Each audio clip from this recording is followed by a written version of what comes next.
Welcome everybody to another edition of the C3 Friday Free for All. I am your host, Cody Lashley, co-host of the C3 Panthers Podcast. Welcoming you back to another episode of the show that's for the fans, by the fans, man. If you would like to join this little brouhaha that we do every Friday, the link is in the description to the Streamyard. If you want to come and be a part of the conversation. And boy, do we have a show today because Matt Rhule cannot stop putting his foot in his freaking mouth, dude. And we're going to talk about it and talk about it from all angles and different facets. We're going to talk who your favorite AFC and NFC teams are through this point of the NFL season. Basically, like who you think the best of each division is. Do the Panthers still need to upgrade the quarterback position? And whatever you want to talk about, because this is your show. Joining me, you know him and love him. First of all, you see him. My man, Kenneth Panther Pickle. Kenneth, how are you, brother? I'm doing great, guys.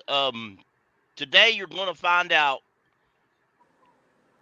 why the Carolina Panthers, I think the Panthers will make the playoffs. Ooh.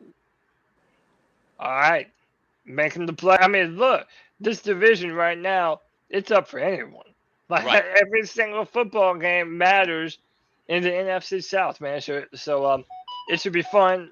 Next up, my man Alex M1 Panthers over there in California. What's up, Alex? How you doing, man? Hey, what up, Cody? What up, guys? Like we talked about earlier, if you're not rooting for the Saints this weekend, I don't know who you're rooting for because we need a big W from them. I know it's a division rival, but we gotta root for the Saints this weekend. It just for Carolina's sake. Absolutely, man. Like to knock off Tampa, it would help us get a little bit ahead.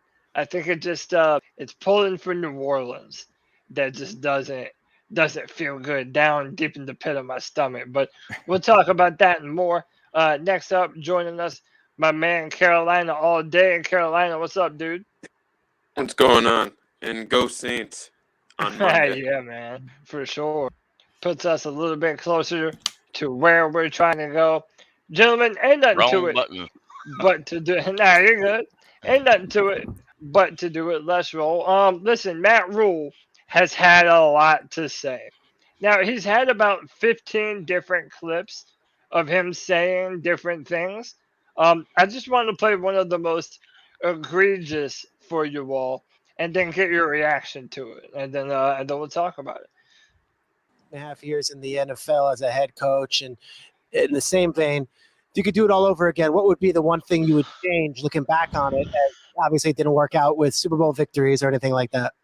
I think I probably would just probably taking another job. I think it's a great place, the wonderful people, but I just don't know if I was a fit there. At the end of the day, we talked about, hey, we're going to have a 4-year plan, a 5-year plan. If you tell me, hey, we got a 2-year plan, then I'm going to go sign a bunch of free agents and do it. So, what was a 4-year plan became a 2-year and 5-game plan real quick. And interesting. It's not about, hey, it's not, and I'm not angry about it. No. At the end of the day, I understand. But if it's going to be that quick, then we're going to sign some more free agents. We're going to go make the blockbuster trade. We're going to do those things. I think the trajectory that we were on was correct. It was to have a team that next year could maybe make a big trade that could, and I think you see the signs of it right now. When they play well on offense, they win. There's a good defense there. And I give Steve all the credit. I give the coaches all the credit, but I'm part of that building process. Yeah. So had that just stayed for maybe this year and maybe made the big free agent signing this year to get them over the top, I think that the Panthers could win the NFC South for years to come. And Man, is this not bullshit or what? All right, dude, he's basically saying if only, he would have known how on the line his job was, then he would have made moves here. Then he would have made the big free agent trade. Like they didn't try and go and trade for Deshaun Watson during this process. To pass on Justin Herbert for Teddy Bridgewater, to pass on Justin Fields, whatever you think about Justin Fields. It just sounds like he takes no responsibility for what he has done as the Carolina Panthers head coach. Who wants to jump in on this first? Yeah, you know- I want to say something Go about ahead. this. Go Go ahead. ahead. Go ahead. All right.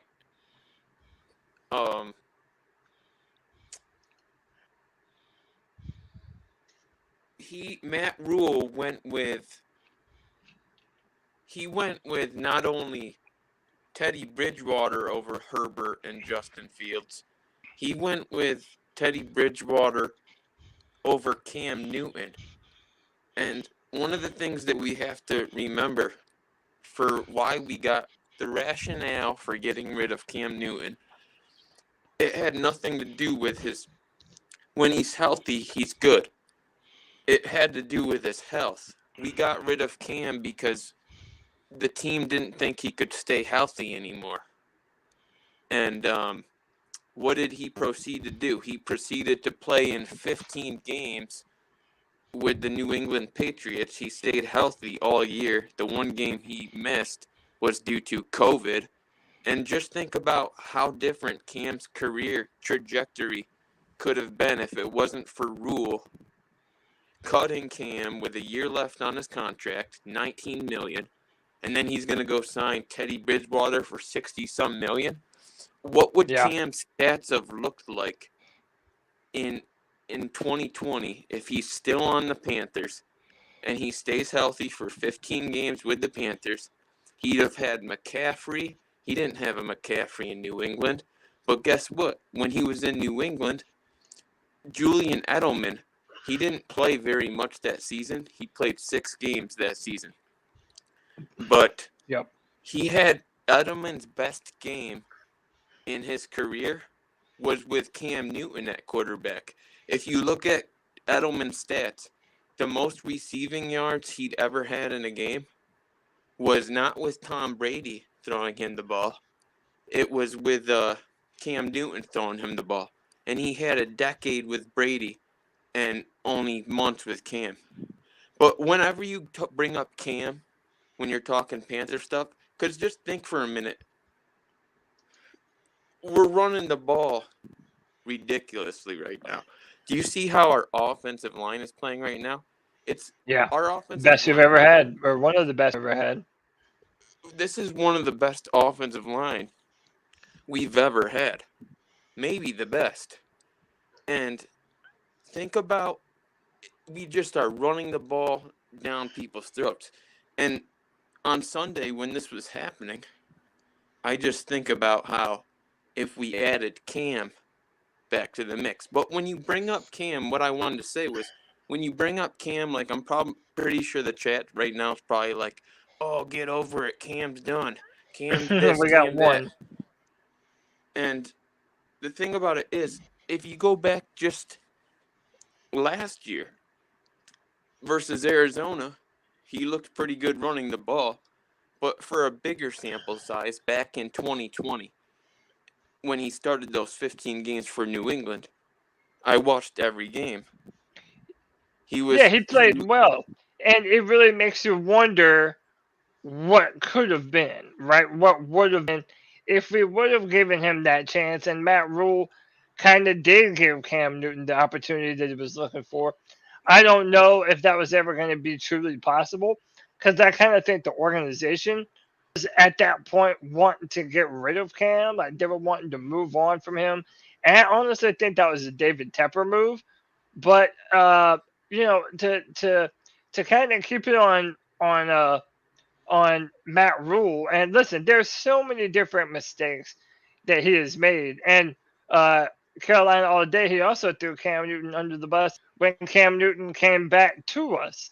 Matt Rhule didn't do well by him, but one of his interviews, he basically said that when it came to the draft picks, that was on the general manager, that he didn't have, he wasn't the final say so on all things relating to the draft.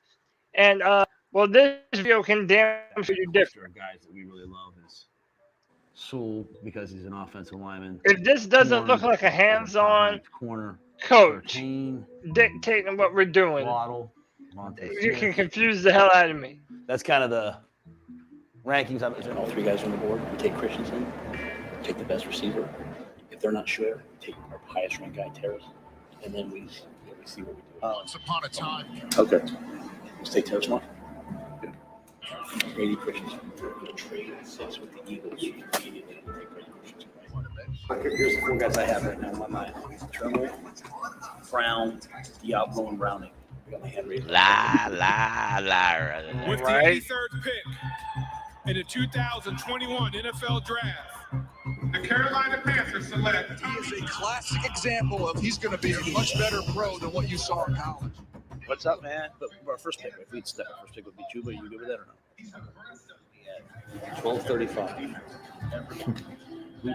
But she loves him from the board. Turn it in. Good job. What's up, man? I couldn't sit there and watch you run wild on me all those years at Baylor and not take you when I got a chance. Dude. Yes, sir. I appreciate it. And about 10 minutes ago, my wife texted me and said, please take Chuba Hubbard. So she speaks, it happens. We're excited to have you, man. Almost done. Yes, sir. A lot of lies. Maybe I take Nick. I have no problem saying which kid? South Carolina receiver. Every day at the Senior Bowl, I was like, man, I like coaching this kid. Coach, go ahead and do it. Yep. What's up, brother? You coming or what? Trying to figure it out right now. No. I just drafted you. You coming or what? Are you kidding me? I just drafted you. Our famous long snapper. All right, Say we go Hoskins. If he doesn't get taken, say we go Hoskins. I'm good, man. I'm good. Hey, we're going to. I mean, look, you get the point. It's basically everything this man says, he ends up contradicting himself. It's the shit world, man. I don't know why his representatives haven't gotten on to him about all these different interviews that he's been doing. Like, he's just making himself look worse and worse. And then to top it all off, I'll pull it up here in a second. There's been a bunch of Nebraska players that are now decommitting from Nebraska because, I'm assuming it's because this dude sounds and plays like an absolute moron. What do we make of this? Real quick, let me in my man Locks, you there, bro? Hey, your microphone's muted. Big Locks, what's up? Yo. You know I'm in there. Hell yeah, bro. What do we think about Matt Rhule into the world, man? Matt Rhule, look, I know a lot of people, they don't really, F with him like that, you know what I mean? But I think he was just saying what he felt like. He thought he had 5 years. The fan base thought he had to win from year 1 to year 2. I don't necessarily think he called David Tepper out. I just think he was just like, listen, if David Tepper gave me a 5-year contract and he said, you got 5 years, how you going to fire me after 2.5 years? Hey, look, everybody got to. Why would you ever take a job in the NFL thinking that you legit had 4 years of safety without the threat of being fired? Like, if there was a big move to be made, you should have made that move when you had the opportunity, not complain about it after the fact when everybody has already moved on from his ass. Like, everybody wants to forget about Matt Rhule, and he keeps on injecting himself into the conversation, making excuses for himself, man. To me, it's absolutely pathetic. I also think that, kind of like going back to what Cam said on his exit interview, it's a trickle down effect. I think part of it's on Tepper, and I think he's learning from his mistakes. I do think he's learning, but a lot of it, Matt Rhule, I didn't believe the guy once he said, he wanted to work with Cam Newton. Like, that's who he really wants to work with. And then they cut him. So I lost a lot of trust in the guy once that happened. And who thinks that they're going to, like you said, Cody, who thinks they're going to get 4 or 5 years to turn a team around? That's not how it works in the NFL. You got to show me now. That's really how it works in the NFL. So yeah, not at all, man. So if you hire your coach, you got to win year 1 and year 2. You can't you got to improve. You got to improve. Okay. Improve. Okay, listen. This is what I seen. He said, okay, David Tepper gave me a 7-year contract. He said at least 5 years. If David Tepper would have told me that I had to win at least the first 3 years, I would just went on out there and signed big name free agents, made big trades, and did all this. But David Tepper didn't tell me that. He said, I'm gonna give you a 7-year contract. I'm gonna tear everything down, and I'm gonna build it all back up. Okay, I won 5 games my first 2 years. I started off 1-5. I thought I had at least 5 years. If you would have told me, hey, look, we want you to come in here and we want you to win immediately. We want you to win the first 2 or 3 years. I would have went out there and I would have made blockbuster trades. I would have signed these big names. I would have did all that. But you didn't tell me that. You told me this is a 5-year plan. That's what you told me. This is a 5-year. Yeah. I hear you. I understand that, my man. Go ahead, Pickle. But see, Rhule lied out his ass in front of everybody, and nobody called him on it. Rich Eisen didn't call him on him. The dude from Charlotte Observer talked to him. Peter Schrager didn't call on him. Here's what he said. He said he would have done all that, right? Did he not say that he wasn't the GM and he don't make trades and he don't make the draft picks? If he don't do all this, then he couldn't hire. And besides all that, he tried that already. They tried to bring in Matthew Stafford. Matthew Stafford said, "Fuck you." They tried to bring in Deshaun Watson. They also tried to bring in Kurt, the Vikings head coach or the Vikings quarterback. He said no.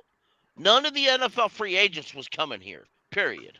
And Russell Wilson. It doesn't get reported that much. We wanted Russell Wilson, and they wouldn't let that happen. So to finish wrapping it all off, they just lost this safety prospect, Jaden Gold, has decommitted from Nebraska. Then on top of that, hang on, we got the coolest name in all of football. Hold up. We got, oh shit, I did the wrong one. We got this dude named the Coldest. He is a wide receiver. Hold on, let me share. This dude is one of the best wide receivers in the country. His name is the Coldest Crawford. The Coldest Crawford entered the transfer portal. Then on top of that, I like that dude just because of his name, Dakota. I know, right? His name is Dakota. And then the commercial. He had the commercial. Then they got a 4-star offensive lineman, Brant Banks, also in the transfer portal. I think the jig is up, and people are understanding. Dude, this dude is a fraud. He's an absolute fraud. And let me come in some cast to that guy. From the beautiful islands of Hawaii. And I know JD is upset about this. JD, what's up, bro? Yo, what's good? What's good? How you guys doing, man? Chilling, man. Chilling. I heard Matt Rhule's going to take a vacation in Hawaii pretty soon.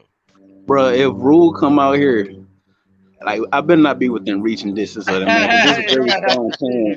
We want that on video, bro. Bro, I'm putting hands on that man. I would put hands on that man. Hey, I'll bail you out. If you have any type of legal problems, bro, I'm going to bail you out. I got you on that, bro. I got you. Serve him up them hands. No doubt. He deserves it, man. Dude, I have never seen Panther fans, even during his tenure as a coach, I've never seen Panther fans this mad at Matt Rhule, man. Everybody wants to beat this dude up. So the thing I wanted to say to Rhule, and I wanted to bring it up to the fan base also. We have to get that man credit, give him props for the talent he brought to the team. Like defensively, I mean, in all honesty, you could get that credit more so to Snow, because Horn is a solid fucking corner. Chin, I remember that same draft when we got Chin. A lot of people wanted Isaiah Simmons, and hey, we got Jeremy Chin, and that was on Rule's watch. So remember Matt Rhule said he don't do the drafting. He didn't do the drafting here. But it's all credit to the GM. All I'm saying is we got to give Rhule his props for the good he did. But when this man comes out and he's talking about he wouldn't have taken a job, he wasn't the right fit. They didn't do any blockbuster trades. That's the type of stuff. That's what I'm talking about when I say I will put my damn hands on him, because first and foremost, you're showing that you lack integrity. Like you yourself have no personal accountability. You lack integrity, and you were the head of an organization, a professional organization. What kind of look is that, man? Like, I'm saying, like, remove the game of football aspect from it. I've been in situations like when I was in the military. I seen people in positions of authority that didn't need to be there. And hey, you outrank me, so I just gotta follow orders. This motherfucker looked straight faced out there, bro. Like the man legitimately had me on some G baby shit. Like I want to go full G baby on this motherfucker. I'm trying to keep it civil. But you can't stand there and fix your damn mouth and say, hey, I probably wouldn't have taken a job. We didn't have any blockbuster trades. Bitch, you were the reason why Cam Newton got released. Yep. You were the reason why Teddy Bridgewater came in. Replace Teddy with Sam. Replace Sam with Baker. Hey, but it ain't none of that's my fault. I didn't do anything. No. Yeah, I mean, so let me get these two more introductions in. First off, and this dude, man, he's just in here trying to gloat, trying to think about Mr. South. Go ahead, show off. You're that special. You gotta come in here and gloat and dance on me. Oh, that's so corny, bro. So what national? Bro. When is South Carolina's game for the national title? Oh, that's right, dang. Oh, that's right. My bad. Tennessee and Clemson, right? Hey, enjoy it while you got it. Yo, Clemson have the same losses as we do. They might lose 4 games like us. Nah, not even hardly, man. We're about to win this championship. Next up, I doubt that. Is an actual prestigious, honorable guest of the C3 Friday Free For All, my man Drew. Drew, what's up, dog? How you doing, man? What's going on, fellas? I'm doing all right. Just getting back from Christmas tree lighting with my little guys and family. Oh, snap. But wanted to jump in here, and you guys forgot one thing that Mr. Snake Oil Salesman Matt Rhule did that above all else. Yeah, he got rid of Cam and Teddy and everything else, but he cost us Luke Kuechly. Yes, say that again, Drew. Bro, you just gave me another reason to hate that man.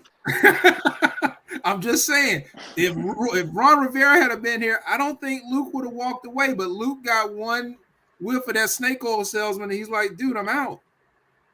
Yeah, and he went up to Buffalo and Washington and everywhere else.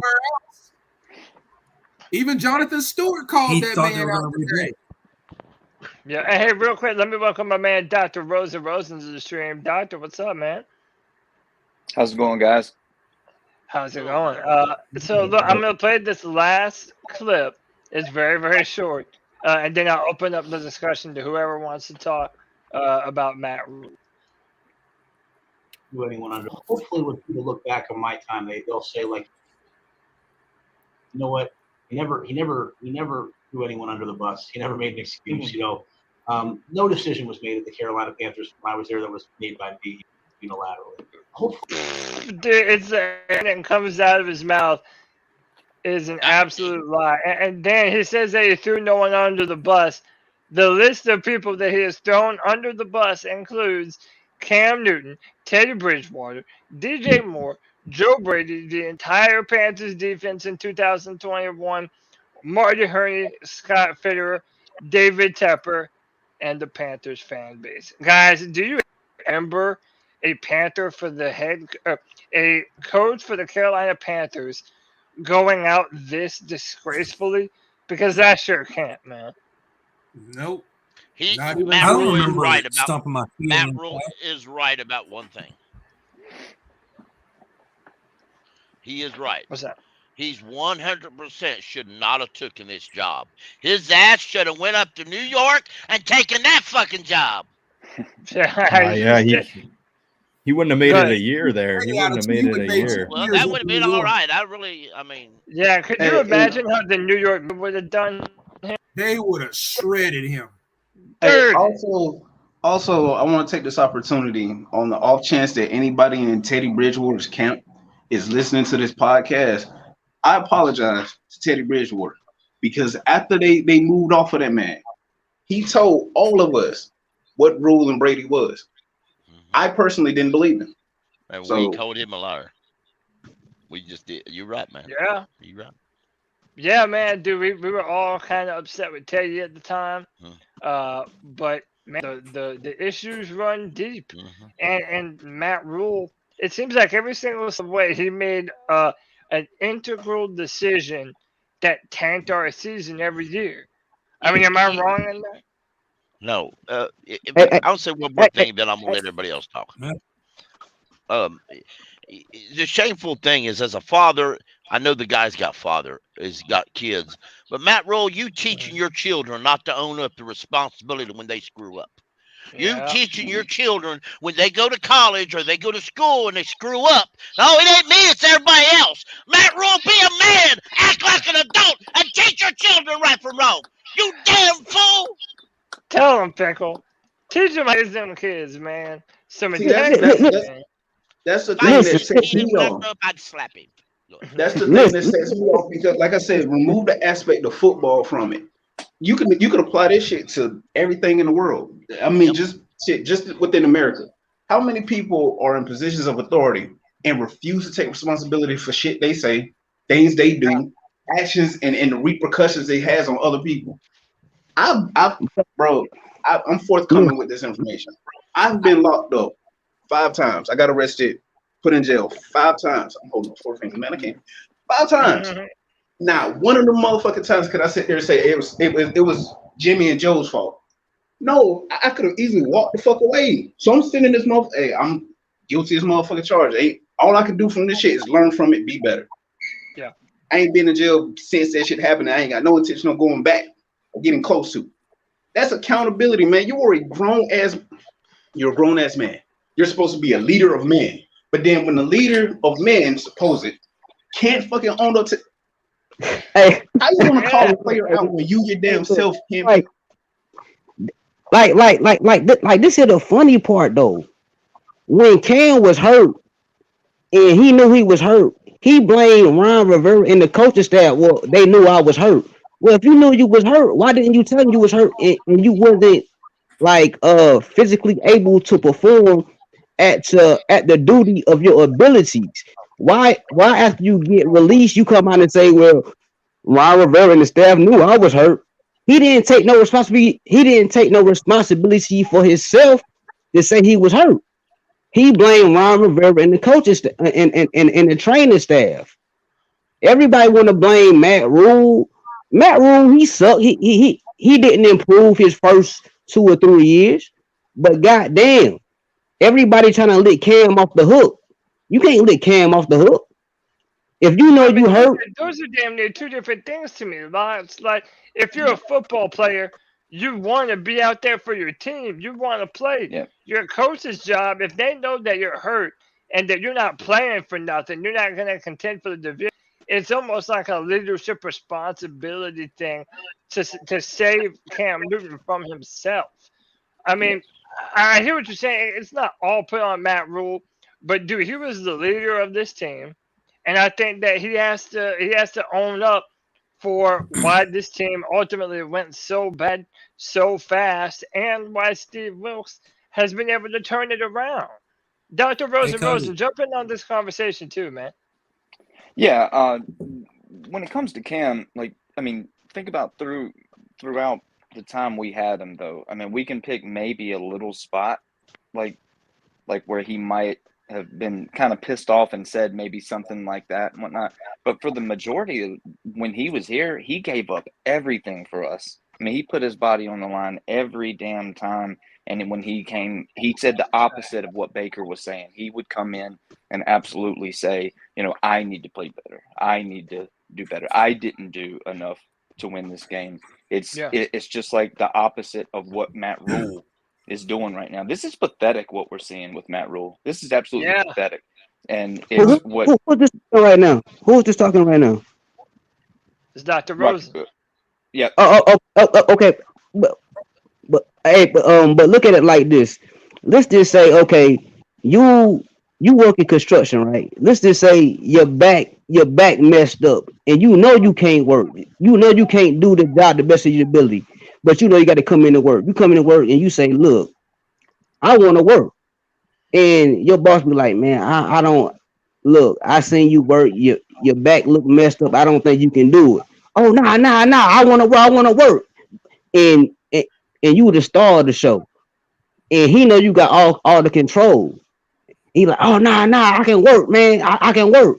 So he like, okay, I'm gonna trust you, and he put you out there, and you fuck up. All of a sudden, now, And that's on the owner.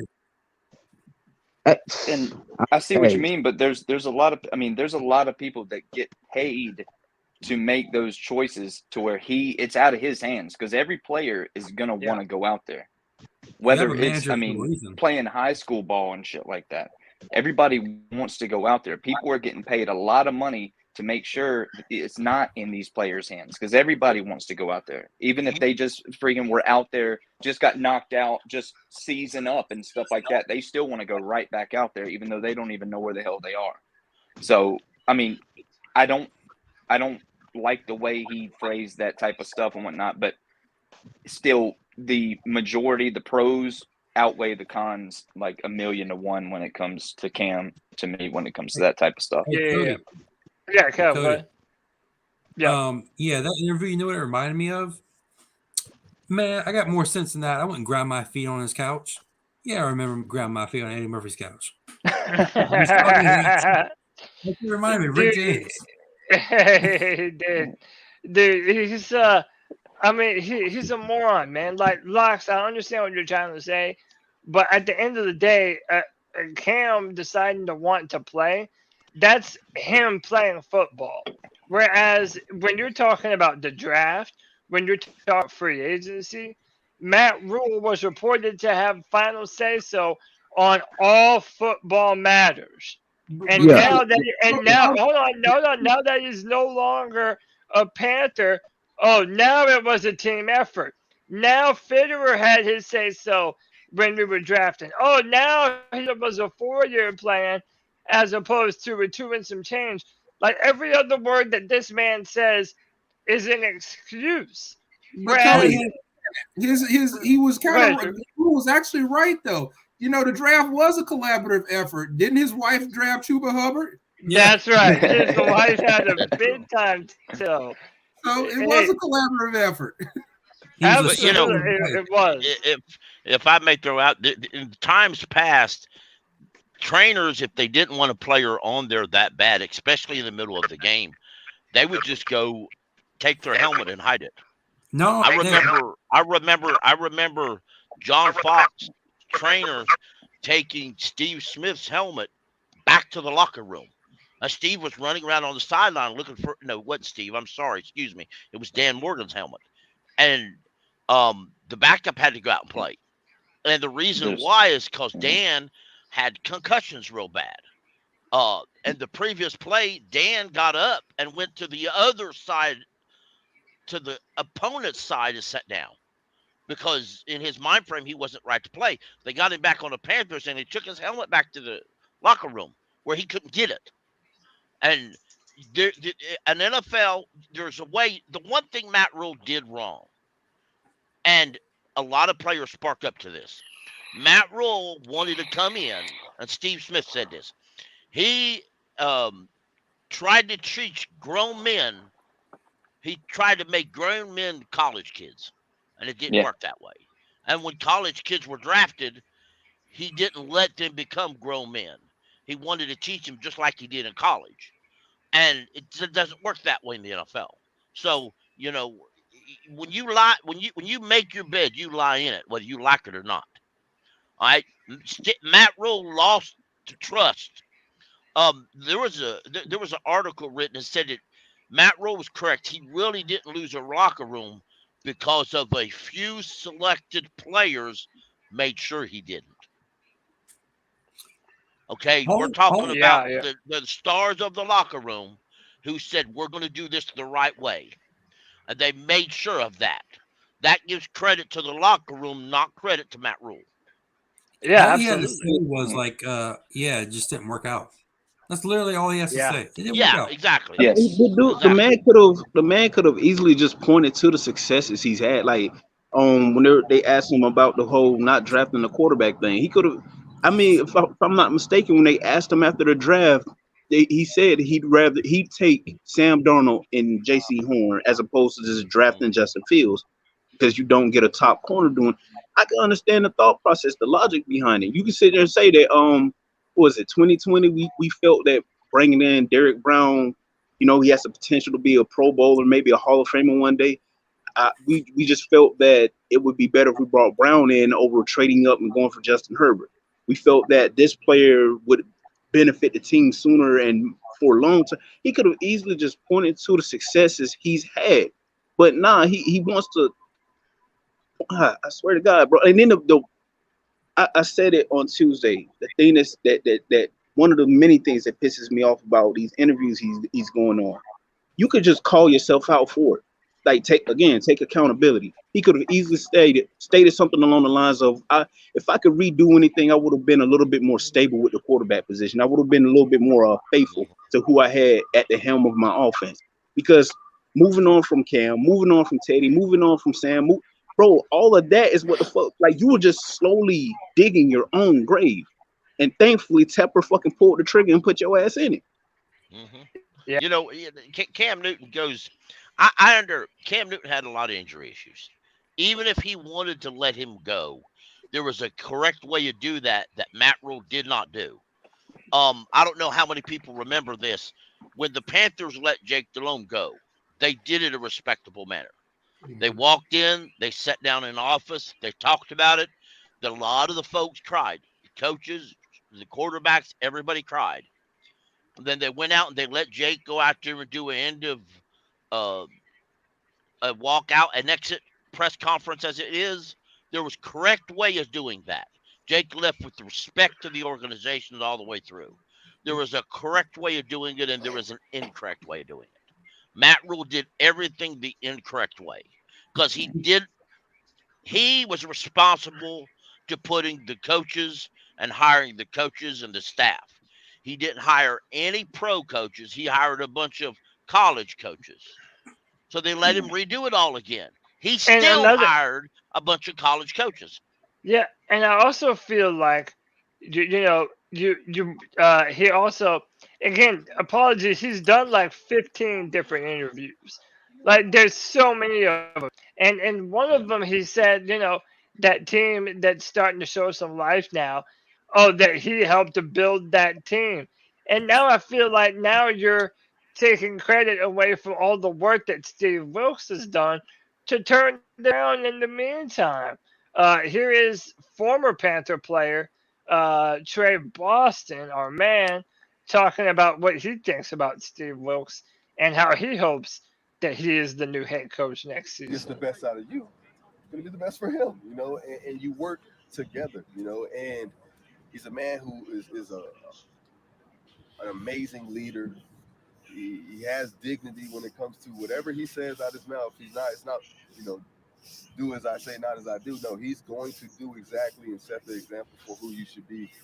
Comes in early in the morning, leaves late night.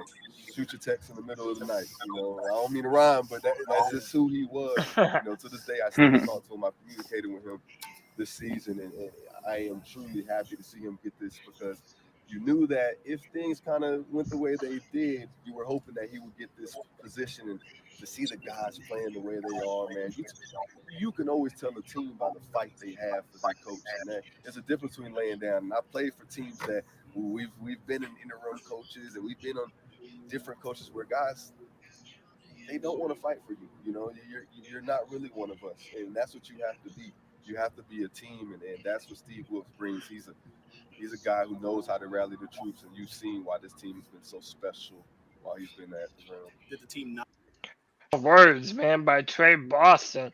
And this is something that we've said for a while on here now, that Steve Wilks is getting the best out of these dudes. I mean, he's really making them believe that they are still viable in the NFC South, and they are. You know, so I feel like all of this Matt Rhule stuff is taking away really how good of a job Steve Wilks has done, regardless of what you think of our record right now. Yep, and so I another comparison to when I was in the military. I could go back to when I was in high school playing football. Like when you have those types of coaches that, and people can pick up on it, or in general, if you have a job or you're doing something, you have to work as a team, and you have someone that's in a leadership position and they're full of it, people can pick up on it. Versus when somebody comes in, someone steps in. Maybe they're not in the position of authority, but they command authority. It's from the way that they speak, their actions, all of those things. Like I said, going back to when I was in high school or my time in the military, when you get those kind of leaders, I've seen guys, I myself was one of those people earlier in my career. Or like I said, when I was playing football, I feel like, hey, I can't run this lap, I can't run this sprint. And that one coach is like, Young, you lollygagging. I know you lollygagging. And now I'm just sitting there like, all right, coach, I bet. Or like anything like that, anything in life, when you work with someone who they exude that confidence, that authority, like, yo, you can do this. You slacking. You know you slacking. You got more in you. It makes you want to. I want to be the very best version of myself, not only for me, because I don't want to disappoint this motherfucker over here who got confidence in me. Like, why do you have so much confidence in me? But you know what? I don't want to disappoint you. So you go out there and you put everything you got in. The players are playing better for Wilks. They're playing harder. And that good leader knows the players well enough to get the most out of them. So that good coach might know how to go to you and say the right thing that gets the most out of JD. You know, he knows the right things to say at the right time. And another criticism of Matt Rhule was that he had said that, because of COVID, he never really got the opportunity to have personal time with the players. And it's like, what do you mean? Not only are we in a post-COVID world, but you're going to tell me that even when you had computers and Zooms, like what, you didn't go out of your way to build personal relationships with people on the team? Like, what are you even talking about, man? To me, this isn't college. You do that in college. You don't do that in the NFL. If it happens, that's great. I don't know. I kind of think you have to, don't you? If you have a team of men, today's NFL, you do. Yeah, but even if you are, yeah, go ahead. Even if you are doing that, there's 31 other coaches in the league that are doing that with new players, new coaches that are going in. There's all kinds of stuff going around in the league. For him to throw out excuse after excuse just got pathetic. And just hearing that type of shit really just bugged me. But also, then that also, Tepper, remember what Tepper was saying? This guy reminds me of he reminds me of myself and whatnot. Well, there you go. So you're a pussy too? All right, great. That's an indictment right there. That's an indictment right there, man. The fact that David Tepper fell for this man, so hook, line, and sinker. Like, dude, it makes you worry about our future going forward. About, that's why it really does make you pull for Steve Wilks, because at least if it's Steve Wilks, you know that he's been a part of championship teams, from the area, and you know that this guy has what it takes to turn a team around. Whereas if we do hire a brand new head coach, you have no idea if he's actually going to hire the right person for the job. And that's just kind of terrifying in and of itself, man. Like, not knowing what kind of coach to hire. So do you think that Wilks I mean, I know he's doing well right now, but has he done enough to be that full-time head coach? Has he done enough? That's kind of my question. I personally think I mean, it's still he still got 5 games. He 3-4 right now. So I mean, you got to let the rest of the year fill out and see how that shit goes. But right now, it's too early to say. But go ahead. Hey, on that, I'm with Lots on it. You got to let the remainder of the season play out. To that point, if there's a world in which Wilks and the Carolina Panthers manage to win out these remaining 5 games, and it's with Sam Darnold at quarterback, that to me would be further indictment on Rhule being a terrible head coach, because one could easily point to the fact that you didn't need to trade for Baker. You could have gone into the season with Sam at quarterback and possibly had better results offensively. He was and record-wise. hurt though coming into the year. True. I Sam forgot was. about that. Yeah. Well, I don't think he would have got hurt if he was the starter. Yeah, and then you could ride with your guy, PJ. PJ played well. Like, I'm just looking at this, and if we didn't have Baker, Matt Rhule or Matt Corral would have actually played a little bit in training camp, unlike he did. We didn't get no training, no play at all till a 4th preseason game when he clearly wasn't ready to be out on the field.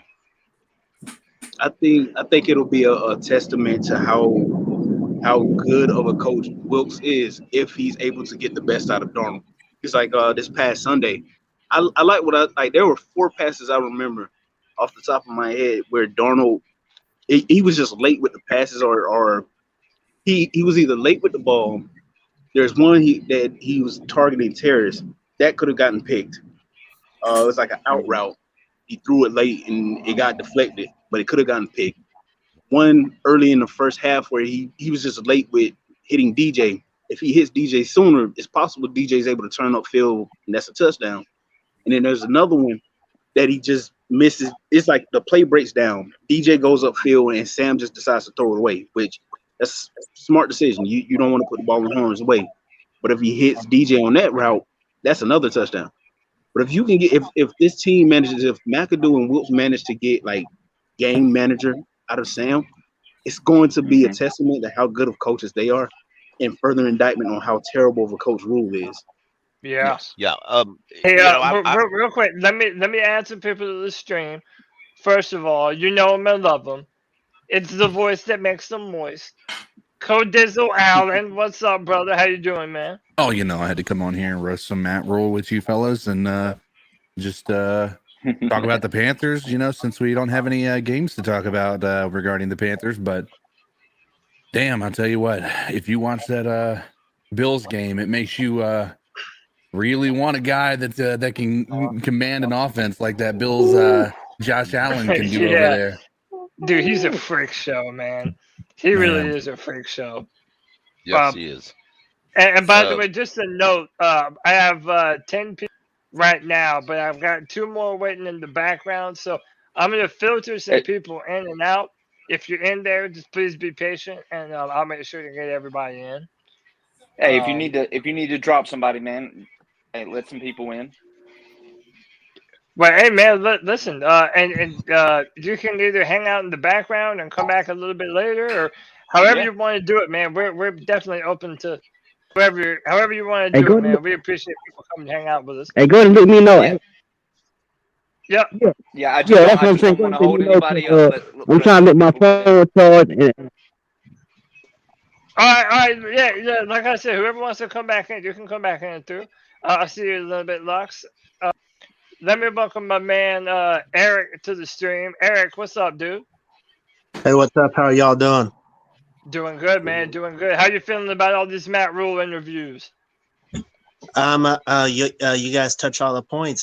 He's just making himself look worse, and just further shows the problems that we've been facing with him as the head coach. Yeah. We really have said it all, but man, it's just like I'm kind of hoping that this is the final time we'll have to talk, dude. Because man, G Baby was in the chat. I agree with him. I'm so done talking about this dude. Yep. But next up, my man JJ. JJ, what's going on, man? How you doing, dude? Hey, your microphone's muted. Hey, unmute your microphone right quick. Oh, my fault. My No, fault. you're good. Yeah, I was just about to actually touch up on that whole Matt Rhule thing, just real quick. I'm an Ohio State fan. Yeah. If we ever lose to that bum, I might actually shed tears. I don't shed tears about football, but that day I might. But Matt Rhule's a clown. I don't think we should ever forget when he said it took Jay-Z 7 years. That I think that was the real red ball on the nose, you know, the real gash in the heart. I don't think he brought anything to the team. He said his back. I try not to get hard. I know you think I'm a JC Horn hater too. I try not to get harsh on him because I do think he's a stud and he's up there, you know, with like Sauce and PS2. But like, you know, when you could just imagine having the pass rush of Michael Parsons and Brian Burns and Derek Brown at the same time, like that's every team in the NFL has to worry about that and game plan around that every week. As for JC Horn, you know, so it's just that kind of perspective that sucks. I love JC Horn. I got his jersey. You know, I believe in the guy. It's not like I think he's a bum. No, I love him. Yeah. The smooth with the 8, you know, I believe in 8. I always say that. So, but I also thought it was pretty crazy of y'all to compare this team to that Super Bowl Eagles team. That was that was a rough one. I mean, look, like, there's a lot to unpack there, right? So the final thing with Rhule, and I'll bounce this around to everyone. What do you think was Matt Rhule's worst decision that he made as a Panther head coach? CK, I'm going to actually start with you, man. Is there one decision that you feel like you can tie to Matt Rhule so thoroughly that you're like, all right, that was one of the worst decisions that he made as our coach? And this is not because I think that he was a difference maker, but letting Cam go with being his first action as a head coach of the team, essentially, is probably the biggest blunder. And again, it's not because I think that Cam Newton was going to change the trajectory of where the Panthers were heading, but he was on a team-friendly deal. He had 1 year left. It was not guaranteed. And instead you cut him, got nothing for it, and then signed a guy to a 3-year contract that you then traded and paid for 2 more years for no reason. So the cutting of Cam Newton, being that that was his first action, and it was such a impactful one over the tenure that he had here, is gotta be the biggest one. I tell you one thing I wanted to say about that. Cam being, in most of our opinions, the franchise player for most years of the Panthers, and his unfortunate descent of that. And when Christian McCaffrey it looked like taking that leap. Everybody thought it was the Carolina Christian McCaffreys. Unfortunately, in Matt Rhule's first couple years, the guy who was supposed to be that franchise player got hurt too. So I don't think that helped with anything in his identity as a coach either, you know. I look at that was a big mistake. Or not mistake, it wasn't by him. But yeah, Cam, that was probably just the wrong direction to go in. And then who was supposed to be your backup, or not backup, but next franchise player gets hurt. So it ruined our whole identity as a team. Yeah, absolutely. Drew, what would you say the worst decision Matt Rhule made was? Oh my gosh, there's so many of them. Holy cow. I know. His worst decision was what he said, taking a damn job in the first place. Yep. That is the worst one. That is the worst one, man. Even taking this job. Yeah, if he didn't take that job, I honestly believe we would be in a much better we wouldn't have to go through 2 years of hell, basically. I mean, we probably would have hired Josh McDaniels. I don't think they had any inkling of hiring Josh McDaniels. Shoot, I don't hopefully know. we would have got Mike McDaniels. I know that's my dude. I love Mike McDaniels, man. Yo, he It was sounds like hard not to love you him. smoke weed every day. Dude, have y'all seen the movie The Big Lebowski with Yeah. Jeff Bridges? It's a legendary movie. That dude is like the dude of the NFL. He's like he's funny, but that dude is an X's and O's genius, and dudes want to play for him, man. And I wish that we had that type of coach. That's Well, that, look who he played that's the for, type coach of under. yeah, that's the type of coach that everyone's looking for in the NFL. But you know, again, like I'm looking to put Matt Rhule in the rearview mirror. You know, White Chocolate. Can you think of a worse moment for Matt Rhule? Like, what was his worst moment as our coach? What was the worst decision that he made? I mean, I was going to go the CK route with Cam, but I'm going to name drafting YGM over Jalen Hurts. Bringing in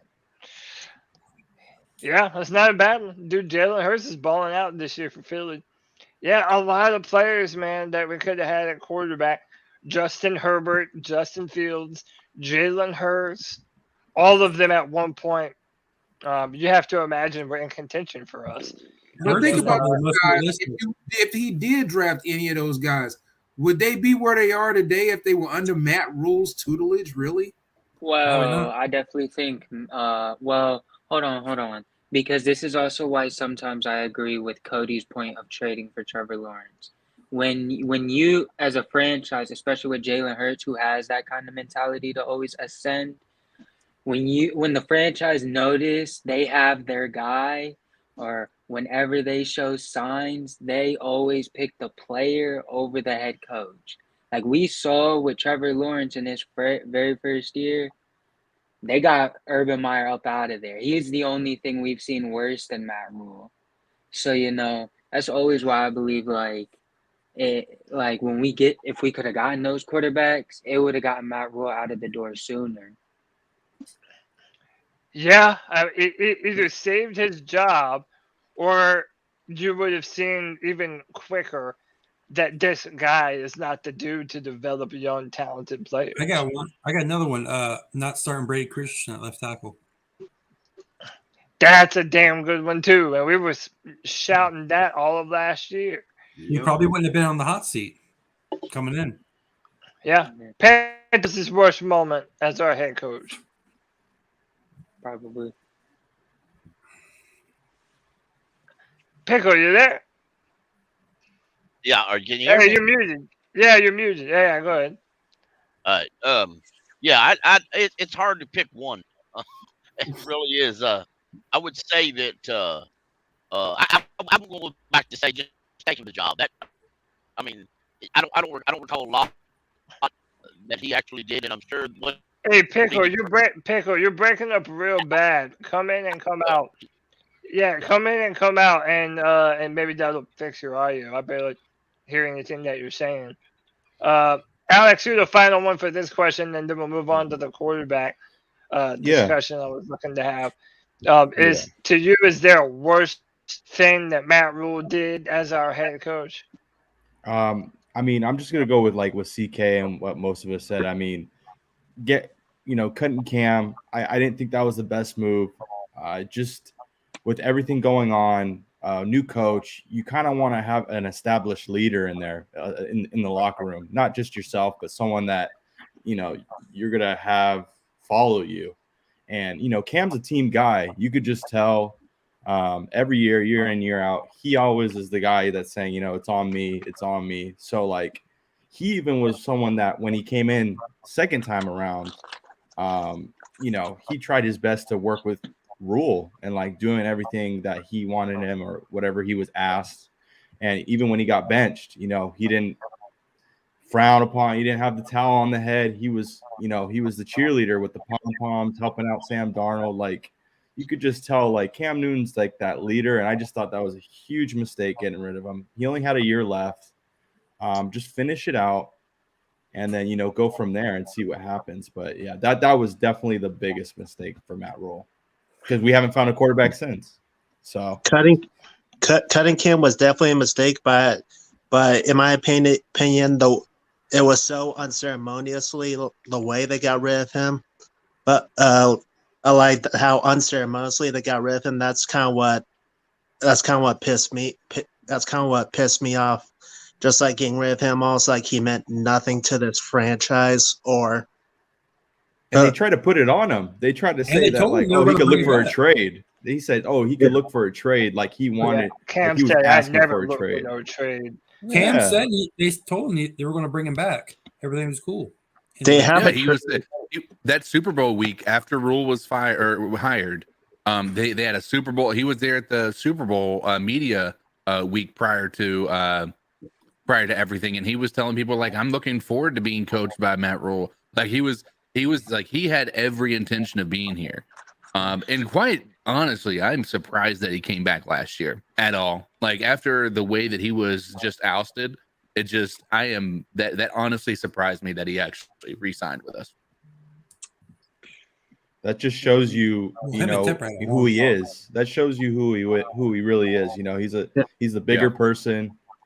And he came in and he was just like, you know what? And this is probably it for him. All honesty. I mean, he's probably not going to come back. I don't see any situation where he would. So yeah, I think that's I don't think Cam ever plays ball again. Well, I'm just trying to figure out why hasn't he signed his retirement papers then? He's just waiting to see if something comes along. I mean, if something were to come along that was unexpected and he kept himself in shape and he could go and do something, I'm sure he would, but he just haven't found the right fit. Has to be the right fit. He can come out of retirement though, too. Yeah, but why sign the paperwork? Just hold off on signing the paperwork. All right, so look, this is a discussion that I've been wanting to have with y'all, and it's funny that we're talking about Cam Newton because Cam Newton brought so many fans to this team, and like someone mentioned earlier, when you look at Josh Allen and what he was able to do last night, and it makes you not only want that franchise quarterback more and more, but it makes you aware that we don't have one. Or at least that we have not seen one manifest with us to date. So my question is this. Everybody for a while was real hot and heavy about C.J. Stroud and Bryce Young. And now it's looking like the Panthers aren't going to be able to be high enough to draft either one of those dudes. Granted, we don't know. They might fall. But the Panthers, what do you do at quarterback at the end of the season? Are you now looking at Will Levis and Anthony Richardson, who might fall a little bit later in the draft? Are you looking for maybe a Jimmy Garoppolo type in free agency? What do we do here at the quarterback position? I just want to say that Anthony Richardson and Levis, I really am. And then, hey, if Sam plays well the rest of the season, if you can get him on a team-friendly deal, bring him back. You don't have to break the bank for Sam Darnold. And he's a bridge quarterback.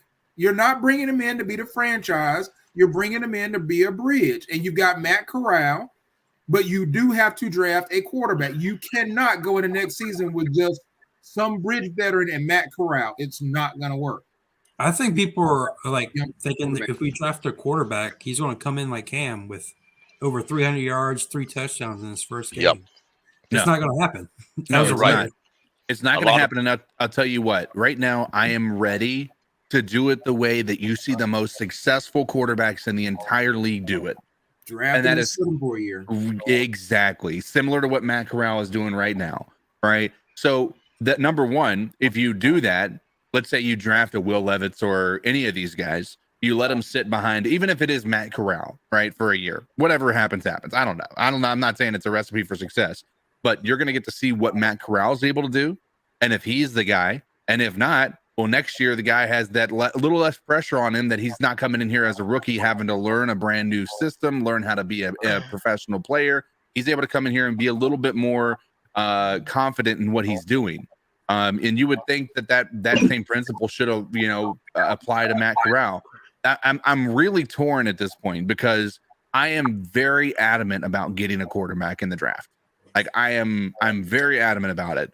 But I'm also on the same side of a lot of these guys, not the majority, but a lot of these guys, if you look at it, I don't know if you guys read the Darren Gant article that he put out today, talking about quarterbacks and how it's not as straightforward as you think. Right. He looked at the past 20 Super Bowls, and out of those 40 quarterbacks, and some of them are duplicated because of their multiple appearances, out of the 40 quarterbacks, only 7 were drafted number 1 overall. And that was Cam Newton, two appearances by Peyton Manning, and there were a few others. I can't remember who it was, but like 7 total. Burrow. Joe Burrow, yep. Stafford. Yeah, and so and it's even crazier is the top 10, right? The top 10 is a very similar number. You have more people outside of the top 10 that are quarterbacks drafted outside of the top 10 that have made it to Super Bowls in the past 20 years than you have in the top 5 picks of the NFL. Like anybody who's ever been picked in the top 5. So it's like it's not as cut and dry. And honestly, I don't know that I think right now when I look at that recipe, when I look at that ingredient, I don't know that I want to go with the guy who's going to be considered the number 1 quarterback in the draft, because it's such a rarity to see those guys work. The last one is Joe Burrow, but outside of that, Cam Newton was the one other. I mean, you could even think about was it Andrew Luck? I mean, he I don't even know if you would consider him a success story, being that his career was cut short. I don't really know what that looks like at this point. CK, does it sound to you like if we are picking somewhere between, let's say, number 8 to whatever, 20 We're something? 5 right now. Are you more okay with the quarterback drafted there, considering how much premium talent has fallen in recent years? Guys like Justin Herbert and Josh Allen and even Jalen Hurts. I am fine with it. And if we happen to have, for whatever reason, if we fall off of a cliff and don't win any of the remaining games and we have a top 5 draft pick, I don't want to pick the top 5 draft. I want to trade back. I am tired of just going like we've been drafting in the top 10 and it hasn't been a needle mover. We need assets. We need more people, because this constantly getting 1 draft pick to try to fix a franchise is not doing it. We need as many assets as possible, and we need to pile these up to fill these holes. And that is the best thing that I think we can do if we're drafting that early. If we're drafting late and it's just our first round pick, go with the quarterback. It's a little bit of it's still a high risk, but certainly not nearly as high as giving away the number 1 overall draft pick to a quarterback that is likely not to succeed. Yeah, no, I mean, I definitely hear that critique. Hey, real quick, let me add 2 very, very special guests to the show. One, it's the Stat Daddy, the Bat Daddy. What's up, Greg? Let me make sure that you're muted, so that way we don't get to hear all that beautiful bean footage. What's up, brother? What's up, man? I'm glad you said that, because I actually forgot that I was. But yeah, man, what's up, everybody? I got your back, Friday free for all. I'm walking into this conversation CK's doing here, but he always explains everything so eloquently that I think I figured out where he's going. And I kind of agree with you, but I do think that what you're saying depends on, is there a guy that you think with a later pick could work out, like a Herbert or a Mahomes or somebody who was picked late that people didn't think were going to be one of the top guys. I think that has, but I do agree with you that if I don't want to reach for a quarterback, like I want a new quarterback badly, but it's just so hard to feel like if I'm reaching for a quarterback. I think it's kind of what you were saying to that extent. Like maybe we have a top 5 pick and it's not the guy that's the exact guy we want. Reach for one just because we have to have one. Well, we didn't actually want Cam Newton. We wanted Andrew Luck, but he didn't declare. Yeah. I was going to say is Cody, sorry. No, I just wanted to introduce a very special guest. We haven't talked to this man in a while, and I love every time I do get the chance to talk to him. My man John from North Carolina. John, what's up, brother? How you doing? What's going on, man? How you doing? Oh man, great to hear from you again, man. How are you? I'm doing better, man. Getting much better, feeling a lot better. So hopefully I'll be able to get back to things soon myself. Hey, I love that, man. I love that. Let me get you in on this quarterback conversation, John. And then I'll go to you right after this, Alex. Let me ask, what do you think about what the Panthers should do at the quarterback position? We have Matt Corral on the roster right now, but you also have the opportunity to potentially draft someone this year as well, or maybe someone else in free agency. What do you think is the most prudent decision to be made right now? My personal opinion on this, man, I said this on Twitter and I got a little bit of pushback, which I can understand because when you look at what we've seen. But let's just say, we come back off the bye week. We got Seattle, right? Coming off the bye. Yes, Seattle. And by the way, your microphone's kind of going in and out. I have bad reception, or it's like kind of dipping in and out on you. Okay, can you hear me now? It's about the same. You might want to come back in and come back out and see if that helps. Sometimes that normally helps when we're having audio issues. Okay, but that's fine. I'll come back. Jump out and come back in, and then we'll try it one more time, man. All right, Alex, you were doing something. Go ahead, man. Yeah, I mean, what I was gonna say was, I mean, I think it really depends on where we're at in the draft. Honestly, if we're in that top 5 range, like possibly I'd probably go for a quarterback. But if we're anything lower than that, I mean, we haven't even got to see Matt Corral, and I kind of want to see what he's got, and then we could bring in a veteran bridge quarterback as well. Just have one in, and then if it doesn't work out with Corral, then I say we go for a quarterback the next year after that. But I think this year, it just really depends where we land in the draft. Because I really want to see Matt Corral. I really want to see what he could do. McAdoo really seems to like him, and he seems like he has a really good picker when it comes to quarterbacks. So I kind of want to see where he goes. I like what he does next year with this O-line. So. But I honestly don't think McAdoo's going to be here if Steve Wilks is the coach next year. No, right. But I just think that he knows, like, what I've heard is that he's pretty good at, like, seeing talent, like, from a quarterback perspective in college and stuff. So it seems like we picked the right guy in Corral when we picked him this last year. So I kind of want to see what he does. And I understand that, Alex, but I guess what is the harm in having 2 young quarterbacks? Iron sharpens iron. If he's that good, he's going to beat the rookie out. If he's not, then guess what? We've got 2 quarterbacks to choose from. One of them's going to beat the other one out. Let them fight it out. What's the point of not having competition? You have a veteran bridge quarterback who's there to mentor these guys and let those guys fight it out. That's what football is all about. If you don't pick in the top 5, which I hope we don't, honestly, why not? I mean, everybody's talking about, well, Will Levis looks so bad in college. Well, honestly, if you go back, Josh Allen didn't look that great in Wyoming. Yeah. But Buffalo did enough studying and scouting on him that said, you know what? In our offense, this is what we see him being able to do. If people always looked at what somebody did in college, hell, Tim Couch should have been a damn Hall of Famer. Yeah. Drew, I just think that we have a lot of other positions, a lot of other holes on our team besides quarterback that we need to fill. So that's the only reason why I would say, like, I understand your point, like, have a competition, QB competition. Right. I get that, but we got linebacker, we got tight end, we got a lot of other holes on our team that, like, if we're not in that position to take a quarterback, why reach? That's kind of where I'm at. We also have free agency, and Scott Fitter has always told us they use free agency to set themselves up in the draft.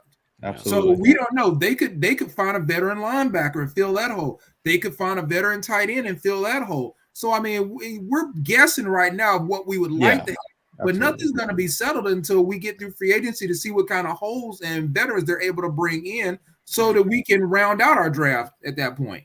Yeah. And Alex, I kind of have a question. Oh, I'm sorry.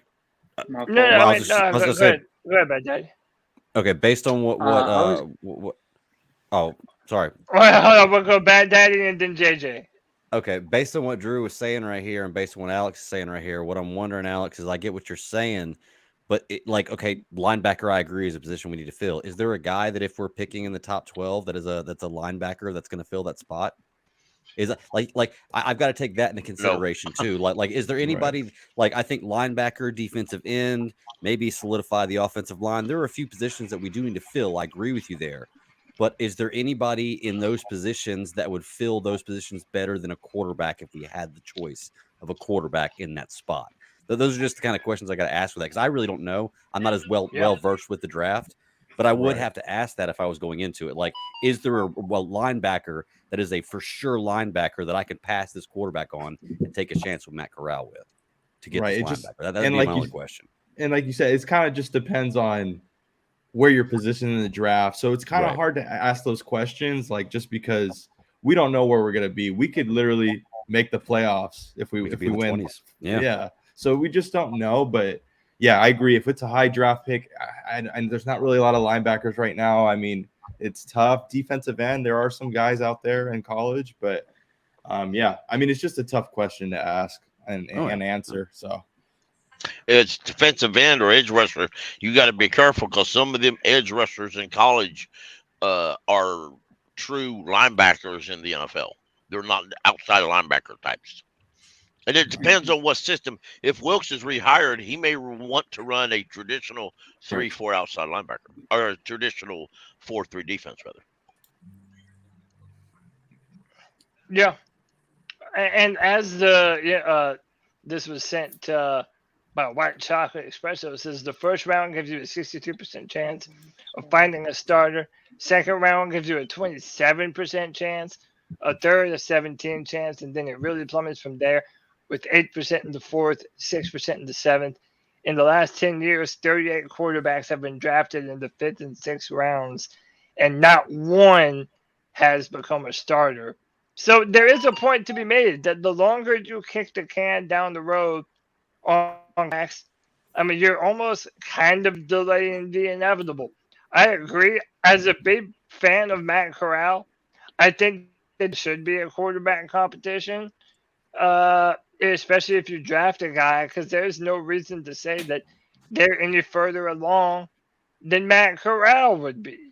So I want to add Anthony into this conversation. Me and Anthony, we talk quarterbacks all day. Anthony. What's up? Can y'all hear me? Yeah, I hear you, man. I hear you. What's up? Yes, sir. Been a minute. All right. Well, I did want to get some Matt Rhule off my chest real quick, because I missed the segment of y'all talking about Matt Rhule. So, fuck Matt Rhule. I don't care. I don't feel bad. I don't feel bad for him. I don't feel bad for people that make $63 million in salesmen. So, all I got to say is, when he wants to, because the team didn't go out his way, he's trying to spread the blame on Scott Fitter, spread the blame on this. But he was also the one that passed on quarterbacks for other quarterbacks. He was the one that also had final say on all these decisions. So, and I can see why people are decommitting to Nebraska. I mean, this is huge, man. Like, it's crazy how our fan base despises a man so much. But in terms of the quarterback, so I've been really vocal. I'm one of those people that thinks we are just a quarterback and maybe a tight end and a linebacker away. This defense surprised me, man. With Wilks, they are playing like a top 5 unit, and Burns is there. There's a lot of players that are just on the rise. So I mean, if you have a chance to get or roll with Matt Corral, if you think he's the guy, we need to eventually figure out who our quarterback's going to be, no matter if it's the year after that, or I mean, right now we're running a reasonable offense with Sam Darnold. Like, Sam Darnold hasn't played at all this year, and we have a running back. Like, we have some really solid pieces. So I think if you get that now, I don't hate Sam Darnold or any of the quarterbacks on this roster necessarily. I just think there's a ceiling with them, you know. So I think if you're gonna have a quarterback competition, you might as well draft one and just see what you have. It's not going to hurt you. Yeah, we're wasting a pick on it, but that's kind of the reason you traded McCaffrey to get picks. You traded Robbie to get picks.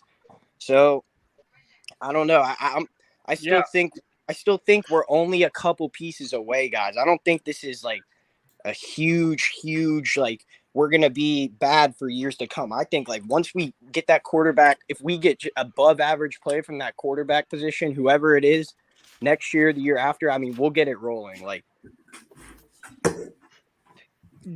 so I believe we're going to draft a quarterback. I believe the team, the organization, the owner wants to draft a quarterback. My concern is just where we're going to draft a quarterback. I truly want to win. I don't believe in, and I know some people, G-Babies in the chat, they disagree. And I respect the fact that they disagree. That's what we do here in this country. We disagree with people. But I don't think there's a quarterback in this draft class that is worth a top 10 pick. Now, I may be wrong, and that's all right if I am. But I don't believe that. And I don't believe that we will draft in the top 10 because I believe we have at least 3 or 4 more wins left on this team. And, I believe that. And I actually believe that we have a very strong chance of making the playoffs. And I would like to see that regardless of our draft situation. So I would be very happy pick 15 or later. Very happy with that because I don't think anybody, regardless quarterback or any other position, is worth a top 10 pick in this year's class. I mean, yeah, you're not the only one to think that. Look, man, let me welcome in my man, YB Jordan, to the stream. Jordan, what's up, dog? What's up with y'all? What up, man? Look, I want to get you in on this conversation because if we're talking. One of the things I've noticed is that everybody went from talking about Bryce Young and CJ Stroud. Now everybody's talking about Will Levis and Anthony Richardson. Yo. I know you don't feel Will Levis like that, but what are you thinking, man? Like, there's not a lot of great options for the Panthers right now. Just of it. I sat back and I watched Will Levis play. Since it was before the Missouri game. I just can't remember when I started watching him. This dude is not it. We got the stat daddy in here, right? He can pull up some stats if he's still here. I don't know. I'm here. What's up? Yeah. Please pull up Will Levis' stats for this season. All right. You can put it on the screen. Yeah. This dude, I'm just gonna go ahead because my favorite stat of his is he has negative 100 rushing yards and two rushing touchdowns. And for every rushing touchdown he has a fumble for it. And then you look at his passing stats. When you compare him to Matt Corral, their stats and the amount of wins they had, there is no comparison. Matt Corral is a better quarterback than Will Levis. He's definitely more mobile. Both of them are in the SEC, right? Matt Corral has 600 rushing yards last year and 11 rushing touchdowns. You compare that to Will Levis, who has a fumble for every touchdown he has and negative 100. I don't even know how you do that. I don't even know if Carson Strong had that. He had a knee injury. And then you just look at his passing, like, how about this? I'm going to be real mean right here. We're going to compare what Matt Corral did against Tennessee last year to what Will Levis did to Tennessee. And I'm going to say, fuck Matt Corral. We're going to take all his passing stats away. And we're going to keep his interception, right? Matt Corral more than doubled the amount of passing yards Will Levis had and had 2 less interceptions against Tennessee this year. And this is who we talking about drafting. We do not have to settle for no quarterback, bro. We got Matt Corral right here. And we're talking about bringing in multiple project quarterbacks. The problem with that is you bring in Will Levis and you bring in Matt Corral. Say neither one of them are the answer. You just wasted a third and a fourth and probably a first-round pick. And then let's say Caleb Williams and Drake May are in reach. What you going to do? You're going to trade up. So you just wasted 2 picks on 2 quarterbacks, and now they're gone. That was a waste. It would have been better off if you stuck with the more productive, better of the 2, which is Matt Corral, and brought in a veteran quarterback and let them compete. And if Matt Corral can't beat him, then we go quarterback. But you invest because you basically just gave away that top pick when we could have got an edge rusher or a receiver like Quentin Johnson. Y'all need to watch Quentin Johnson or a tight end. It's a wasted pick, to be honest. Oh no, Quentin Johnson's cold. I wrote about him for Draft Tech this past week. Let me play devil's advocate though, Jordan. Like Matt knows nothing in the chat says right here. Will Levis was like the most pressured quarterback. That is terrible. No. In all of college football this year, and he didn't really have a lot of playmakers on his roster. So what would you say? One more thing for me. I just want to say that my opinion of Will Levis is basically the same of Anthony Richardson, right? You're talking about players that have a very high upside, but they have a lot of holes in their game they're going to have to overcome.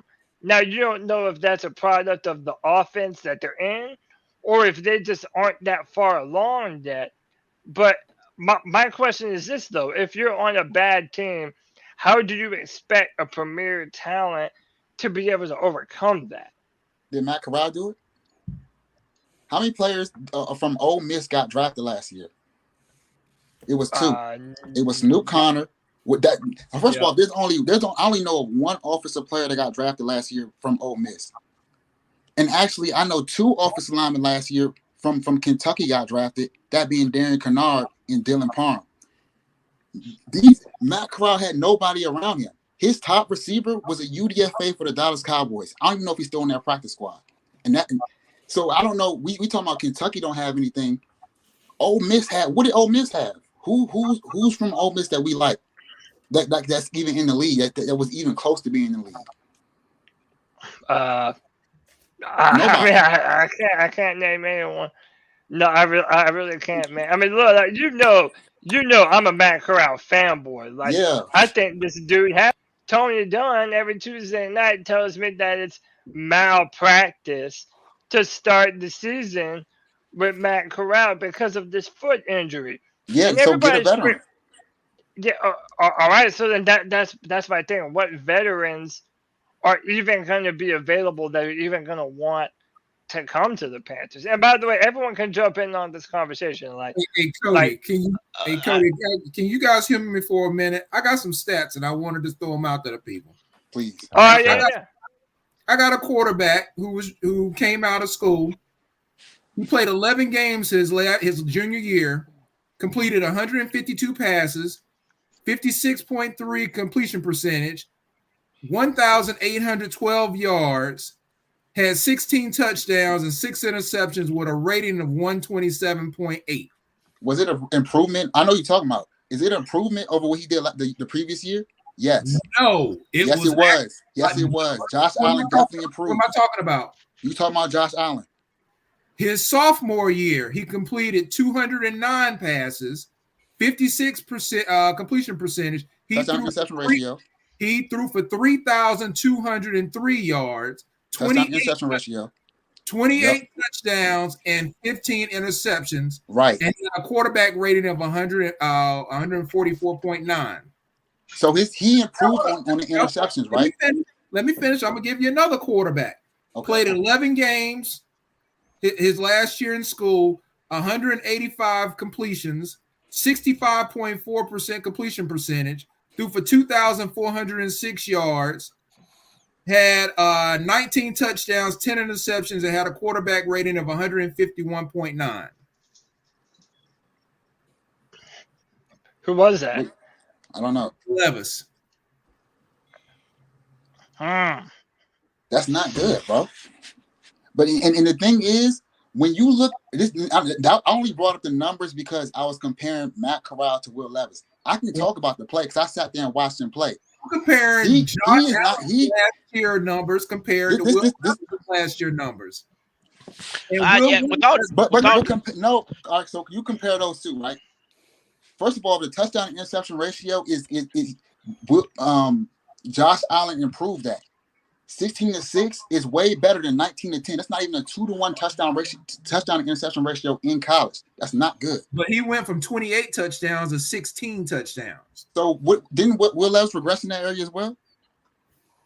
Let's see. Actually, let's see. Hold on. What is it? No, Will Levis got better. He threw 3 less interceptions. He went down in How many touchdowns? Interceptions. How many touchdowns? 19. Before? 24 the previous exactly. year. And that's what I'm talking about. We can talk about the play though. He has Baker feet. Like he is probably He does. He is so he did in Tennessee. inconsistent with everything. When he was just so erratic playing. I was big high on Will Levis till I watched him play Tennessee, and I was like, "Oh no, this dude ain't it." And I was just like, he was playing. I mean, granted, yes. Who was Matt Corral playing with? And what did he do to Tennessee? Anthony, you can jump in on this too, bro. I see you in here. Yeah. I understand. I understand he was playing with nobody, but Matt Corral was playing with nobody. But that excuse only goes so far. Exactly. I'm sorry, it just does. There's a point, if you're going to be an elite quarterback, you have to show somewhere in your game you're going to be an elite quarterback. Especially in big games. You got to be an elite quarterback. But and did you see it's just not there. But hold on, to take up for Drew a little bit. Do you see what Drew is saying though? That Will Levis represents a big time arm talent. He can run the football, and he's tough as hell, right? But my thing is this. Look. Here's what I'm saying. This year, he had a foot injury. I don't know what. He had some type of foot injury this year when he was playing. He did when he played Tennessee. He had a foot. He was injured when he played Tennessee. He had 391 yards last year rushing, and it says negative 107 yards. I'm not lying. I was not lying. And you look at Corral. What's the point of drafting Will Levis when you have Corral on your team? Both of them. The key thing with what Will Levis is, they said he has a quick release and a big arm. Who is that?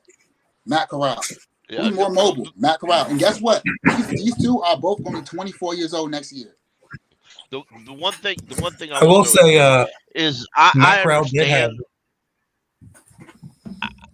I understand all the love and stuff, or the likes. I wouldn't take Will Levis or Anthony Richardson in the first round. Agreed. To me, they are not first round talent. For me, I know some people want him to be first round talent, but let's remember this time last year, everybody was, including myself, was screaming. Willis was going to be a top 5 pick. I was an idiot back then, and I believed that. Well, I was educated differently. You know, there's a lot of people out there that said all these quarterbacks were going to be top talent because everybody needs them and everybody's going to overdraft a quarterback. Not necessarily. I will say Matt Corral did have Elijah Moore at Ole Miss. And he's more stats than Josh Allen shouldn't have been a first round quarterback. This is what I'm talking about with the play. I was just talking about the stats for Matt Corral I was just comparing the stats to Matt Corral and Will Levis, like both of them as prospects. Will Levis don't do it. If you want to go based on the stats against prospects, then as you said, if you're using your logic, then Josh Allen should not have been a first round quarterback. No. I said Matt Corral had better stats than Will Levis. Should have. But let's talk about the play. I know you're doing Matt Corral. I know you're doing the difference between Will Levis and Josh Allen. Josh Allen can escape the pocket, and it's so crazy that if you were to go back and watch Josh Allen highlights, you would think that the way that the narrative is that the Bills built this person. If you go back and look at his highlights, he's making the exact same throws. Patrick Mahomes, the same way. You could see it coming, bro. And I know 2020 hindsight, but he is literally making the exact same plays. So you see it in college. What he's doing, what Will Levis is doing in college is what is it? I need to. What marquee game can y'all pull up to say, okay, he's that guy? I don't know it. Well, Peyton Manning never had that game either. None of that. Peyton Manning. It was probably, but see that's the thing, Jordan. And I hear what you're saying. All those games that you're gonna pull up, they're not from this year. They're from last year. So you are having to project him a little bit. And, people and say Josh Allen's last year, he only rushed for 204 yards. Was it negative? The whole season, he rushed for 204 yards. Was it? That's 300 more than what Will Levis right now. Again, I'm just saying. It's not like he was Michael Vick. He rushed for 204 yards over 11 games. And Will Levis did what? Will Levis had the difference is Josh Allen is really a freak athlete. Will Levis is not. He's not escaping the pocket like a Josh Allen. He's not doing them throws on the run like Josh Allen was doing. Will Levis is not good. I do want to say, and guess me and Anthony don't agree on nothing. Listen, but I'm going to say this. The only quarterback worth taking in the first round is Bryce Young. I swear to God, that's it. There's no other. From what I've seen with Bryce Young, I don't care. You won't see any Alabama linemen going in the second or first round this year. This dude, all he does is go through his progressions and make the right throw every single time. His pre-snap motion is insane. He's the only and if you're talking about a player where your only concern for him is height and weight, then bingo, that's you got it. Like if you're not even worried about what he can do throwing the football wise, I also see this dude, he's got a little bit of legs, like he's got a little bit of like jukeness to him. So, but we're not going to get him. We're not going to be good. No, we're not bad enough to get him. That's why I'm not a Bryce Young fan. Anthony knows that. But yeah, absolutely. I'll say Alabama's this. season would be a whole lot worse without Bryce Young. Well, yeah. I mean, that's fair to say. Yeah, the Houston Texans will probably be a Bryce Young fan. Yeah, he and does. That's just they've already got the first pick locked up, and unless you offer them a king's ransom, they ain't trading, and we would be stupid to do that. And I don't think I'll take Spencer Rattler before I take Levis. To go off, I mean, I'll take Anthony Richardson before I take hate Levis. to agree with you, Kevin. I'm taking Michael Penix before I take Levis. That's why I said earlier when I was like, if the only court, like if you're gonna, I still want to draft one, but just take one in the second round. In my opinion, I like Anthony Richardson. I like his type of traits that he has. We agree. Because, and I don't look at stats at all. Like stats in college are bullshit because CJ Stroud has the best stats in the game, but he just sits in the pocket and throws to Marvin Harrison. Them Will Levis stats tell what you see on tape. CJ Stroud bothers me because he's great if everything goes exactly the way it's supposed to. But we all know as NFL fans, it don't go that way 90% of the time. That's true. And you have to adapt. But don't you think, if not sooner? And I don't think Stroud can do that. But don't you think a quarterback playing well is a good part of everything going the way? In fact, probably one of the most important parts of everything going the way it's supposed to. So if things are going the way they're supposed to, I think you can give the bulk majority of that to the quarterback playing what he's supposed to do, right? I mean, I get what you're saying. There are things he can't control, and the difference between an elite quarterback and a run-of-the-mill quarterback is an elite quarterback can do it without it. We say people like Aaron Rodgers has done it, even though I can argue he's always had at least one elite player on his team. Tom Brady always had one elite player. People make those arguments, but I mean, I feel like if you have if the team is successful and the quarterback is playing well, I mean, you have to give him some credit for that. Even if they're surrounded by a good team, I pick on Cody today. I think I said last week that Clemson's a bought and paid for team, and they are. I mean, look, in college football, the big blue bloods are Alabama, Clemson, all these teams. Same way in college basketball, Duke, Carolina. These teams are bought and paid for. Okay, and I get that. I'm okay with that. But the thing is, just because of that doesn't mean that that's not a good player. Now, it does factor into how good that player can be. Look at Trevor Lawrence, surrounded by amazing talent, was the best college player you ever seen. Gets to the pros and he plays worse than Gardner Minshew. So I mean, there's a lot of things. Oh my God! You see the underhanded shots right there. That was a little uppercut right there. But I mean, like I just feel like you have to give the quarterback some of the credit. He's part of that reason that they're successful and that talent. Yeah, and like, by the way, I just want to say that to me, Bryce Young, out of all the players in this draft, he is the best point guard. He has the best field vision out of every prospect in this class. And that would be the reason why I wouldn't worry about him, because he's a general, man. He doesn't fear anything. His eyes are downfield. And whatever accommodations he's going to have to make, being 5'11", 190 pounds, he's a good enough player to make those accommodations. How big is Tua? Tua's like he's not that much. I believe bigger, he's like honestly. I believe he's like 6 foot, 215 or something. Bryce Young. He's not a big dude. Like right now, he's killing it. Yeah. JJ, once again, it's year 3 with Tua. Yeah, so, no, you're right. JJ, I know you had something that JJ had something that he wanted to get off that he wanted to say. JJ, I wanted you to say it. What's up, man? I think a very underrated position we need that I haven't heard in a while is wide receiver. Like, yes, I really feel like we need another it's hard to find a real good option, receiving option in tight end. So we have to address the wide receiver position. Like I said with Michael Parsons and Brian Burns, that is something teams have to worry about. Could you imagine if like really DJ Moore was our second best wide receiver and Terrence what the Marshall Bengals makes a did. jump?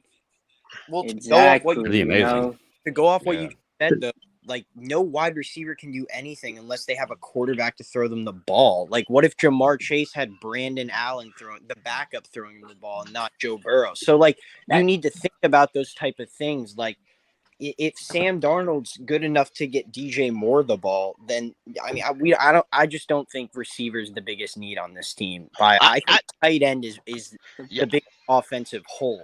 If Quentin Johnson's there, you got to take him, bro. He's that. It depends on the receiver.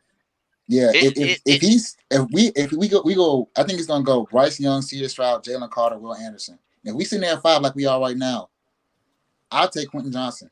He's that good, bro. Yeah, that's the TCU. Yeah, he's from TCU. Jordan, that's TCU. He's the tall guy with his dreads, look like D-Hop and Larry. Yeah. I also like that USC receiver too. Jordan Addison. He's nice. Jordan. Yeah. I'm going to agree. I really like. I don't necessarily think receivers is a bigger need, but it is a need nonetheless. Because as much as I like Marshall and I like bless his heart, that other receiver I can never remember his name. No, the guy we got from Jacksonville. Laviska. Shenault. Yeah, Shenault. As much as I like him, they're not using him in just a few patterns, and it's the same method that they had in Jacksonville. So I have to keep asking myself, is it him? Is it us? Is the guy can't learn anymore but a few positions? What is the up with him only running 1 or 2 plays? He did the same thing in Jacksonville. Look at the top teams right now in the NFL. They all have like 2 all-pro receivers. Yeah. The Eagles. But they also have really damn good quarterbacks. So, but you have to realize a lot of them are young quarterbacks. Like, could you imagine bringing in what if the worst happens and DJ goes down the year we think we're bringing in a quarterback to try and prepare? I know that's very unfortunate, and he's an Iron Man so far, but like we need to put that said quarterback in probably the best position possible, and giving him an even more elite weapon. I feel like you just can't go wrong with that in terms of helping the franchise. I agree. Especially because wide receivers are sorry. I feel like wide receivers are taking a step in like impacting games nowadays with NFL going more pass heavy. You know, these wide receivers make the impacts. You know, it could be 140-yard catch that changes the game on one drive, something like that. So I just feel like that position has gone underrated. Let's use the exact example people are using. Would Jamar Chase be Jamar Chase without Joe Burrow? Well, would Joe Burrow have won these past few games without Jamar Chase if he didn't have Tyler Boyd and T. Higgins? That's true. Like, I mean, the reality is the depth at that position is important. And let's also be real about one other piece to this is when you have an offensive line like we have, and you have the wide receivers, you have the ability to develop quarterbacks beyond what you even thought they were possibly able to do. It took Stephon Diggs coming to the Bills for them to take the next level, right? We can even go as far as looking at what Brady did when Randy Moss joined up with them. I know they had won some stuff, but like he took a step forward. Brady was not the reason, right? Yeah. Brady was not the reason they won their Super Bowls the first few years. Right.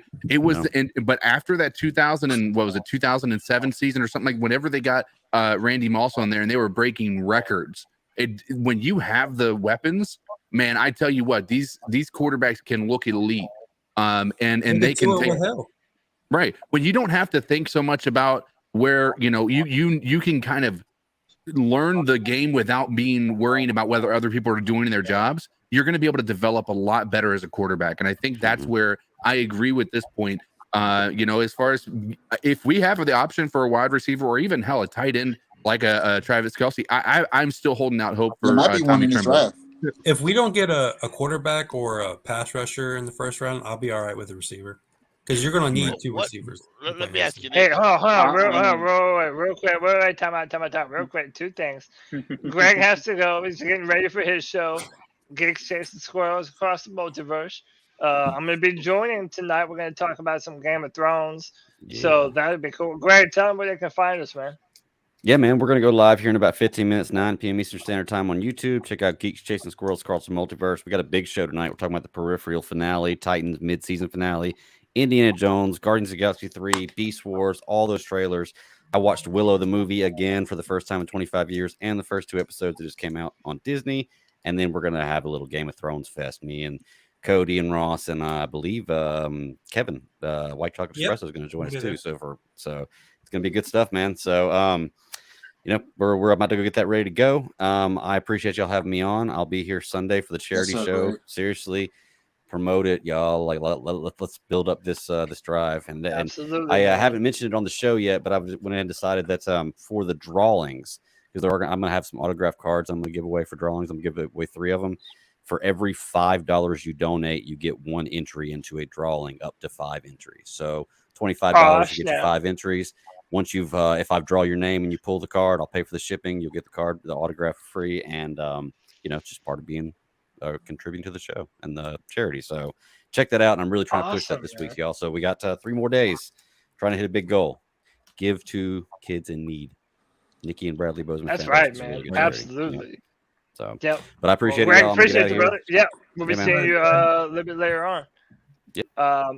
So in a minute, I'm going to do this prize pick segment, and I'm probably going to let White Chocolate Espresso pick all my picks for me. Maybe I can actually win something. But I wanted to go back to something real quick.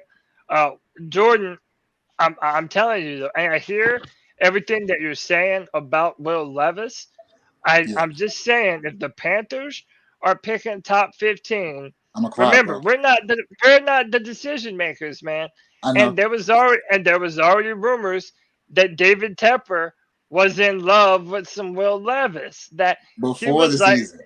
Yeah, I know. So what I'm saying is if we do decide to go quarterback, because of all these teams now trying to find their own version of Josh Allen and Justin Herbert, I'm just saying it's not the move that I would make.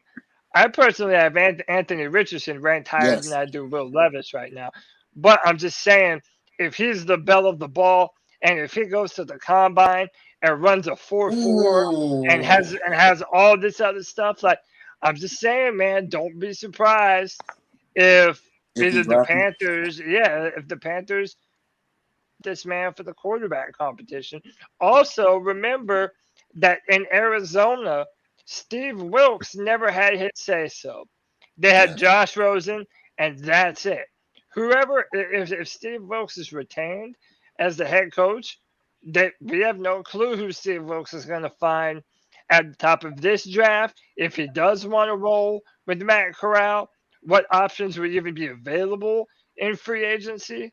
Really, every option is available to us. So I don't want anyone getting their feelings hurt when the Panthers do. The feelings will be hurt if they draft Will Levis. Feelings will be hurt. Yeah, probably for a lot of people, man. Who do you think wins that QB battle off the top of your head right now? Well, between Matt Corral and Will Levis? Yeah. Oh, Matt Corral.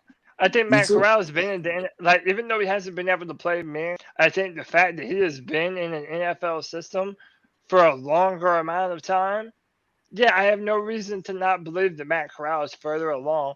And I don't give a damn that he fell to the 3rd round. Matt Corral has elite physical potential. From the arm talent perspective, running the football, he took care of the football his final year, only 5 interceptions. Matt Corral has big-time talent, and I feel like that's undeniable. I just hope that he's given the chance to show that kind of talent and versatility. Did y'all see that he already put on weight, even though he's injured? Yeah, I mean, he's looking thick, bro. Yes. He's looking like he put on like Pause. 10 pounds or something. Yeah, that's what it looked like. He looked the same size as Baker Mayfield. Now I want him to get to 215. Can we draft Caleb Williams? I wish. Draft Hey, I would not be here talking at Please. all. Oh my I goodness. wish. Oh my god. You're looking to have a number 1 pick in the draft type of season next year. Next year, if yeah. that's gonna happen. But I want Marvin. Ooh. Imagine Marvin Harrison with That's DJ the Moore. bias. Always Wow. bias. Oh my god. He's nice. Hey, let me try this one more time, man. We had John in here earlier. John, who was having some yes. microphone issues. John, you back with me? Yes, I'm back. Yes, Can you hear me sir. better? Yes, sir. Yeah, much better, much better. Yeah, I'm sorry. I was driving around, man, when I had tapped in. You guys were having a really good conversation. I just wanted to, join, man, because I was really enjoying what I was hearing. Yeah, no, I was, when you were talking about Levis, you had said something, Cody, that stuck out to me. Because I think one thing, if any of these quarterbacks fall into the right situation, yeah, they can all potentially get better. I think that Corral has probably the biggest upside, even of some of the quarterbacks coming out this year.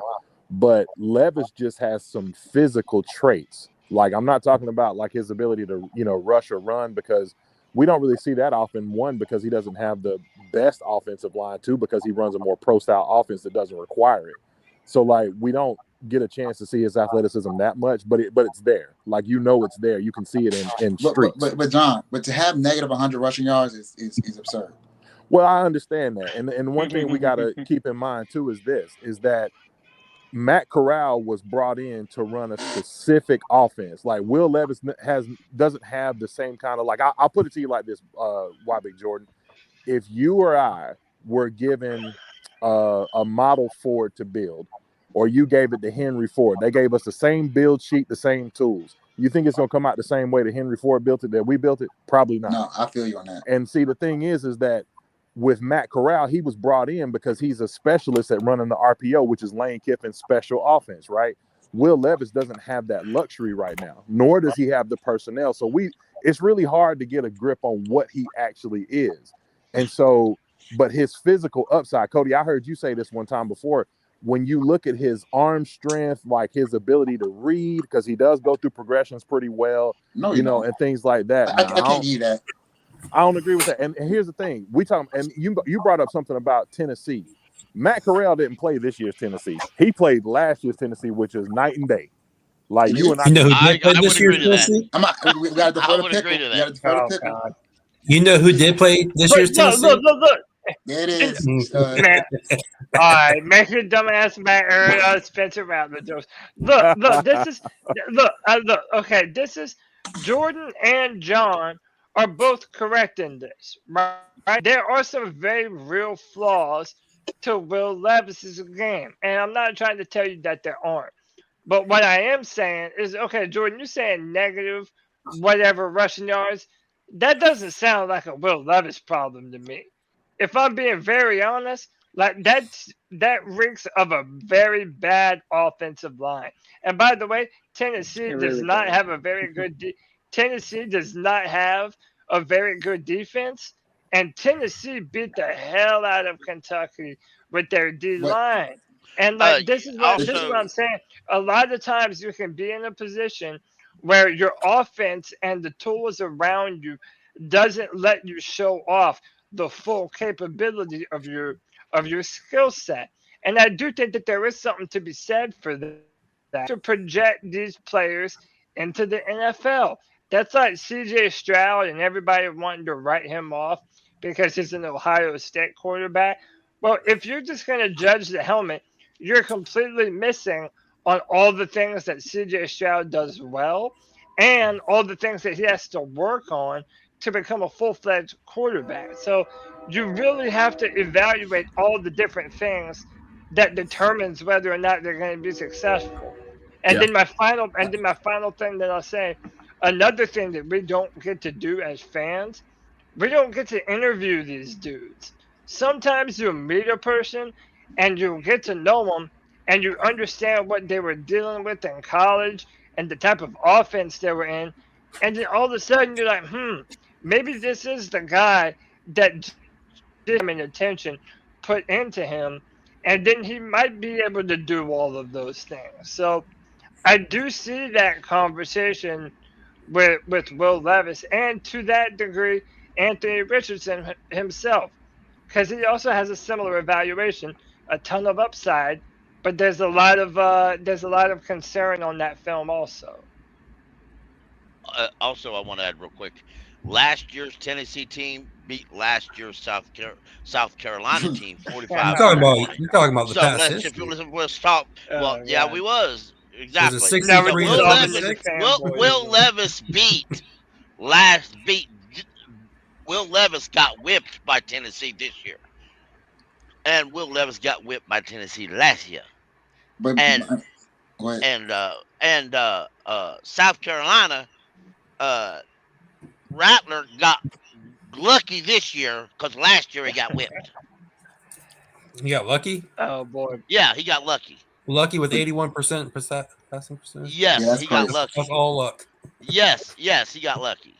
Just Got like lucky against Clemson. Kyler Murray. Like Kyler Murray, he got lucky. 81? Spencer Rattler got lucky with Clemson too, man. He's just I got a lucky. question. Wait. I got a question. Well, Where does Spencer Rattler, to anyone who has followed Spencer Rattler or knows enough about him, where does Spencer Rattler get drafted? Or is he coming back for another year? I would stay We in don't know college. yet. You think he's gonna come out? He hasn't declared yet. Yo, can y'all hear me? Yeah, we can hear you. Yeah, I can hear you, John. Oh, okay, cool. No, I wanted to say one thing real quick before the Spencer Rattler thing. I heard somebody say this earlier. I wouldn't get so caught up on wins when it comes to quarterback play in college. The reason is because when you look at like Peyton Manning didn't win a national championship, T. Martin did, right? He got drafted in that same Brady draft and flamed out within a year. You know what I'm saying? Like, so, you know, and there's countless others. I think there were Graham Harrell with Texas Tech did really good with Michael Crabtree one year. He flamed out. Greg McElroy with Alabama. I mean, so the list goes on and on. I mean, Patrick Mahomes is a perfect example of don't look at wins because Texas Tech didn't accomplish much when he was there. But he was putting up all these numbers. So Patrick, he was putting up numbers though. I think he had like 700 yards in one game. That was that game he had a duel with Baker Mayfield. Oh, let me welcome Blake into the show. Blake, how you doing, man? I'm doing good, Cody. How are you guys doing today? What's up, Blake? I'm doing good, man. What you want to add to this conversation? Yeah, so I think the whole debacle, we can go back and forth on quarterbacks in this. It all comes down to who do we stay with Steve Wilks, who knows what we have in Matt Corral somewhat, or do we completely go to a new head coach? Because the new head coach is going to want his guy no matter which way you look at it. He might try to see if his guy is Matt Corral, but most likely he's going to draft somebody coming out of college, right? Right. If we get Steve Wilks, my perfect situation, I was taking a look at the 2023 free agents in the quarterback world. My perfect situation would be having Matt Corral run the one, and then have a more experienced backup, maybe somebody that has been coached by a great like Geno Smith, or maybe bring back Teddy, or somebody who's been in the system for a while, somebody who can pass on that knowledge of those intangibles that you don't necessarily get early on in your career, right? And then take the best player available in the first round, which Geno would be great. Which Geno's for coming back me, to Seattle. I mean, he probably is, but I could also see Seattle taking their quarterback as well. Like Seattle, I think is going to start pushing towards the future. They can groom somebody. Let's remember, Russell Wilson looked real good in Seattle in Pete Carroll's system. Mm-hmm. Geno Smith hasn't been good anywhere except for Pete Carroll's system. I don't want Geno to play. May just be a system Oh yeah, he 100% is, you don't have to and pay we've Geno. seen that. We've seen that beforehand. But I don't want Geno to play. I want Matt to play. I want somebody there to tell Matt to help him keep his head down, let him grind, and let him be there for that shoulder to be like, all right, what the hell do I do because I'm stuck? You know what I mean? That's good. Russell but, money though. But if you have a backup quarterback and a veteran, and the guy you have struggles, you want a backup that you can rely on, not somebody that's just holding a clipboard. I think Gino could do that. I think Gino could do that if we had the right situation. I'm not a believer in Gino right now just because he's only looked good in a Pete Carroll system. And I can agree with that. You know, bring that system with you. Older coaches like Pete Carroll, Bill Belichick, they have a system how they do things, and it's system controlled. And Carolina never had a system controlled. With the way Steve Wilks has been running the offense, we're starting to build that system. And like I said, this all depends on what we have at head coach. Head coach determines everything that's going to happen next year, no matter what way you look at it. But I think that having that, and it doesn't have to be Gino. That's just one of the heads names that popped off the top of my head. I would love for us to go get Jimmy G, but we know Jimmy G is going to want to start. He don't want a bag too. Well, he's going to want a bag. Yeah, exactly. I want a bridge quarterback who can push the young guy. I don't want to hand the young guy anything. I want a quarterback who will push you. We don't need anything right now to look for the long term. We need something to give us that capability, that knowledge. If Sam Darnold balls out and we want to sit Sam Darnold behind whoever we choose, I'm cool with that. Put him on a 2-year deal or something like that. Have him sit behind with some backup money. I think Sam Darnold could be the guy. Sam Darnold will probably resign there. Let's be honest with you. Sam ain't going to get a bigger contract nowhere else. No, I think Sam Darnold might be the guy. If you look at all of the rosters Sam Darnold has, if you look at all the rosters that Sam Darnold has had across the years at the Jets, the first couple years, the first year with us here last year, the offensive lines that he has had have been terrible. But you look at some of the throws he made in the preseason, some of the throws he made in this past game. I want to see how Sam plays out for the rest of the season. Sam looks good when he has time, and that's what he has been missing his entire career. Sam isn't a quick read throw like Matt Corral. Sam doesn't do RPOs. Sam likes to drop it over the top, and that's just how I feel about it. And we have the offense now that we're able to actually run the ball with at least 4.5 to 5 yards per carry off of Deontay Foreman and Chuba Hubbard.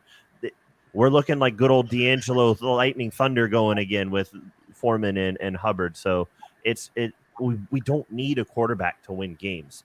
We don't need a star quarterback to win games. We need somebody to take care of the ball and not turn it over and make plays when plays are needed to be made.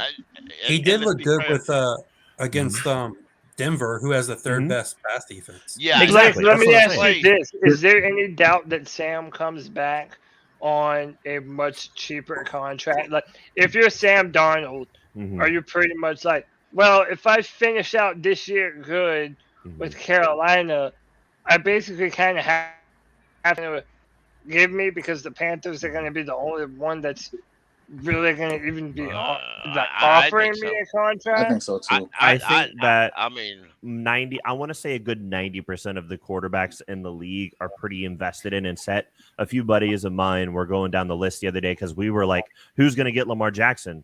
Are the Ravens really going to pay him $300 million guaranteed? They don't have the money for that. If they invest on him, they have nothing to do in free agency next year. So we were like, okay, what teams could he go to? Who's in that quarterback race? We know that the top 3 needy teams are going to be really high on that draft board, and they're going to go for the Bryce Young, the CJ Stroud. So at that point, how does that trickle down too? The Ravens. I think the Ravens are franchising, which ties him up. He can say, well, I'm not going to sign it. Right. That just means he's not playing. Right. That means the money's there. Whether if he don't sign it, he don't get paid. So either way, he's stuck. Yeah. So he's going to sign it, or he's just not going to play. Yeah. Mm-hmm. Exactly. You heard him again next year. The professor Tony Dunn's joining us. Yes, Tony, sir. what's up, brother? The professor. What is? Yes, sir. What's I up, Tony? am still fuming. Over Matt Rhule. Yeah, dude. Man, it's really got me twisted up. Like he's trying to cover his bases, man. He's like a woman who can whip you Push with all words. the right buttons. Yeah. I mean, and it's so ridiculous. And I don't even need him to give me a mea culpa. I don't need an apology from Matt Rhule. I just wish that he's trying to use us against him, like, or for him. Like, and keep our names out your mouth. He's an opportunist. Yeah, keep our names out your mouth. Exactly. He said, I didn't lose the locker room. I lost the fans. Sheena Quick said, you lost a lot of games too, bro, which is the fucking truth. So I don't want to hear this. It's like Sheena has been on one, dude. Yo, she's been on point recently. She's good, man. She's been on a 2-year rocket ship among reporters in the I like South. our reporters a lot, all of them. Yeah, I do. I mean, we all don't like the same guy, so we're not going to talk about him. But pretty much everybody else. He's my fave. He really is. You like Dave? Love him. I kind of do. Man. I kind of do. I do love him. Like, first of all, he's like sometimes he gets on my nerves sometimes. I know you guys think he does it on purpose. He definitely does, Tony. I don't know. Don't lie to me. Man. Look, I am notorious for honestly flip-flopping people's names.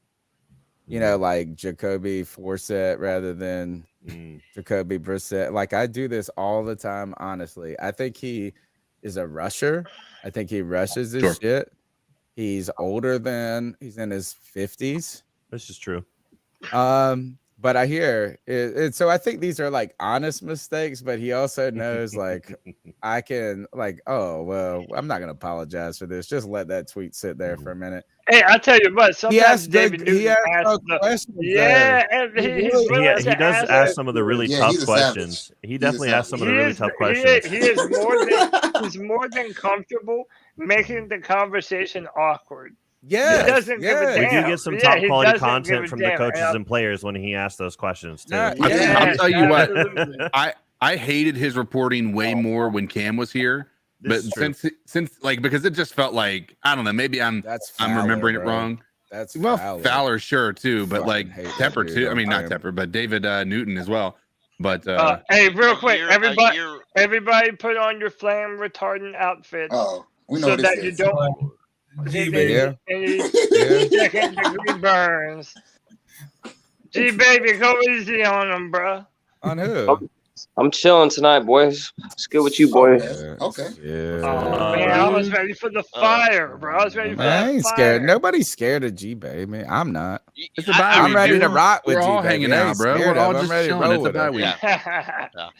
I remember a year before he was actually cut, David Newton come out in an article and said he don't be surprised if Cam is cut, and people went off on David Newton like dirt. And sure enough, David Newton stuck to that. I just like that David Newton Well, he was on asked in y'all's the show. press conferences the most blatantly. They're not complex questions. They're not overly insightful, but they are the question, or is that we all want to ask, which is like why like it's just a short question always, but it is about the hot headline. I think he's one of the few people that pushes on the coaches, and I think he plays that kind of like, oh, I'm a goofy guy to his advantage. So it's like, they're like, oh, Dave. And G baby, how are you not fuming over this Matt Rhule shit? And don't you live out that way? Yeah, I stay like 20 minutes away from Smitty, G. I live in West Jordan. So the West Jordan is like 20 minutes away from Salt Lake City. Okay, well, how far is that from Nebraska? Oh, y'all are probably closer to Nebraska than me. No way. Yeah, It's I bet on the it's other side of the country for us. Nebraska is what, in the middle, right? I guess I am. Nebraska's probably what, 2 or 3 states over from where I am. Are you not upset by this Matt Rhule shit? No, fuck no. He's throwing this all under the. He's lying, bro. It don't matter. He ain't on the team no more. Everybody's face. He is a.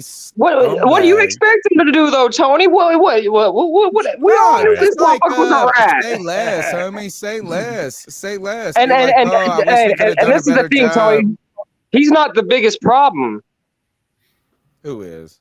David fucking Tepper, bro. Oh man, that's true. I don't think you're gonna have many arguments. David Tepper's gonna ruin this team. That's irrelevant. Can't be a problem. Really, because that's irrelevant. Ever since ain't going nowhere.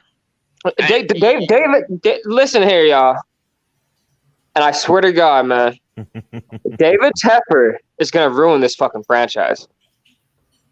I would. He knows absolutely nothing about football, but he has his fingerprints over everything, bro. Say this. And Cody Lack ain't lying, bro. He wants Will Levis, bro. I'm telling you, bro. He did before. At the beginning of the season, before this started playing out. That shit ain't gonna change, though. I don't see, bro. That dude's a bitch, he bro. wanted Justin Fields. And didn't get him. He won a lot. You of ain't things. done PrizePicks yet. Let's I'm not. Oh, we gotta do PrizePicks, and it's Flex Friday. They have a free $20 play right now. Oh shit! But they have to play tonight, so we have to pick basketball. But you don't. It's only for basketball. Basketball sucks. No, you have to bet on people that play tonight. So, but it's if you do a flex pick tonight, right now, if you do a flex pick on PrizePicks, and it's up to $20 value. If you lose, they just give you your $20 back. So it's like a free bet. But PrizePicks, use the promo code C3, you get a 100% deposit bonus.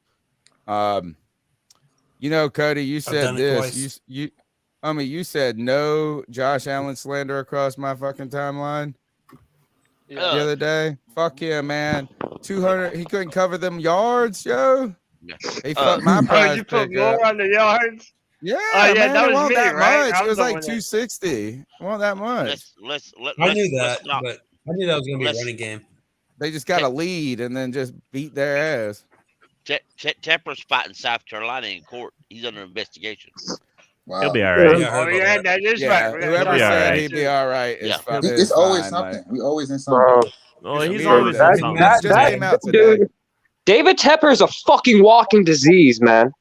But at least our players are not practicing in a fucking ballroom.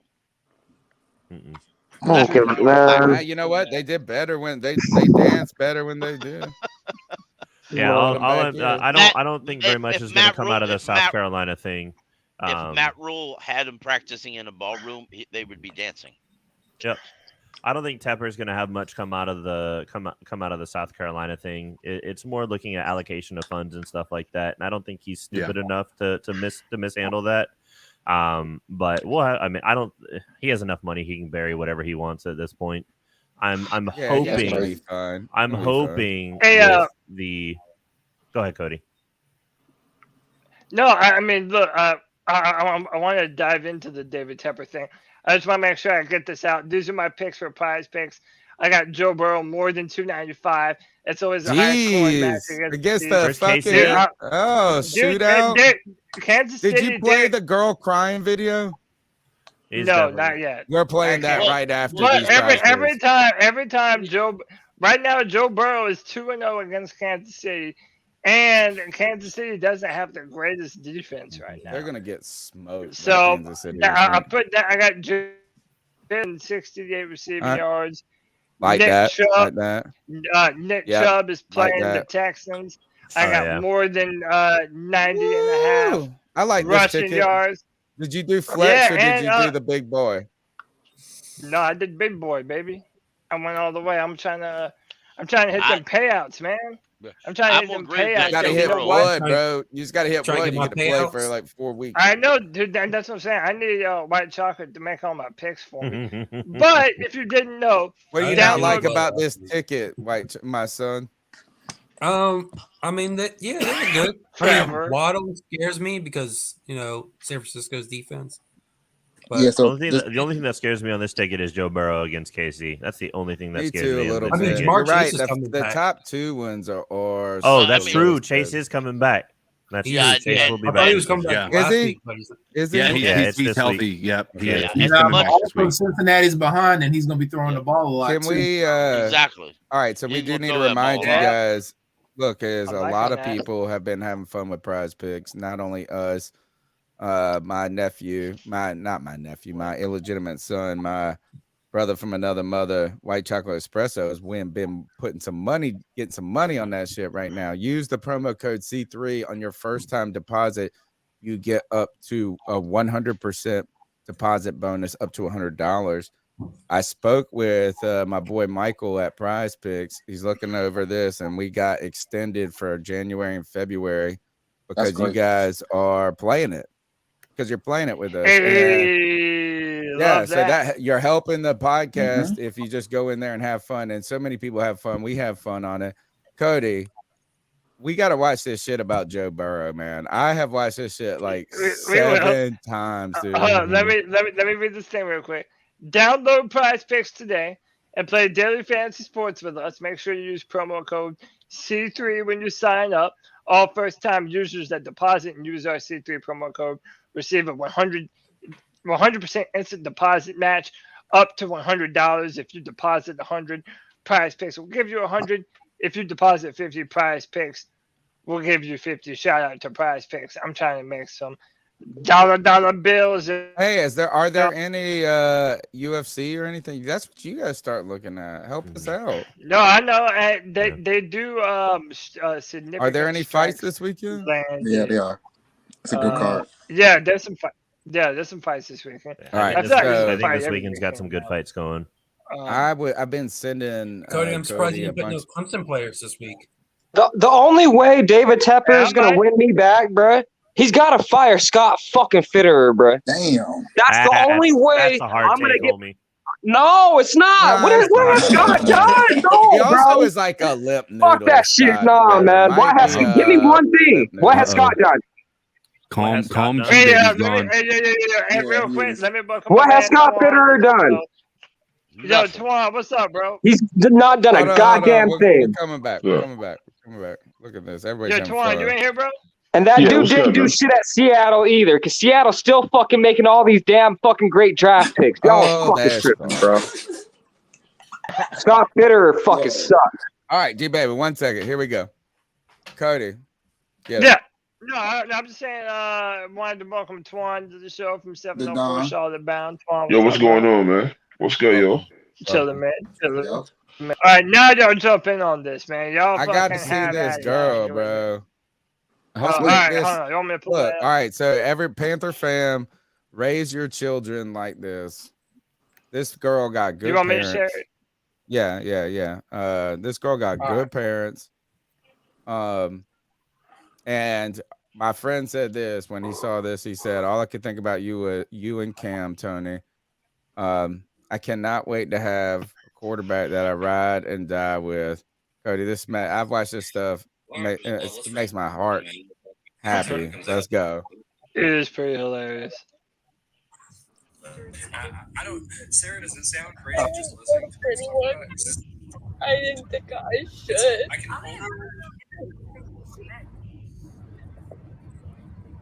What's wrong, sis? I know he's got a girlfriend. And She I'm had happy her for wisdom him. teeth pulled, by the way.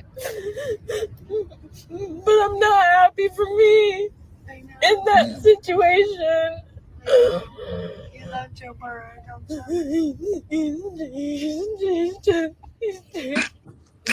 He's pretty, but dang it, he's talented. And let's be honest, I go for ambition, not look. This girl's gonna get an on-field experience with Joe Burrow after this weekend. Sunday. I really think this is Lamar Chase isn't even I don't a think sure so. thing, and I miss him. You see how swollen her cheeks are, man? She's definitely just got something done. Yeah. That Panthers Even game if did we it get for her. past that one. Yeah, right? Well, then we got the Kansas City Chiefs and Patrick Mahomes, and he's so good, and everyone knows it. We do know it, yeah. And he makes those quick commercials. He did make some pretty good commercials. Joe Burrow's never beaten the Browns, and they're historically the worst franchise in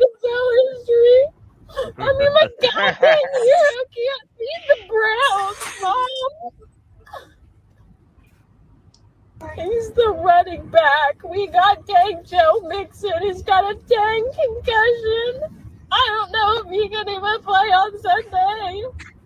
Poor little baby. That's funny. That's funny. Tomorrow will be back on Sunday. They said they were gonna let him practice, but she gets all better and she realizes they put this on the internet. I don't know what she does to him. Right. But Oh, she's out of it, bro. She's dead to the world. I don't even want to ever get my wisdom teeth pulled because I don't want to sound crazy like she. I'm sitting here yelling into this microphone. I got it on mute. Nice. Part of me thinks like it might be staged. No, she got the gauze in her mouth. Yeah, she got the gauze and the cheeks out here and everything. yeah, I don't know. And that last doctor part is details. honest. She was like, "I'm not a doctor." I mean, she knows all these details. It's just diehard it's awful. fans, man. She knows all Diehard these fans. details. Yeah. I don't know, man. Like when you get off of I mean, this, Pickle, come on. If you was drugged up and you was anesthesia, having people some say terrible shit. Like you're like the most honest you've ever been. Right. She But said Pickle, this. as much She as said we that know we about got Carolina, Patrick you be Mahomes, spitting and the he's same so- stuff, man. I think that that's just a sign of good parenting right now. We'd be Just spitting being the a same stuff diehard with how much fan. of fans we have. I'd be scared of what I would say if that was in that position. I know. That's why That's I get so worried every time. Like I'm like, I'd be who am scared I of gonna what get? kind I of like get my filter I mom wouldn't to have. take me. Anytime you're gonna get put out, like you got to get someone that you can trust. That's funny. You know what I'm saying? Like, because you might say the worst shit in your life. Yeah. That's what she basically did. She said, I know he's got a girlfriend and I'm happy for him, but I'm sad for me. I'm not happy for me. What I love about it though is that's how my friend said. He said this reminded me of you when you had Cam. And you know what? It's like, isn't it nice to have a quarterback that is? Hey, I'm gonna be honest. Whenever I saw the Christian McCaffrey news, I was just like her too. When I saw the Christian McCaffrey news, I felt some type of way just like that. They got rid of our best player. I wasn't. I was good. We got something. I still. Oh yeah, I was glad we got something, but. Hey, man, welcome Josh, Mr. Lightning, to the show. Josh, what's up, bro? What's up, Josh? What's up, man? Hey, what's up, guys? What's good, bro? Tony, how you been? Good, man. Good, man. I recognize my see this face? guy out in Greenville all the time. Yeah. That's good, man. Welcome to the show. Yeah. Oh, yeah, you are. You're like courting the whole like look at that. Like my man's ready. All right, so this week, the bye week, though. Panthers robe right here. Nice. How do you guys have you guys talked about Sam Darnold yet? Oh yeah. Yeah, probably. Yeah, there's. We did a little bit, but like, we can go back. We didn't really fully like for sure go into it as the topic. Some people want him to come back for a discount.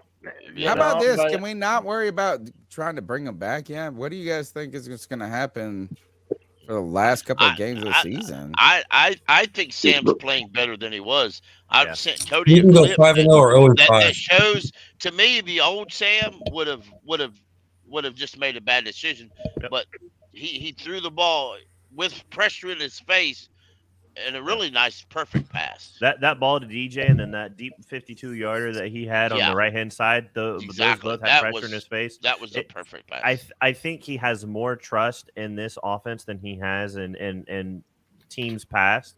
And you in pass protection, this offensive line that we had this year, which is a strength on our team, by the way, is the best offensive line he's had in his career, bar none, hands down.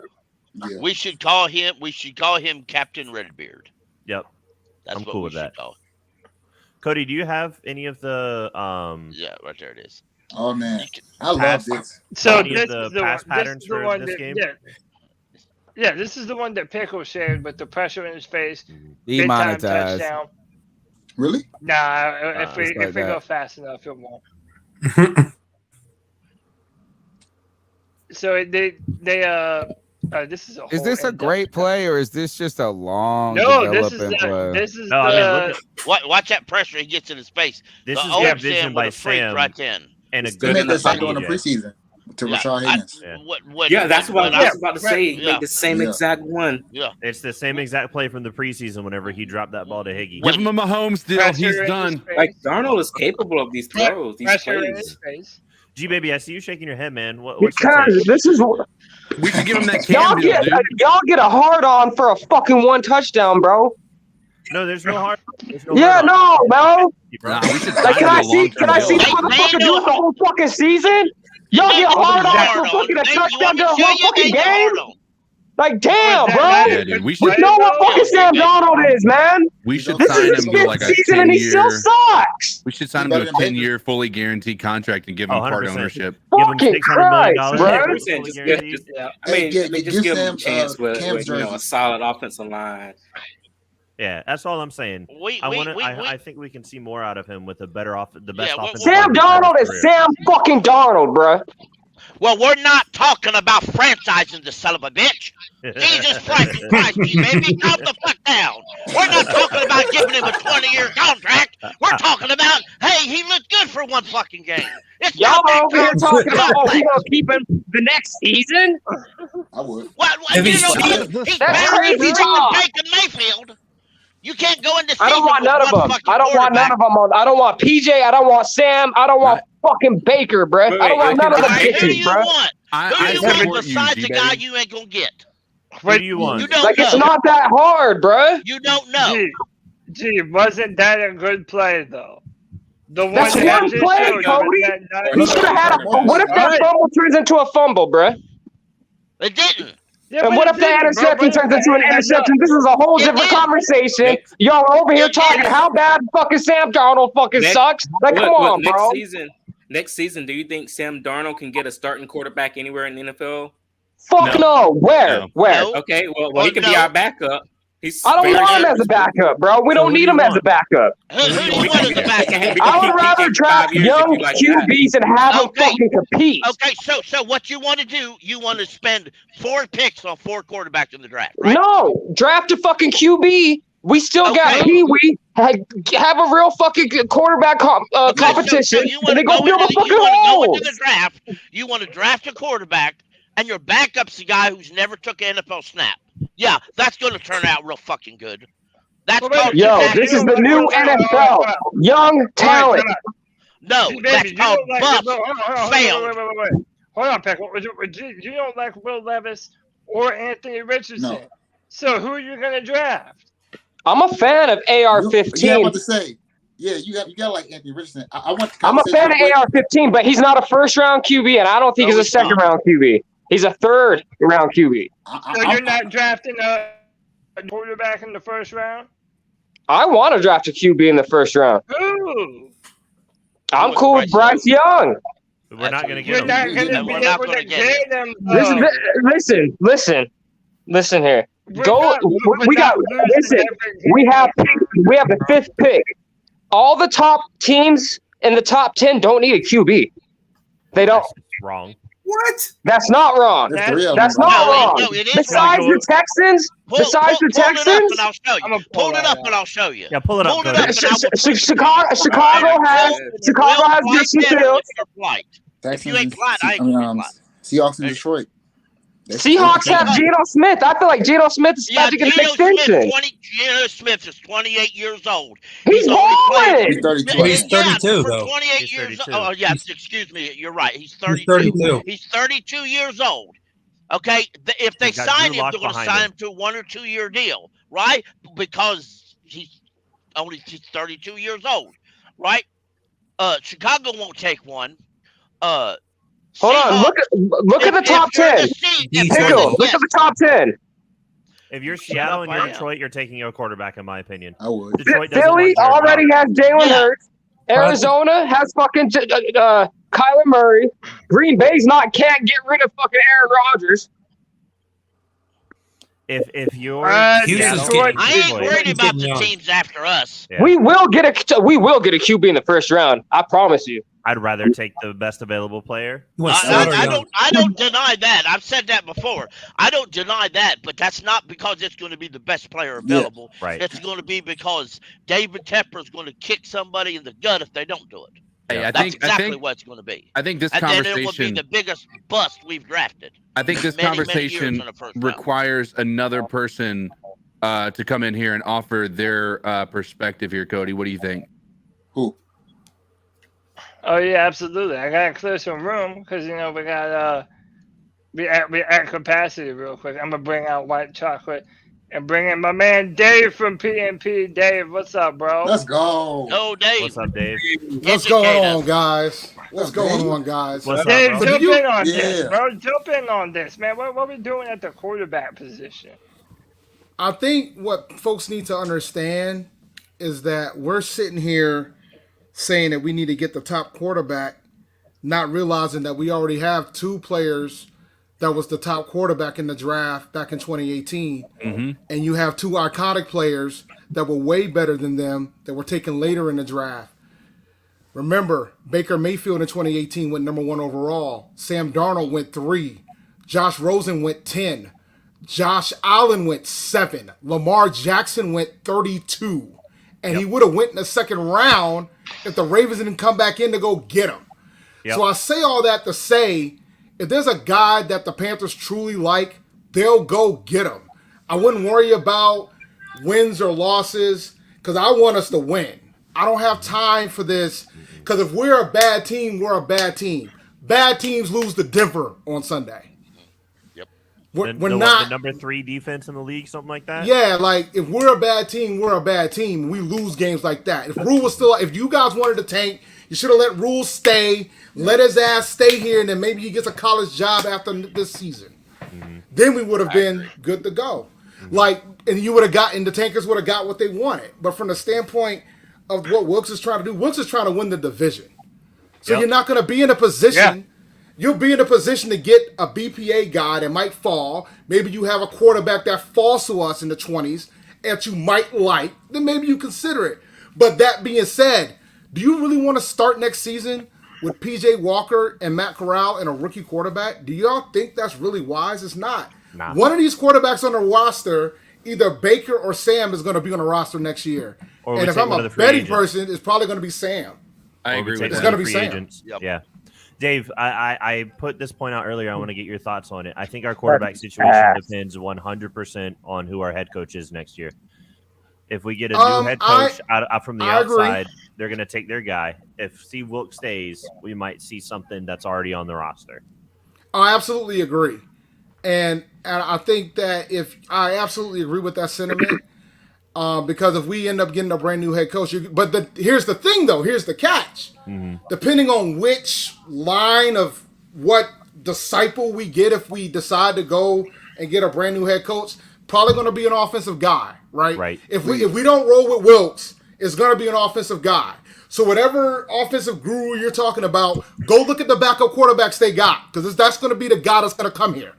Right. That's just my opinion on the matter, right? Right. So if you're talking about, I want to get the Rams offensive guru or Detroit's offensive guru, go look at the backup quarterbacks they got in Detroit. Go look at the backup quarterbacks they got in the Rams. Right. One of those guys is going to probably be on our roster.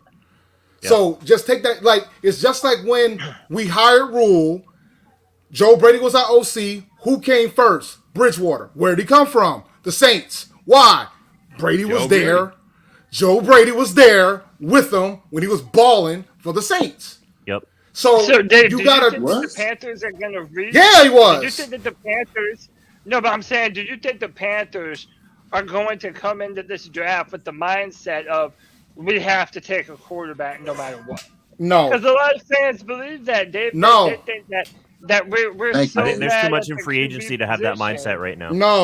No, because my thing is this. I think Tepper is still learning too.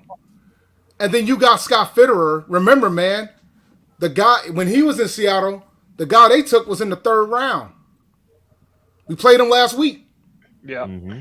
Yep. So, I mean, it's obvious that, he's a believer and you build your team inside out. Right. You build your team in the trenches. Part of me agrees, and if you would have asked me 3-4 weeks ago, I would have been 100% adamant that we're taking a quarterback in the 1st round regardless. Like the idea of, I'll be honest with you, if there's a quarterback starting, we are not going free agency and getting a quarterback. Sorry, we've tried that route for 3 years in a row, trying to retread some of these quarterbacks. Right. So, but I mean, here's the thing: is Tepper has seen that. Tepper is the common denominator here.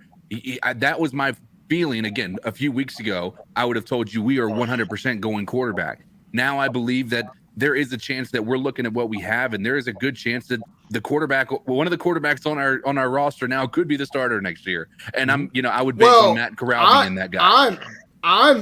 Look, man, I'm going to tell you something right now. If Sam Darnold leads us to the playoffs, y'all better buckle up. And we went. Y'all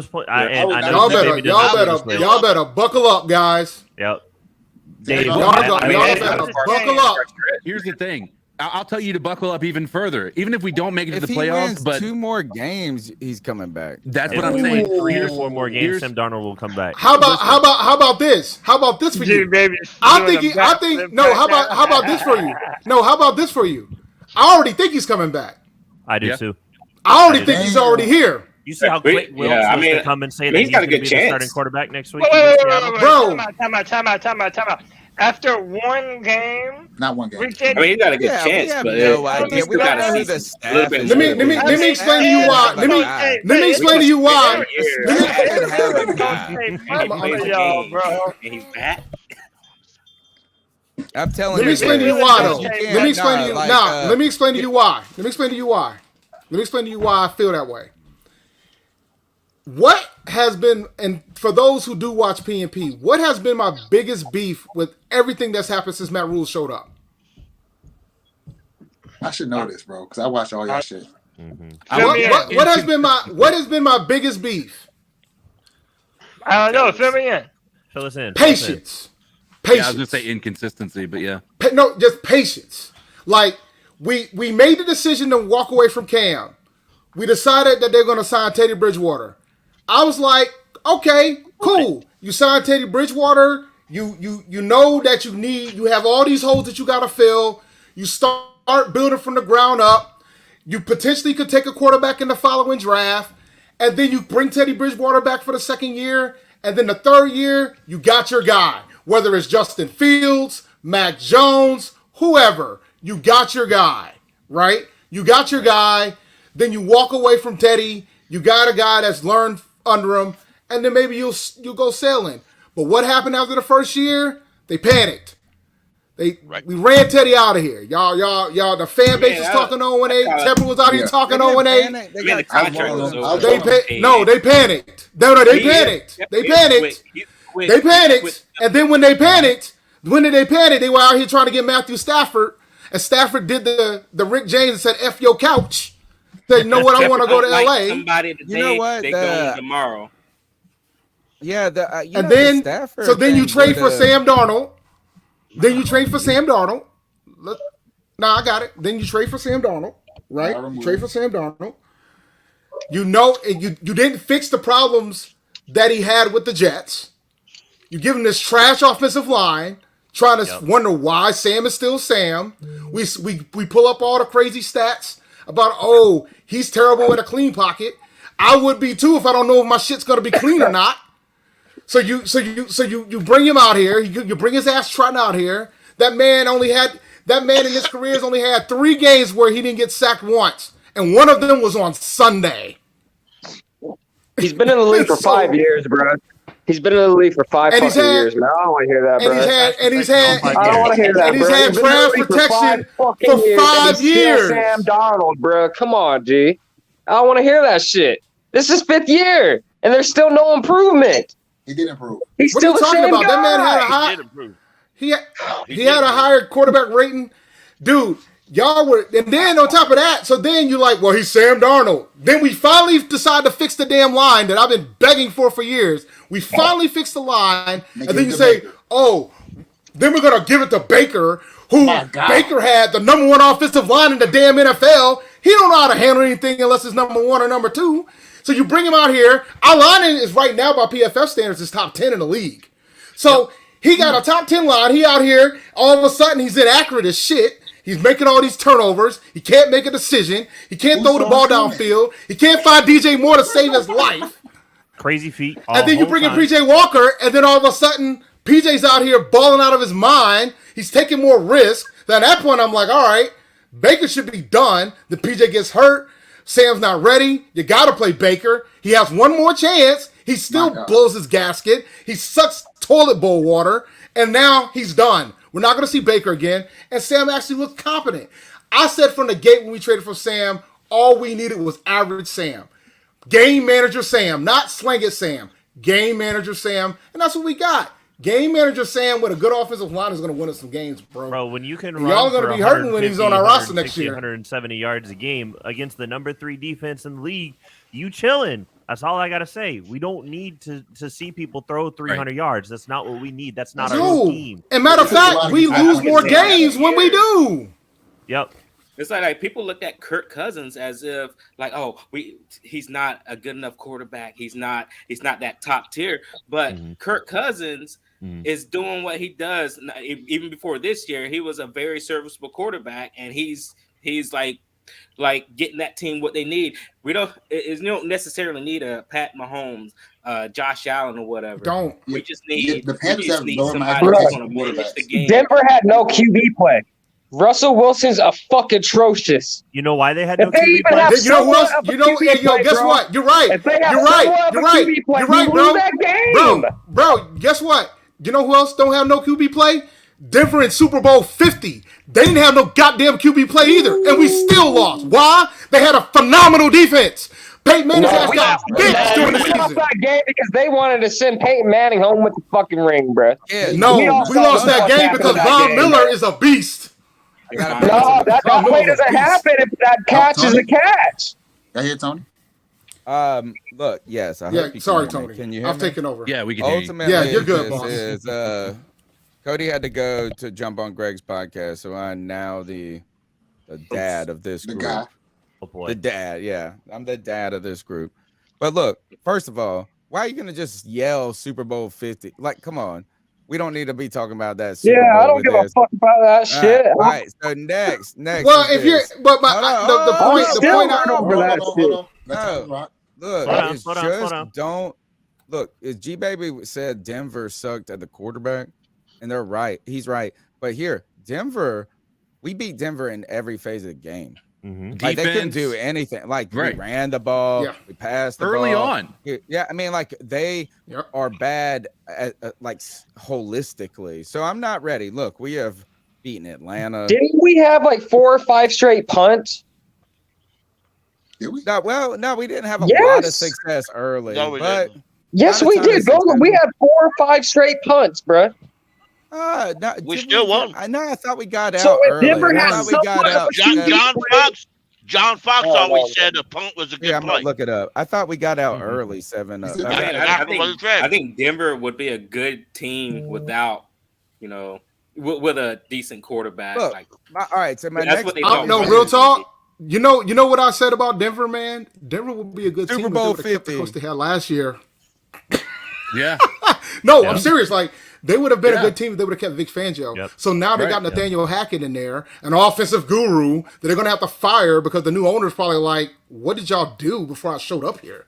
I have a feeling we But are. they I can't- think Steve will. In that point, I know we're talking about something else, but I think it's important that you bring up the offensive guru, and I love the quotations because I really feel like we talk about this league being cyclical. I think that we're about to be on the precipice of a defensive-minded head coach, like Good call. push for these things, right? And that's why I think Steve Wilks has a upper hand in being the head coach next year. But nonetheless, at the end of the day, I agree with what Dave's saying. Like, you don't need that guy. Like when you look at, yes, Patrick Mahomes has won a Super Bowl, but guess what? Matt Stafford did last year too, and Matt Stafford wasn't a world beater last year. You look at his stats; he was an okay quarterback. He was a better than average quarterback, but he wasn't a world beater. Matt Right? Stafford had one. But here's the target thing. that But he here's the threw thing that about Matt just beat Stafford everybody too. last year.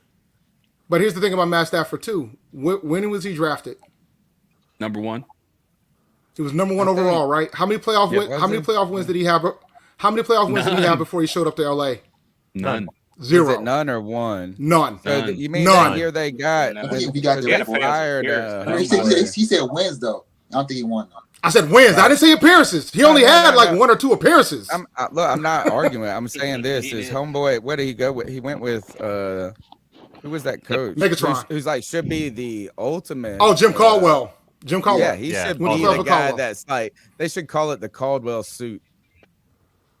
Like instead of Flores and all of this and Wilks, we need to call it the Caldwell suit. This mug went 13 and whatever and 3 in Detroit. And then they were like, "Nah, we good." Next year, he won like 10 games or something. They were like, "Oh, we all right with you." They said no, it was 9-7. They said 9-7 is not good enough for the Detroit Lions, and they haven't hit 9-7. They haven't hit 9 wins. Right. It should be the Caldwell rule, or the Caldwell ruling. That's what it's going to be. When they hear this case, they're going to call it the Caldwell ruling. But that's just another example, right? Like Matthew Stafford got traded to LA because they have pieces. But my point is, Matthew Stafford wanted to go to LA because he wanted to have an opportunity to win a Super Bowl because he'd never been in a team that put all the pieces around him to get there. Like you have to have the other pieces.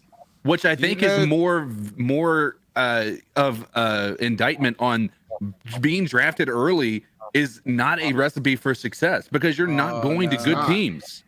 You're not going to good teams. You're not going to good situations. Tony, Cam was pretty good. Tony, Did you read? I like that, Tony.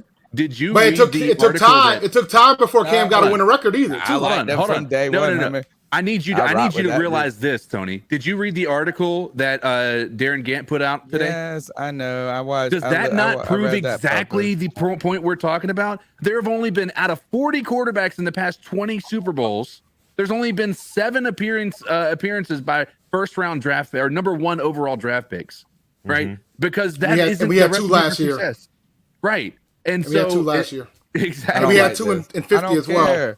How do those teams reach for those QBs though, bro? So you can't. That's not even a valid fucking stat. DK, I don't give no, it is. Josh Rosen, we all knew Josh Rosen wasn't no fucking top 10 QB. Sure, but it was number 1 overall. The stat is number 1 overall. Who thought Baker Mayfield was going fucking 1? No one thought that shit. Yeah, that's right. You're right. Like, come on, bro. Right. That's an invalid fucking stat. That's not crazy, bro. And here, come at me like that. Come on, dog. Don't fall. Look, CK, don't fall for that propaganda that they're trying to. It is propaganda, Tony. Talk no, about. It's just about like you looking at. Dude, no one thought Zach Wilson was going to be nice, bro. Zach Wilson. Look at who Zach Wilson got drafted by the fucking Jets. Tony, you're proving my point. Sam Donald, you're proving my point. Let's but you proving my point. You prove my point. Let's talk logic. Let's talk about who are the top 10 quarterbacks in the league right now. Josh Allen. Josh Allen. Josh Allen. Matt Rhule. That's awesome. Josh Allen. Not a number 1 overall pick. Number 1 is not a number 1 overall pick. Lamar. Not a number 1 overall pick. Gotta put Lamar up. I gotta look at it. Burrow. I gotta look Burrow's at it. up there. Number 1 overall pick. The only one you're gonna be able to list that's on that list number right now. 1. Say top 5. All right, can I ask one question? Tony, let me ask you these guys one fucking question. So you guys are all thinking, oh, we're not going to have a fucking top 5 or a top 10 QB, okay, right? So let's just say we're picking 10, right? Let's just say we're picking 10 or 11, bro. And one of these fucking QBs, and like, let's say CJ Stroud falls to fucking 10. You still don't want to take that fucking QB at 10? I'm a Corral fan. You got to take CJ Stroud, bro. No. G baby. Well, not even at 10 or 11. So if the QB's there at 10 or 11, we're not talking about the number 1 overall pick, right? I honestly think they're regretting not taking Fields. They're regretting not taking. No, they're not. That's what I'm saying. No, they're not regretting. They're not regretting taking Fields because they made the decision they weren't going to take Fields when they traded for Darnold. That's my point. That was my point about the Teddy thing. No, you wrong, bro. Dave. You know how you were talking about the patience thing. Even though we traded for Darnold, we could have taken Fields there and just said, "Look, Darnold's going to play this entire season." What we were hoping. Yes, we could have, bro. That would have been easily. If you could have, but at that point, that makes you were not. But here's my argument against it. At that point, you did. Here's my argument against it. You gave away draft capital. Who cares? To trade for no. But you gave away draft capital to trade for Sam Darnold. So you gave away draft capital to take this man, to get this guy. Yes, and you're going to now you don't.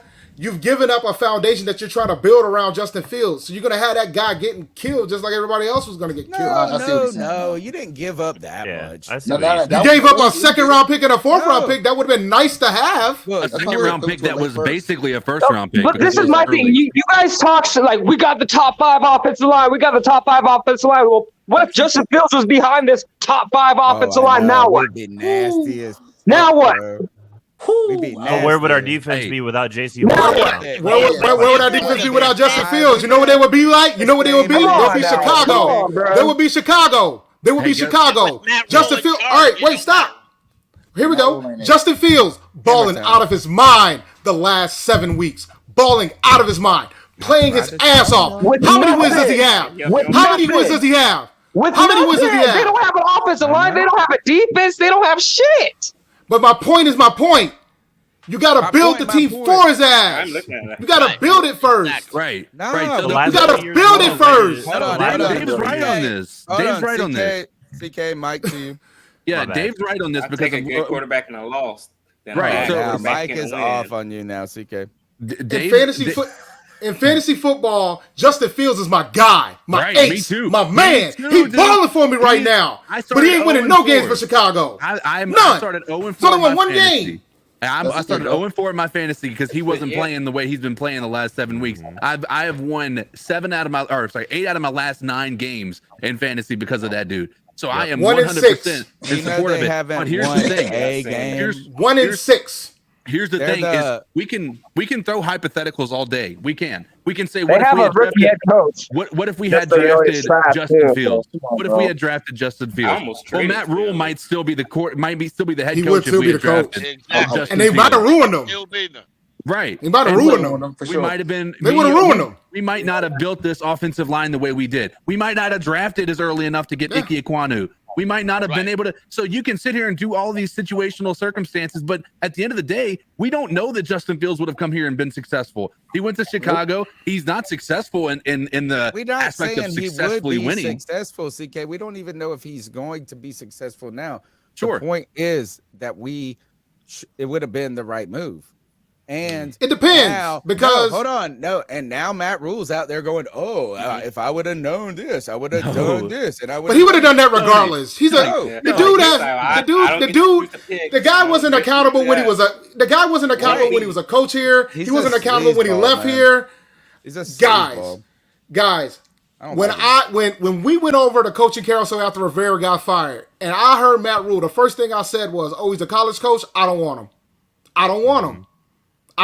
They're gonna have to give him too much power. Right. He's gonna blame everybody else but himself. He ain't built for this shit. Most of them aren't. The numbers show. Right. Let's also put this into perspective. If we had taken him over J.C. Horn, well, then that means this past draft, if we were drafting pretty high, we would have had to make 2 choices. Either we're going offensive line or we're going corner. And if we didn't have J.C. Horn, yes, we would have. 100%. I agree with that. Look at our secondary right now. Tell me what piece of our secondary. A whole year without Horn. We played a whole entire year without Horn. How did we do? Missed games this year. How did we do? How did we do, Tony? Not like it. It doesn't matter. We would have done better with Justin Fields. When Horn is on the field. We would have done. Yeah, but we still would have done better with Justin Fields this year. But with Matt Rhule starting Fields. With Matt Rhule would have started Fields. That would have drove me crazy if Matt Rhule would have started Fields. We had Fields. Yeah. My God. It's all hypothetical at this point, right? Look, I like Horn, but y'all are over blessing him just so far. We ain't he's that guy. I just think it was Horn is him for sure. I think Horn's going to end up being I think Horn is on track to be an elite player for us. There's not a doubt in my mind about that. Well, every Panther we can put him in Canton before he even played. But I think he's going to be a good player for us. Time will tell if he ends up being. He definitely will in the upper echelons of great corners that Carolina's ever had. Horn to me is playing in his second year with only getting 3 games in his rookie season. Horn is almost playing as good as 2015 Josh Norman. If he, absolutely. Yeah, but Josh Norman was a 6th round pick, bro. But how many years was Josh how many years? It took Josh years. Bro, the disrespect on Josh Norman, bro. Oh no, I love. It took Josh years. I was, bro. I was at the game in 20. I was in the game in 2013 when his ass stopped getting jerseys. I was at the game in Buffalo when he stopped getting jerseys. I was there. I saw when he got back. It doesn't matter. It doesn't matter. Right. I was there. But at the end of the day, the point being is right now, if J.C. Horn weren't on this team, Tony, we don't have Dante Jackson suiting up right now. We have C.J. Henderson opposite to him. CJ number one. We still have Keith Taylor. No. What is Keith Taylor done? We could have gotten a corner in free agency. We could have picked a corner in the second or third round. What corner? Just because you didn't. Oh, well, let's go through the draft now. What I'm saying is just because you didn't pick J.C. Horn at number 7 doesn't mean you're like, oh, our secondary ain't gonna exist no more. Is that really ultimately this is look and here I'm gonna bring this back full circle. The secondary suffers more when Jeremy Chan's out, man. That's the real MVP of the fucking defense is fucking Jeremy Chan, dog. The fuck y'all talking about? I'm glad Chan's back. This all goes back to the two-faced sniveling lion ass Matt Rhule. So I was a strong advocate at the end of last season for Matt Rhule to be fired. Oh, 100%. It's like, yeah, I was just like, he should have never started this season. Right, agreed. But at the end of the season, he came on the radio and he did one good thing I'm telling you, I'm trying to give you some perspective. I don't like the guy at all. So for me to even say, like, this is a good thing, I'm biased. I hate this motherfucker. But he comes on the radio and he says this. He tried to lay out he said, this is what we tried to do over the last 2 years. He said, we wanted to go with Teddy with a bridge quarterback, build the team up, fix the defense, get stronger. And then the next year, when we're at like 6 or 7 where we were, draft a quarterback. And we didn't do that. And then he laid out this plan and he didn't do any parts of it. And I was like, crazy. Jesus Christ, you suck. You just told us the greatest plan and then didn't do any of it. And now he's on parade. He's on parade right now saying, oh, I was Look, is this Justin? All of this goes back to Matt Rhule. Sure. I said on Twitter that I'm not going to talk about Matt Rhule anymore after Monday. After last Monday. Last Monday. We're going to be. Are you rooting for Nebraska? Are you? Who on this panel really, truly, in their heart, is hoping for Nebraska to lose every game? I hope that Deion Sanders. No. That's too easy, bro. That's too easy. That's too easy. This is what I'm hoping. I'm rooting against. I'm hoping, regardless of where Deion Sanders decides to be the head coach, because he's supposed to he's going to make a decision Sunday where he's going to end up. Whether he decides to stay at Jackson State, whether he decides to go to Colorado. What I hope is that every single recruit that has decided to either go in the portal, decommit, and go to Deion. Even just go over there. Or Matt Rhule. Don't care who it is. I don't every single one of them. I love that. That's what I want. I want suffering. I want torture for the state. I want torture for it all, for making irrational decisions. I want the redness to remain red. I want nothing. I don't want short term. I want 8 years of torture. I want them to keep him there for 8 years. And I want him to sit there and let him say that he's got these guys and they commit and go to all these other schools at the last second. I want them out of here. 2 or 3. I want it all. I want it gone. I want it just straight. Matt Rhule's head gonna get big, and Matt Rhule gonna join the Saints. His head. No, I know. I'm gonna look forward. I'm gonna look forward to 2030. I'm gonna look forward to 2032 when they decide not to renew that man's 8-year deal, and he goes on this little press run. He goes in this press run and be like, well, Nebraska didn't really give me the proper amount of time. I didn't really get all the resources that I probably needed to be successful. in the conference, with the changes and everything, with USC and UCLA coming Matt on my Rule's side gonna of the have to win a division. championship before he comes back in the NFL. There's no way he steps foot in the NFL. He's without never winning a coming back to the championship. NFL, bro. Oh, no. That's done. That's never happening again. Matt He's going Rule's to stay in have to college. make a 2019 LSU run before the he thing comes is, he back to the shouldn't NFL. come back. Right. He I think his media rant done him a lot of damage in the NFL eyes. Well, here's the thing for me. Like when he initially first started it, right? I was like, okay, maybe he's just preparing to get his college job, and then he'll just walk away. Because initially he wasn't saying too much about Carolina. No, he was just, saying how things were, blah blah blah, what he was doing with his spare time. Didn't really mention Carolina like that, right? So then I was like, all right, cool. He all right. So he's just prepping to get his next job, and I was like, all right, bet. So then he get his Nebraska job, but I'm like, all right, cool. You got your job. That's where I thought he was going to end up anyway. That works out for him. Perfect scenario for him. I think he has a chance to be successful there, believe it or not. So I'm like, all right, it might work out for him or whatever. And then all of a sudden he out here not accepting no responsibility, trying to take credit for shit that he ain't do. Like, at that point, I'm like, all right, bro, you want to get packed up? We can do it for you. We can pack you up every day in the week, twice on Sunday, but I said on Monday and I stand by it. I'm not talking about the shit on the show. If Rashad pulls up one slide about Matt Rhule, I'm going to tell him, you might as well keep going, bro. I'm not talking about it. You'll be talking about yourself right now. All right, hold up. I I'm gotta done. ask a quick question. I want to go away from Matt Rhule a little bit and just to see where you guys feel. Why are we not using Rashard Higgins? Why are we not That is using a Rashard question Higgins? I've been asking for the longest. I mean, Baker, that was his safety blanket. Not to say if Higgins was out there, Baker would have, just went off or whatever. But I don't understand. This guy was like. I think Baker. I think Higgins. I think Higgins is there because of Baker. Yeah, right. And he was there before Baker. No, but folks knew that trade was happening, bro. He didn't play a single snap, bro. Hold on. That trade was in the works way before Baker showed up, and you guys know it. Like that trade's been in the works since the draft. Oh yeah, that trade was just a matter of time. So the in the grand scheme of things, he was there for Baker, and then it's obvious that Rhule probably was like, just to make Baker comfortable, because Rhule likes to make his quarterbacks comfortable. He don't want his quarterbacks out here, you know what I'm saying, having some little adversity up in these streets.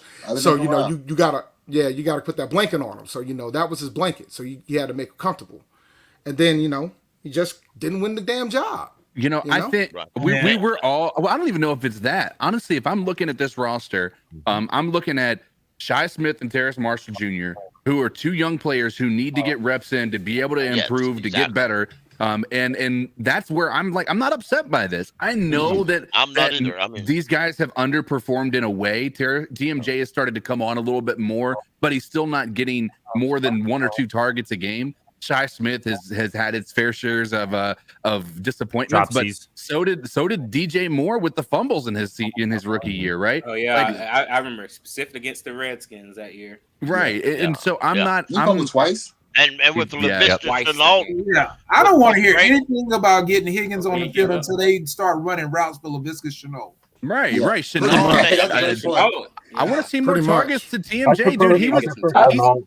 TMJ is that big body receiver that we've been missing for a little bit since Devin Funchess, who was able to take unfortunately drop most of his passes that came his way. But yeah, I'm fine with TMJ getting as many reps as possible, because I think that he could be a good complement if he comes on strong and he's able to prove that he's a guy who can succeed on an offense. Yeah. Not to mention that all those receivers you mentioned are under contract next year, except for Higgins. Higgins is not under contract next year. So he was. It would do us no good to play him. You think he's a safety blanket? It was all about Baker, bro. Line? Everybody on our offensive line is on a deal for at least for next year. The only one except being Bradley Bozeman. We got all the incentives to sit Baker the rest of the season. I think you have to. I think Bozeman is your number one target free agent, or your number one target to resign. 100%. Yeah, number one. There's no important person more than him. Personally, I don't think we need to re-sign Elfline. Elflines will be here next year anyway. Oh, is he already under contract? Good. Yeah, he's got good. He's got good depth. Yeah, but Elfline, I agree with you to that point. but Elflein is a quality backup center. But Yeah, I'll agree with if that. it's going to save you money by cutting him, you could show him the door. It could be right after training camp. It wasn't at the end of preseason cuts. Right. And what he gonna save as much then as you would in March. The interesting part about it is he actually played pretty decent the first half of the year before. He didn't play terribly. He did. But He did. There's just something different about the communication. It was a visible difference between him 100%. and Bozeman. As soon as Bozeman came in, there's a huge difference in the communication in our line. I question why Bozeman didn't win the job, other than the injury. It's because of that ankle sprain that he got during training camp. Yeah. Bozeman got that ankle sprain. Elflein got more snaps, and Rhule did Rhule things. That's what happened. Right. I think Rhule got a thing for Elflein too. I'm sorry. Here's my thought with this. I think it was a matter of, number one, Baker Mayfield. Do you want to change up the center, the guy who's going to be communicating protections to his offensive line in the middle of the season, or are you going to go with the guy who's been there for the first 4, 5, 6 games that he was playing? I think that was a big motivator for him staying on the field even after Bozeman was healthy. Elflein's the one who had all the drop snaps. I'm in the first 3 or 4 games. Baker. The numbers, the data shows that it was all. Most of them were pretty much the bulk of those were Baker. No, it wasn't all Baker. Not all of them were on Baker. I didn't look at all the individualities. I just I blame Elflein too. Right. And then I had to go back and watch the tape. And upon watching the tape, it was Baker. At that point I said, either Sam needs to get healthy or put PJ in. Because I didn't think it was gonna work anyway. Had was the Baker fumble. Baker fumbled the snap on against. I forgot what team it was, but that was Rashard Higgins' last play. Baker fumbled the snap. They didn't put him back in since. Yeah, but I'm sorry, but since Bozeman's been in there, our run game has really taken off. True. Bozeman has created an improvement in every single phase of our offense. And he has great character, bro. I like Bozeman. One thing I would throw out here real quick. I as much as I like Cade Mays playing offensive line, I like how they've got him playing a little bit of fullback. Right. I like they've moved Cade Mays into what they're doing with him what Baltimore does with what's their Ricard. Yeah, Ricard's an offensive lineman. You can't tell me anything otherwise. He just moves quicker than most of those guys. Also, Cam Irving, I don't like that dude at all. No, but he's been playing blocking tight end. Yep. When I reviewed the tape, I heard something about it on the radio, and I thought, oh, you guys are wrong. He wasn't in there that much. But I reviewed the tape. I went back and watched it on NFL Plus, and sure enough, he played more at blocking tight end than he did any time on the offensive line. I like that, man. And we're running jumbo sets. If he's under contract, use him in that way. Bro, with Cade Mays playing as well as he has at fullback, would you not put Ricci back in there at this point, even when he's healthy? Ricci is a much better pass catching threat, obviously.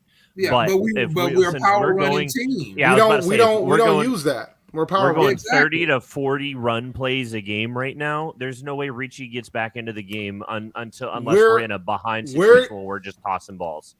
We're doing what Matt Rhule's been. We're doing what Matt Rhule said that he wanted to do. Right. His identity was Wilks is literally executing what Matt Rhule kept talking about. It puts in perspective how terrible of a coach he is. Right. Right. And it goes back to where we haven't had a true lead blocking fullback in many years. And the reason why is because the last one we had was what? Tank Tolbert the Tank? The GOAT? Tolbert. Yeah, and he was I don't know that he wasn't lead. He was more of a run block. He really wasn't a lead blocking fullback. He was because if you watch Tolbert when he actually played lead blocker, he really wasn't all that good per se. But because he was a running back first. Short yardage back. Yeah, he was a running back playing fullback. But so we're in week 13, right? Yep.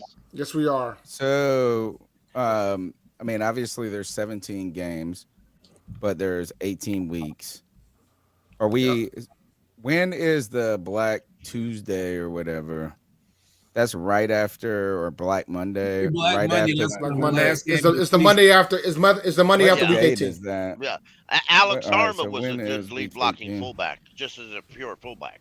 Yeah. So That would be January. Let's see here. January. Let me pull up my calendar here. January 9th. So Ninth. this All is right, so here's one month. my philosophy on what we need to fulfill in our team.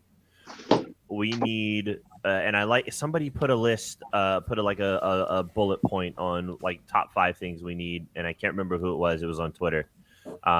Quarterback is obviously the number one. I only like 2 or 3 quarterbacks in this draft. Then I think our next big thing, and I want to put this to you guys, I think we need defensive. We need pass rush. We've got a pretty good run set now with Matt Ioannidis and Derek Brown demolishing the interior of offensive lines. Add to that. As in this year. I was vouching to keep Hassan Reddick, man. I mean, I would have loved to keep Hassan Reddick on the other side of Brian Burns, but have you guys looked at some of the defensive ends that are coming free agent? Have you guys seen some of the defensive ends that are coming free agent right now? Who? We've I got know we can't pay him. J.J. Watt, Robert Quinn, Ngakwe from Dalvin Tomlinson, Jadavian And anybody who isn't over the hill. Yeah. Well, all those guys are over the hill. This is a good time to ask the question. CK, are you in the admin role or not? Yeah, I am. All right. Bring in I'm just gonna go to the green room. He's got a cool question. I think that these guys will like, based on what they were just talking about, is defensive ends and things like that. I'm just gonna go to the green room. Alrighty. Oh yeah, I saw this, but I'm curious. Stratch, you're in the show, man. I know you have a question. If you want to pose that to the panel here, and we'll all take turns answering it. Hey, thank you. So I guess the question would be, if you had to remove one starter from defense and from offense in the current state of starters, who would it be? Wow. In the current state of starters, one on offense, one on defense? Yep. Defense is who's starting opposite Brian Burns right now? YGM. YGM. Yeah. Him on defense, easily. YGM. I would. Who would you put there though? Who would you put there? I would much rather see Marquise Haynes, senior, starting instead of YGM. 1000%. I really think in the last couple of games they've done, or at least this last game, they were in and out so much. They actually had a play lined up that Burns was on the inside. Yep, White, I saw that. Haynes was on the outside, and it was a they did a heavy set with Burns on the inside and then Haynes on the outside. Like Haynes was a right outside linebacker, and it looked really very good. rarely see Burns on the inside. Yeah, very rarely. But and then offense for me, it would probably be it would have to be a tight end. I would take out Ian Thomas and put in Steven Sullivan. Yeah, I think Sully is more a dynamic. big-bodied inside receiver. In a running, that's what you'd have to do if you had to pick one. But yeah, well, I mean, Ian Thomas. Ian Thomas is a run blocking tight end. Obviously, we all know that. Yeah, I would argue that he's one of the better run blocking tight ends in the league, which is probably why he got his extension. That's why he was vouched for by. But somebody say Ian Thomas is right, just a pure football player. They're upping him. Yeah, I mean, I agree. He's a pure football player. We need some production in the receiving. He's an overpaid football player. And since we're running the ball the way that we are, he helps 1000%. Yeah, if we start passing the ball more and we made a change to our offense, I would immediately take out Ian Thomas and throw in Steven Sullivan. He's a big-bodied wide receiver moving tight end. He's bigger than Kyle Pitts. Obviously, he has a little bit of dropsies, but he needs more touches. Is my thought. He don't block horribly, but he's just got inexperience at blocking a lot in a. He's 26 years old. He just needs some time to learn it as he goes. 6'5", and he played defensive end for a period of time, so he's Seattle. 245 pounds. Yeah, I remember that. Drew, what about you, man? Honestly, defense, I'd take out Damian Wilson and I'd put in Brandon Smith. Beautiful. Smith. That's a good choice too. Yeah, I like that. I think Smith needs more time on the field. He's so fast.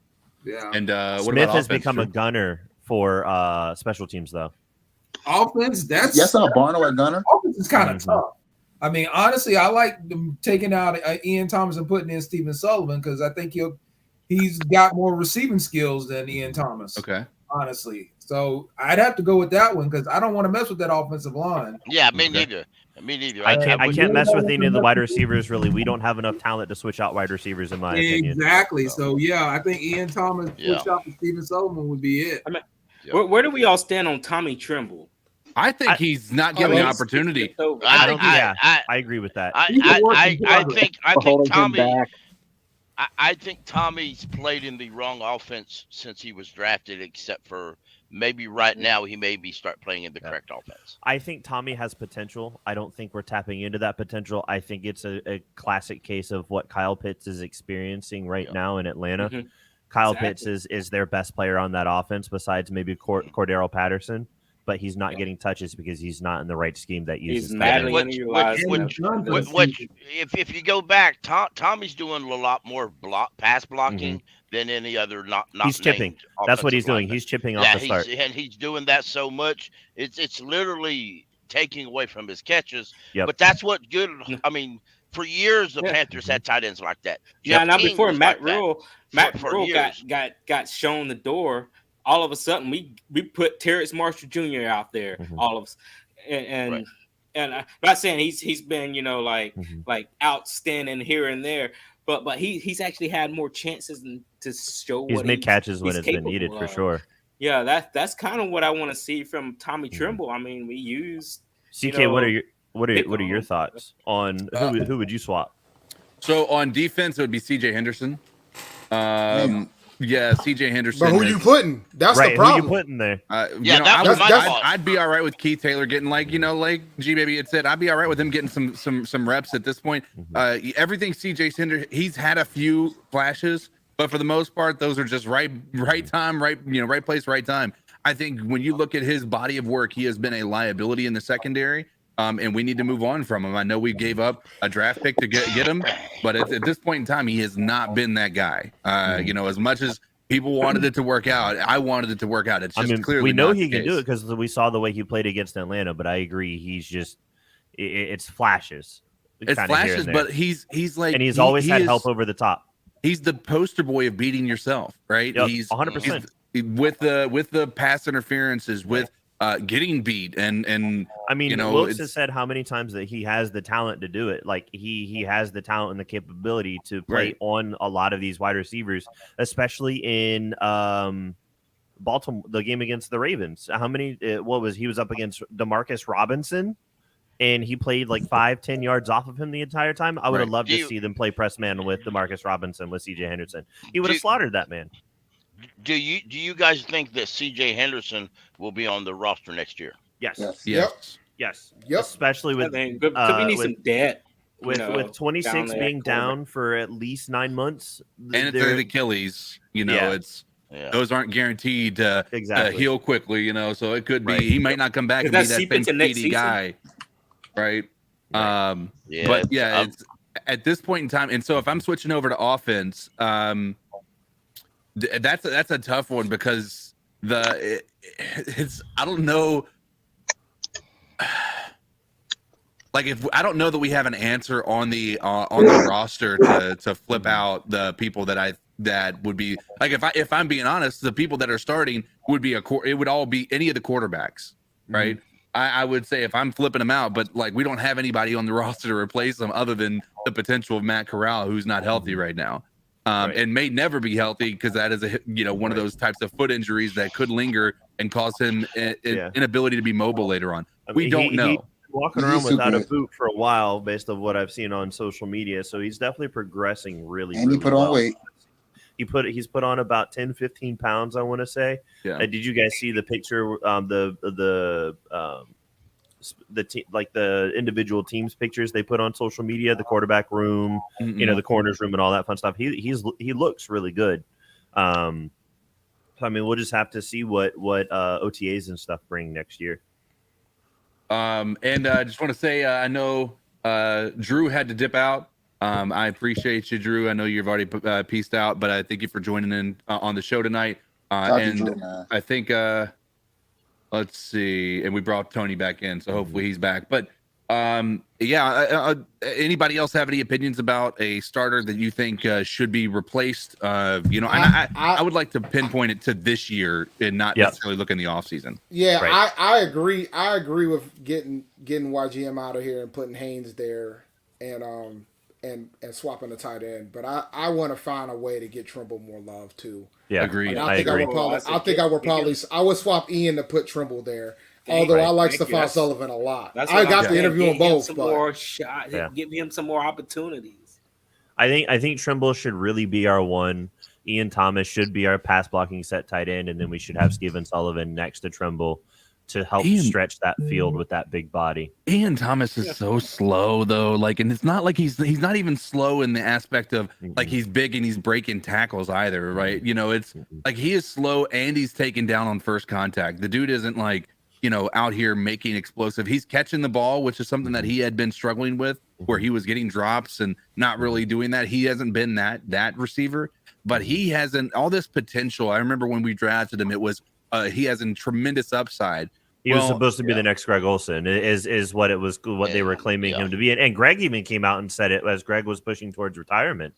He basically said something along the lines of the tight end position is in good hands now that I'm no longer here.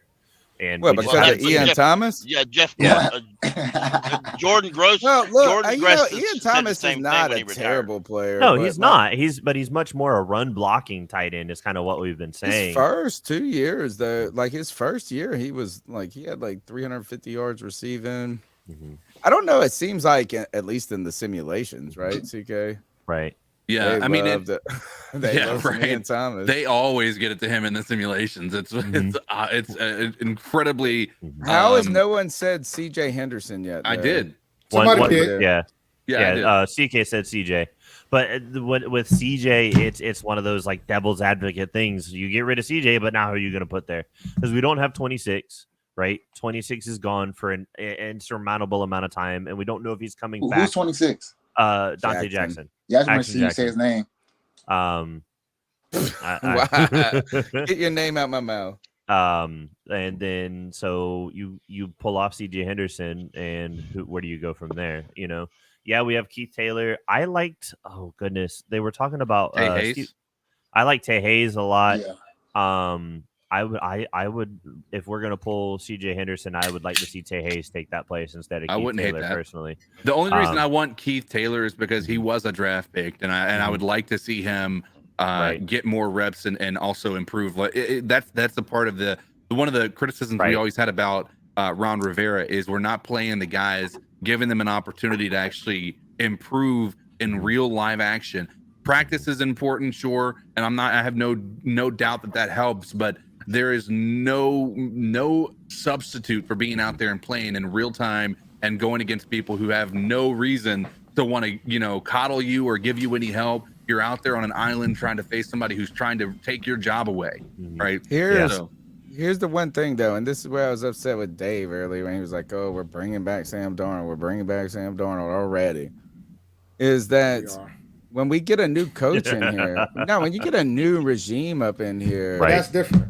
First of all, you already got some people on the back ends of their contract, right? So in Ian Thomas, you're gonna almost want to know who you guys think is going to be immediately gone, like Ian Thomas, and then there's going to be a host of draft picks that they just don't like or Ian Thomas isn't immediately gone. We just signed. No, I don't think Ian Thomas is immediately gone, and we lose a lot of money. I thought it was only a 3-year deal. It's 3 year, but it's a lot of money. He's got a lot of guaranteed money that he got. What year is he in? He's not going nowhere. His first year of his re-sign. No, this was his past offseason. Yeah, this is his first year of that contract.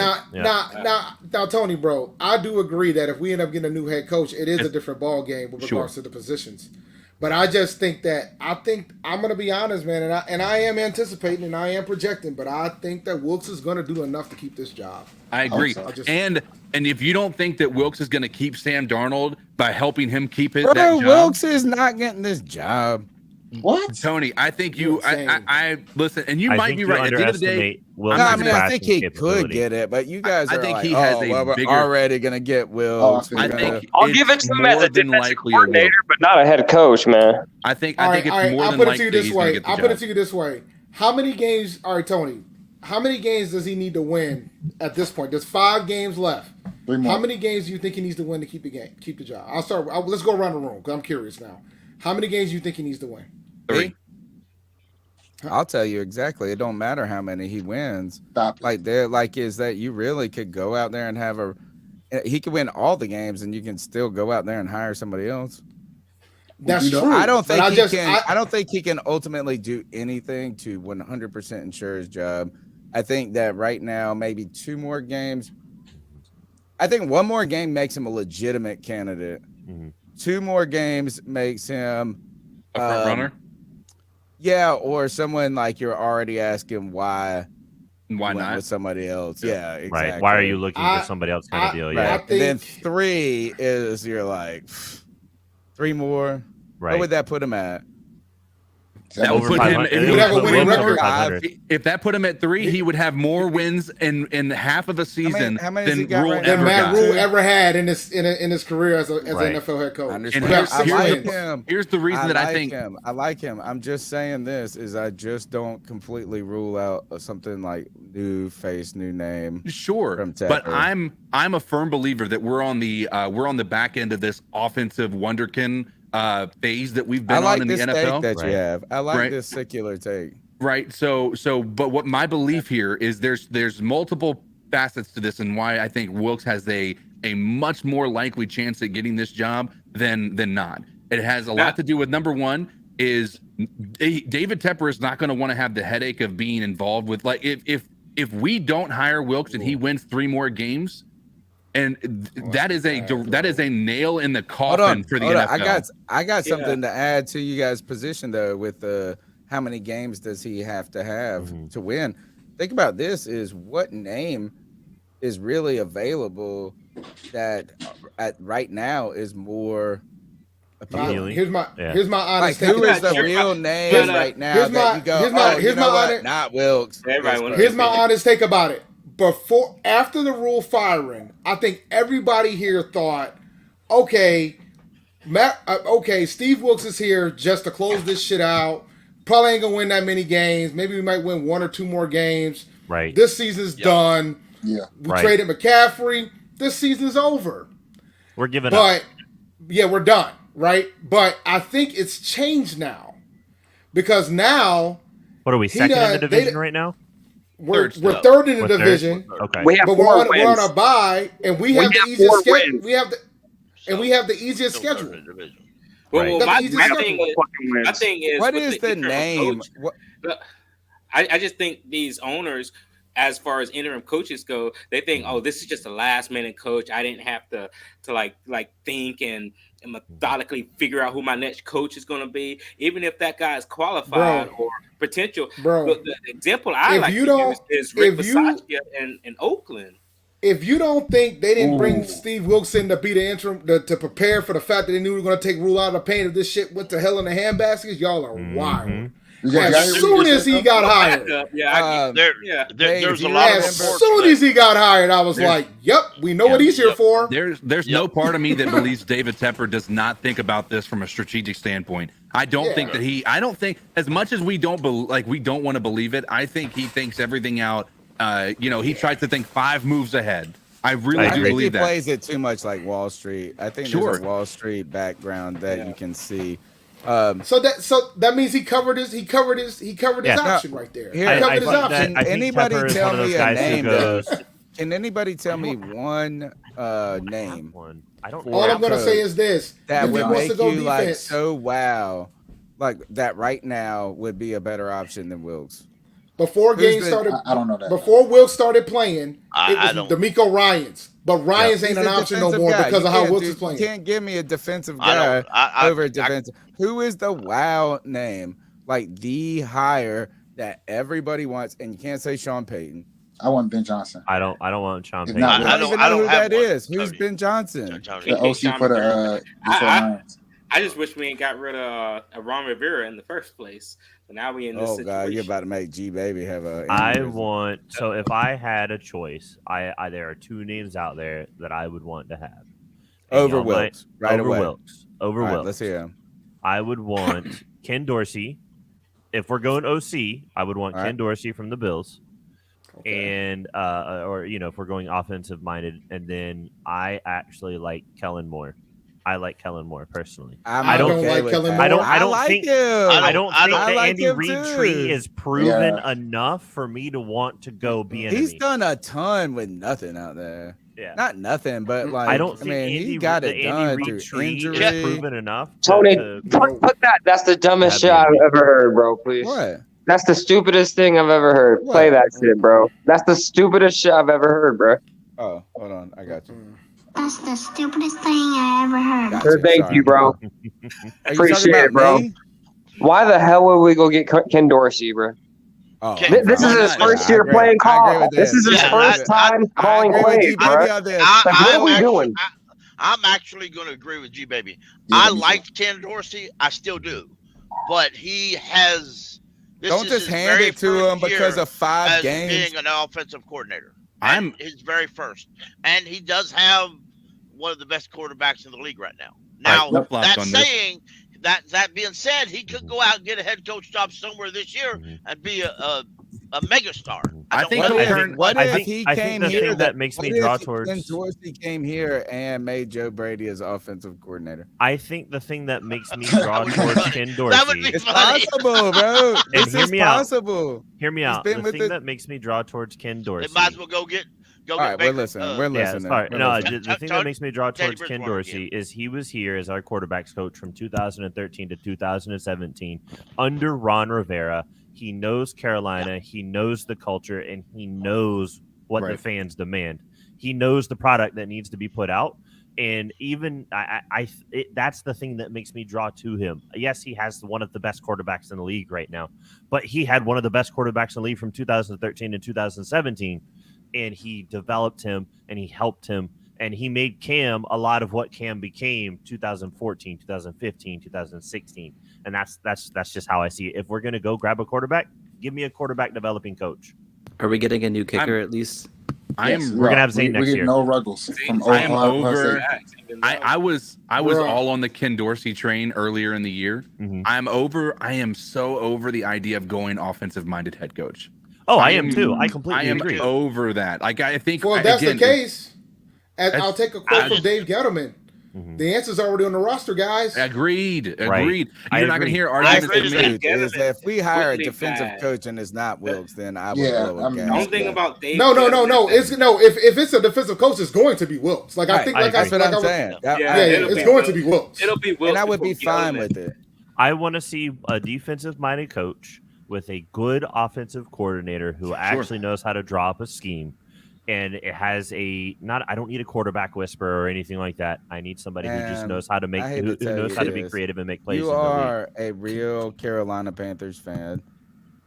You are a real Carolina Panthers fan because that's all we ever try to do is get a defensive-minded coach. Could someone do this and that? Well, Matt Rhule was neither. Matt Rhule was nothing. Matt Rhule was neither. That was Ron Rivera's way. That was John Fox's way. Mm-hmm. That is George Seifert. I like was a defensive guy. Our way. That's the Carolina Capers was a defensive guy. Of the Panthers. I think you're just on brainwashed drugs. Defense Sam Bills in your face. That's my system. Keep pounding. I don't think. Look, and I don't want to hear that. Oh, and I'm not trying to be mean to you and dismiss your point, but I don't know if Ken Dorsey really did that much with Cam. To be honest, in those 2 years, it won't And that well, the other guy, Mike McCoy. That's why he got the head coaching job because he was the QB coach before. I don't think that Ken Dorsey was old enough when he was coaching Cam for Cam to truly respect him. Yeah. And not like he disrespect him. That's not what I'm saying. Is that Ken Dorsey was like 3 years older than Cam, had done nothing to the extent of Cam. I actually thought this is the Carolina Panthers needed a more seasoned quarterback coach at that time in Cam's career. It was 20. Who is our quarterbacks coach right now? 14, 15. Sean Ryan and Ben McAdoo. They do it together. Sean Ryan is our quarterback's coach right now, right? They're all going to be different next year. Oh, 100%. It's interesting if you go back and look at some of like Cam's play back then, before that happened with Ken Dorsey. He was overthrowing, and I'm not going to say he didn't overthrow often, but he was doing it a lot more than, I think. And then it became that he was actually throwing it more on target, but with so much force that these like brand new receivers could not catch the thing. And it would or just any bounce right off receiver in them. this. You're right. He would throw these missiles, and these poor guys, they would come out there, their fingers would be all crooked. He did throw a missile in those early years. The biggest difference in Cam's career, though, and this is why I'm not like, Ken Dorsey just yet, was North Turner, man. That year with North, Cam's shoulder was not great, and he still was like just dealing then. North Turner is the best we've had. What he did was exactly what people are. But what he did is exactly what people are saying that we shouldn't do with a quarterback, and go with somebody who's not able to be like elevate. Like basically, Cam Newton became a game manager in a lot of ways, right? That year when Norv was here, his stats were the best as far as completion percentage. But like he wasn't throwing the ball, like he wasn't throwing guys open. He wasn't the reason, slinging. No, right? Did And he didn't need to be. Did anybody in this world in 2014 think that Cam's career would be over already? No. And I'm not talking 2015 season. No. I'm not talking I'm talking in 2014. No. I would have still thought Cam's in this league. I thought we would have had Cam easily for a few more years. I mean, Cam's what? Yeah, 2025, you would think was a. I would have came said, in 2011. That would be a good year. Having him this year at the least is what I expected. At least at 22, and then we start. Talking about Cam Newton? Yeah, I'm surprised his career in 2014. Well, nobody expected this injury. What did it was the 2018 shoulder injury. That's what did it. Yes, in my opinion. No, he sat that season out. No, what did it was a brand new head coach. Oh, that too. It was. Well, and then the worst part was not to hyper focus on this. He didn't cut it in New England either, bro. And then as soon as he came back here, he got rid of the offensive coordinator that week. I don't know if you read that article where Matt Rhule was like, everyone take off. It's the bye week, whatever. Go out, have fun, come back, whatever. And Cam sat there with the offensive with Joe Brady the whole week, and they were learning. They fired Joe Brady. And they got rid of him. Like, how destructive is that kind of stuff? You're right. You're right, and that's the Matt Rhule sniveling that has happened this week. Matt Rhule is really. I'm think Catholic, and I've personally enjoyed all the squirming. Personally, like I enjoy all the excuse making because it just. From Matt Rhule, because it pretty much describes his run in Carolina. Oh man, he pretty much lived right. It's like actually a real window into. It was pretty much a window of the 2 years and 5 games that we had to deal with this shit. Because we see his true self right now. I agree with that. You're right. We are seeing that. He never took credit. He always took credit when things went well. And never was accountable when things didn't go well. Agreed. He'll throw everybody under the bus, whether warranted or not. Good riddance to bad rubbish. I like Frank Reich as offensive coordinator. I don't know. I don't. Yeah, I don't as know. A coordinator, I'm fine with that. As a coordinator, not coach. Not a head coach. I don't know if I agree with that. Not a head coach as a coordinator. I don't know if I would want Frank Reich as an offensive coordinator. Why? Why? He did If good I'm with not the Eagles. mistaken, wasn't he calling the offensive plays for the first like 5 or 6 games of the Colts? I don't include this year's Colts. This year's Colts was utterly destroyed by their owner who wanted to be big dick in charge. And sometimes you're not. It's the problem with your team is not the play calling, but just the team, the whole environment. I mean, So- all of us said even before the Matt Ryan trade, at least I did, and I know a lot of people were the same way. The Colts on paper were supposed to be monsters this year. Yeah. Well, they've Well, also we been thought they decimated were- by I injury. never thought really, they were gonna be. I never really believed in a lot of Matt people- Ryan. we thought gonna be Going to the Colts, that was Matt Ryan was trash with Atlanta for a few years before he left it, and then he went up there, and all of a sudden he was going to click fingers and be great. No, Look, He was I great tell at you college. one thing is that Frank Wright would be a perfect hire for Wilks in one way, is because look, say he gets a job and he gets a 2 or 3 year run, and he hired like a good offensive coordinator under him, like say he brought in the guy that the little wonder boy Ken Dorsey or something like this. Wasn't it the Cowboys that did this one year and they just promoted the next year their offensive coordinator to head coach? Like, I think if you're Wilks, you can't bring in a name that could be hotter than yours in 2 years. No. Well, maybe, and then I guess he would just leave the next year. Yeah. If it worked. Look, I also like Pep Hamilton. Not like he's gonna replace. Yeah. Well, yeah. So if we I go don't with know Wilks that as head coach, who do we bring as defensive coordinator? I don't want Al Holcomb. I don't leave want him Al there. Holcomb. Let me tell you something right now, guys. That's a package. Let me tell you something now, Yeah, guys. it's If no. Wilks is the coach, everything on defense is going to stay the same. All the placed guys, unless they got some rule affiliation, most of those guys are going to stay. Now, on the offensive side, he's probably going to he'll probably keep camping. He'll probably keep camping, and he'll probably keep a couple. I like Camping the can't leave. Tabor guy. Kuechly I like likes Chris Holcomb Tabor, a yeah. lot. Why? Chris What, Tabor. what do you not like about Holcomb? There's something about the schemes that we've been playing under Holcomb that are just off to me personally.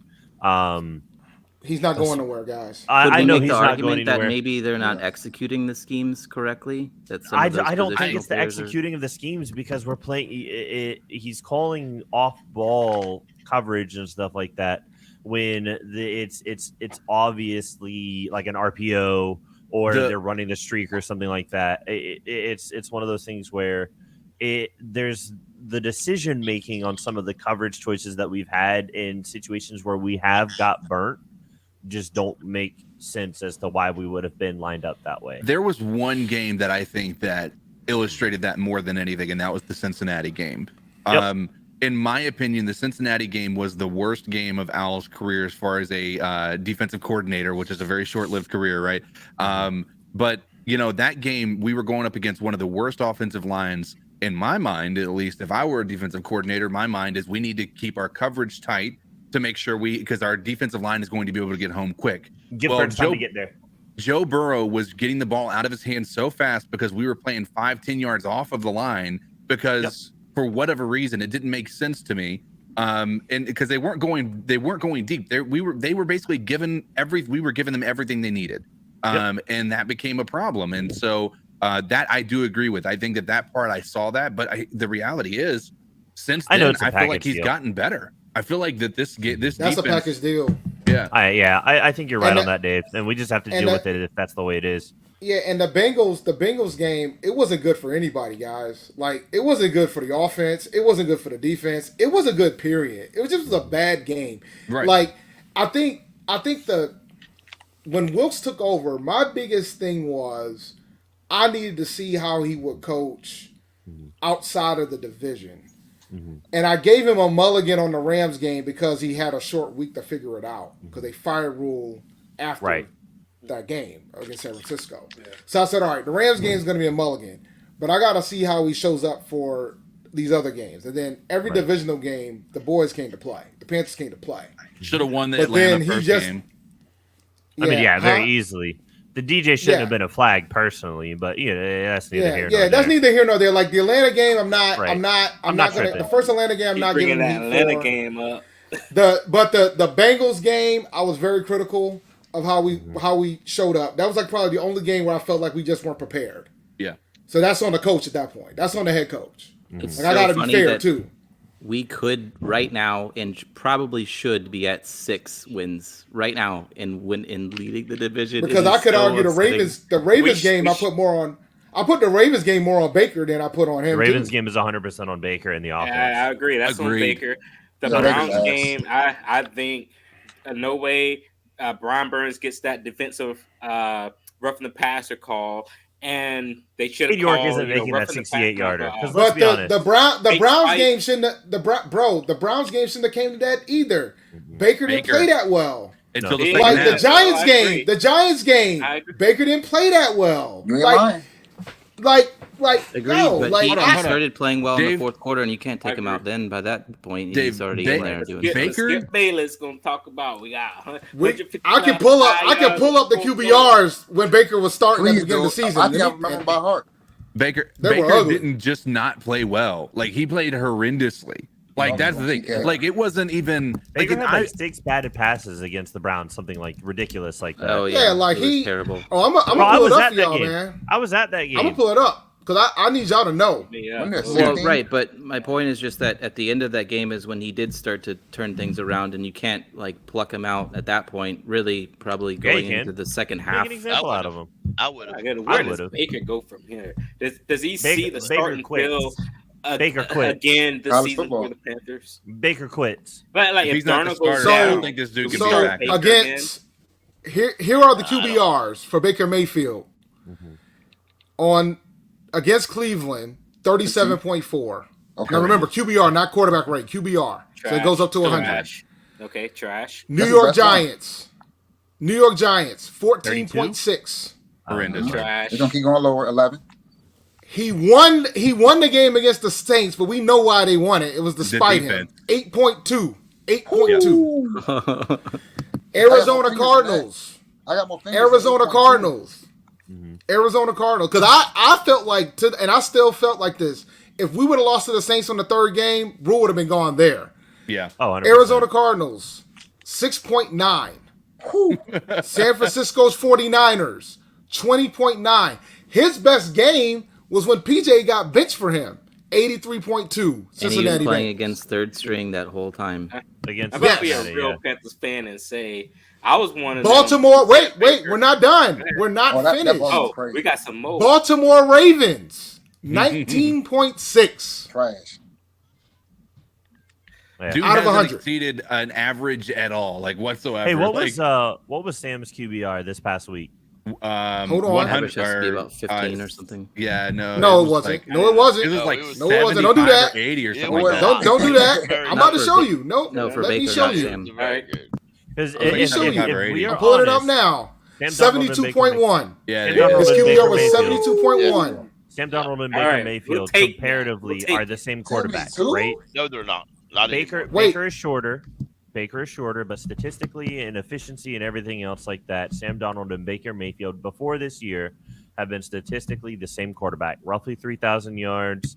You know, they threw decent touchdowns, but All right. they're All right. always over double Hey, digits in interceptions. Please tell me right? we're Hey guys, getting. hey guys, taking him are off you a ready for roster P? spot. Are you guys ready for Has to PJ be, Walker? Right? Are you Yeah. ready for Gone PJ next Walker? year. Do it. Do it. Go ahead. All right, Do it PJ to Walker, San Francisco 12.7. Horrendous. LA Rams 3.8. But remember, he came in late for San Francisco. Right. LA Rams 3.8. Tampa Bay 75.3. Right. Really Atlanta 30.4. Cincinnati 2.6. Yep. And the second Atlanta 21.2.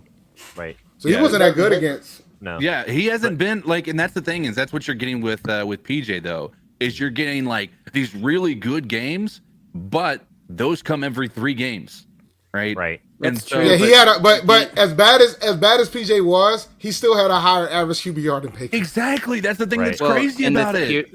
I'm a Baker data was analyst. so too. bad. Baker Listen, was like, before the season historically started, bad. Like, The funny thing- Baker, yeah, we said Baker and Darnold, yeah, statistically probably the same quarterback.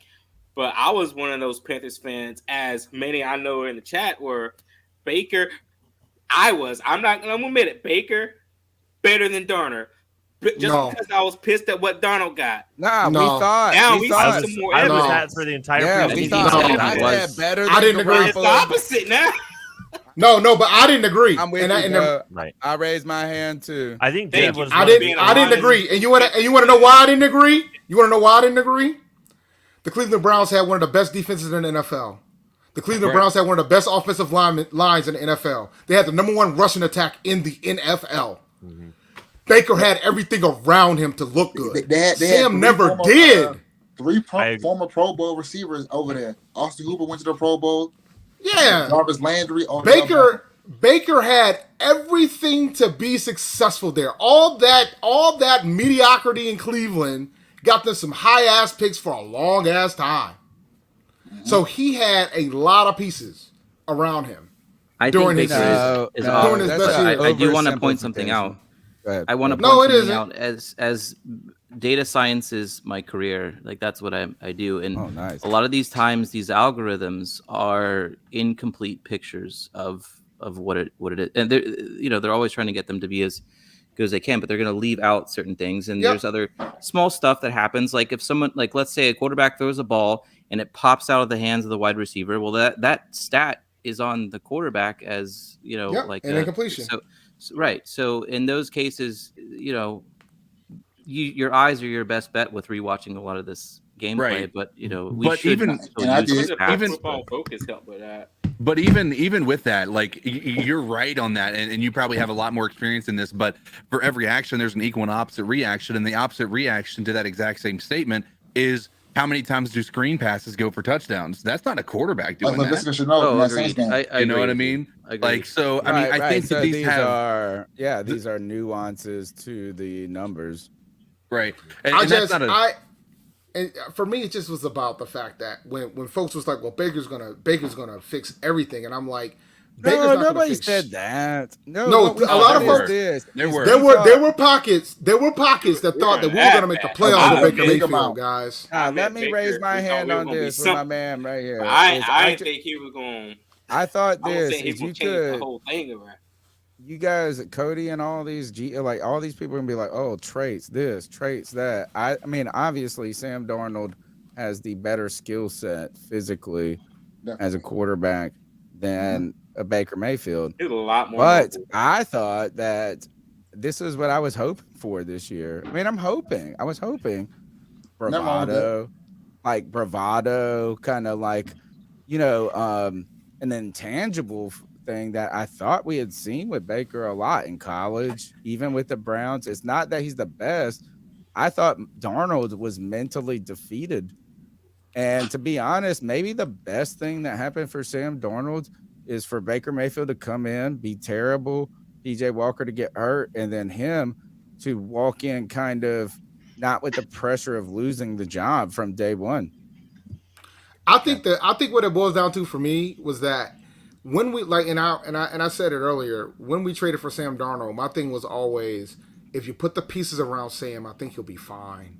But we didn't have all the pieces in yet. We didn't. He left a bad offensive line to come to another bad offensive line. It just makes you wonder if Baker was in New York and Sam was in Cleveland those same years. Which quarterback? Sam would have balled. He'd be Zach Wilson. Sam would have balled. Now that Sam would have balled. Sam was still in Cleveland right now. Imagine Baker with the New York media. With that line, with the offensive line with the Jets, with them Jets games, dude. You want to know what's even crazier about that? Baker would have gotten the Josh Rosen treatment. Absolutely. Oh, 100%. Baker would have gotten the Josh Rosen treatment. And here's the thing. Here's the thing is I think that the combination of what and I'm not crowning Darnold right now. I think his time in New York broke him mentally. I agree. I will repeat the stat that I said earlier today. Sam Darnold has played 51 games in the NFL. He's only had three games where he wasn't sacked. And one of them was Sunday. And one of them was last year too, I think, too. So like and one of them was last year against I think it was the Jets. Give us that stat for Baker though, like how many times he wasn't sacked. Like is that a weird thing? I mean, it's very unheard of to be in the league for 5 years and only have 3 games not being sacked. No, I'm just. I'll be interested to see what the number is. I can see. Another thing I want to say on that. One other one to compare it to. To your point, CK. Darnold being in New York broke him. He's been on many a podcast and many a capability where the man literally said he sees ghosts. Right. Like he gets hit last year before Christian McCaffrey gets hurt. Games 1 through 3, we saw a different Sam Darnold, 1,000% than what we saw in New York. Last year we're 3-0. What you want to go? What ifs? What happens if Christian McCaffrey doesn't get hurt and Sam Darnold stays hot? We wouldn't have traded for Baker. We wouldn't have had all of this other stuff going on. You know what I mean? So they get in their own head sometimes. I mean, they do get in their own heads, but our offensive line got exposed last year when Christian McCaffrey got hurt. Here's one for you. When Baker in the 2020 season for Baker Mayfield had 1, 2, 3, 4, 5 games in the season where he didn't get sacked. That's a lot. Just one season. In one season. That's a good. 6, and he had a 6-1 in the playoffs. So in that season, he had 6 games. Thank you. That's what I want to know. Like, is that a cool stat or a bad stat? I mean, it's a crazy stat. It matters when you have, and then there was a lot of 1-sack games in the 2020 as well. So like that matters, man. Can you look up how many times Cam was sacked 1 year? Like, let's do a Cam. I can. No, I got. While he does that, he's doing that. How many times was Cam sacked? I don't know. 2013. 2013 was a good year. Like headshots and. I'll bring this full circle, but the question is, how many of you play video games? I'm playing a game right now. Right. I do. So most of us here. when you play a video game, do you sometimes have those days where you just know that you're kind of gonna lose when you go into it, and then you lose, and you screwed up, and you have those other times that you're like, I'm on fire, I'm just gonna kill it, and it just keeps going, right. Yeah. So I think there's a lot of mental aspects of this too. I completely agree. Cam Newton, 2013. 1 sack, 1 game where he didn't get sacked. 1 game. Won another year. Our best year. What was 2015 then? Because what about I'm trying to think of like what the historically good. Our offensive line was pretty good. 2015, he had 1 game. 1 game where he didn't get sacked. Well, a lot of Cam Newton's sacks was also him too. Like he did do it not himself. say that. Don't. He did it himself. It was Tony. I mean, You want to hear something? Hey! You want to hear something funnier? You want to hear something funnier? His rookie year, he had 2 games where he didn't get sacked. Yep. We haven't had an offensive line as good as what we have right now since I want to say 2015. It wasn't. No, 2015 line was not good. 2015 line was not good, bro. Yes, it was. Trey Turner, Michael Orr. 15 what?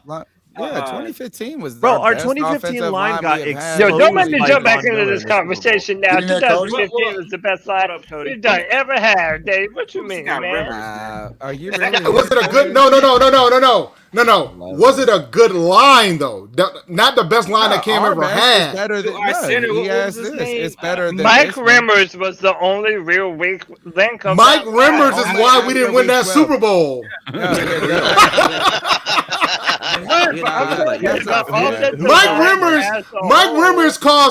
Mike Rimmers cost 2 black quarterbacks Super Bowl rings. Patrick Mahomes and Cam Newton. But 2015. No, it's very fair.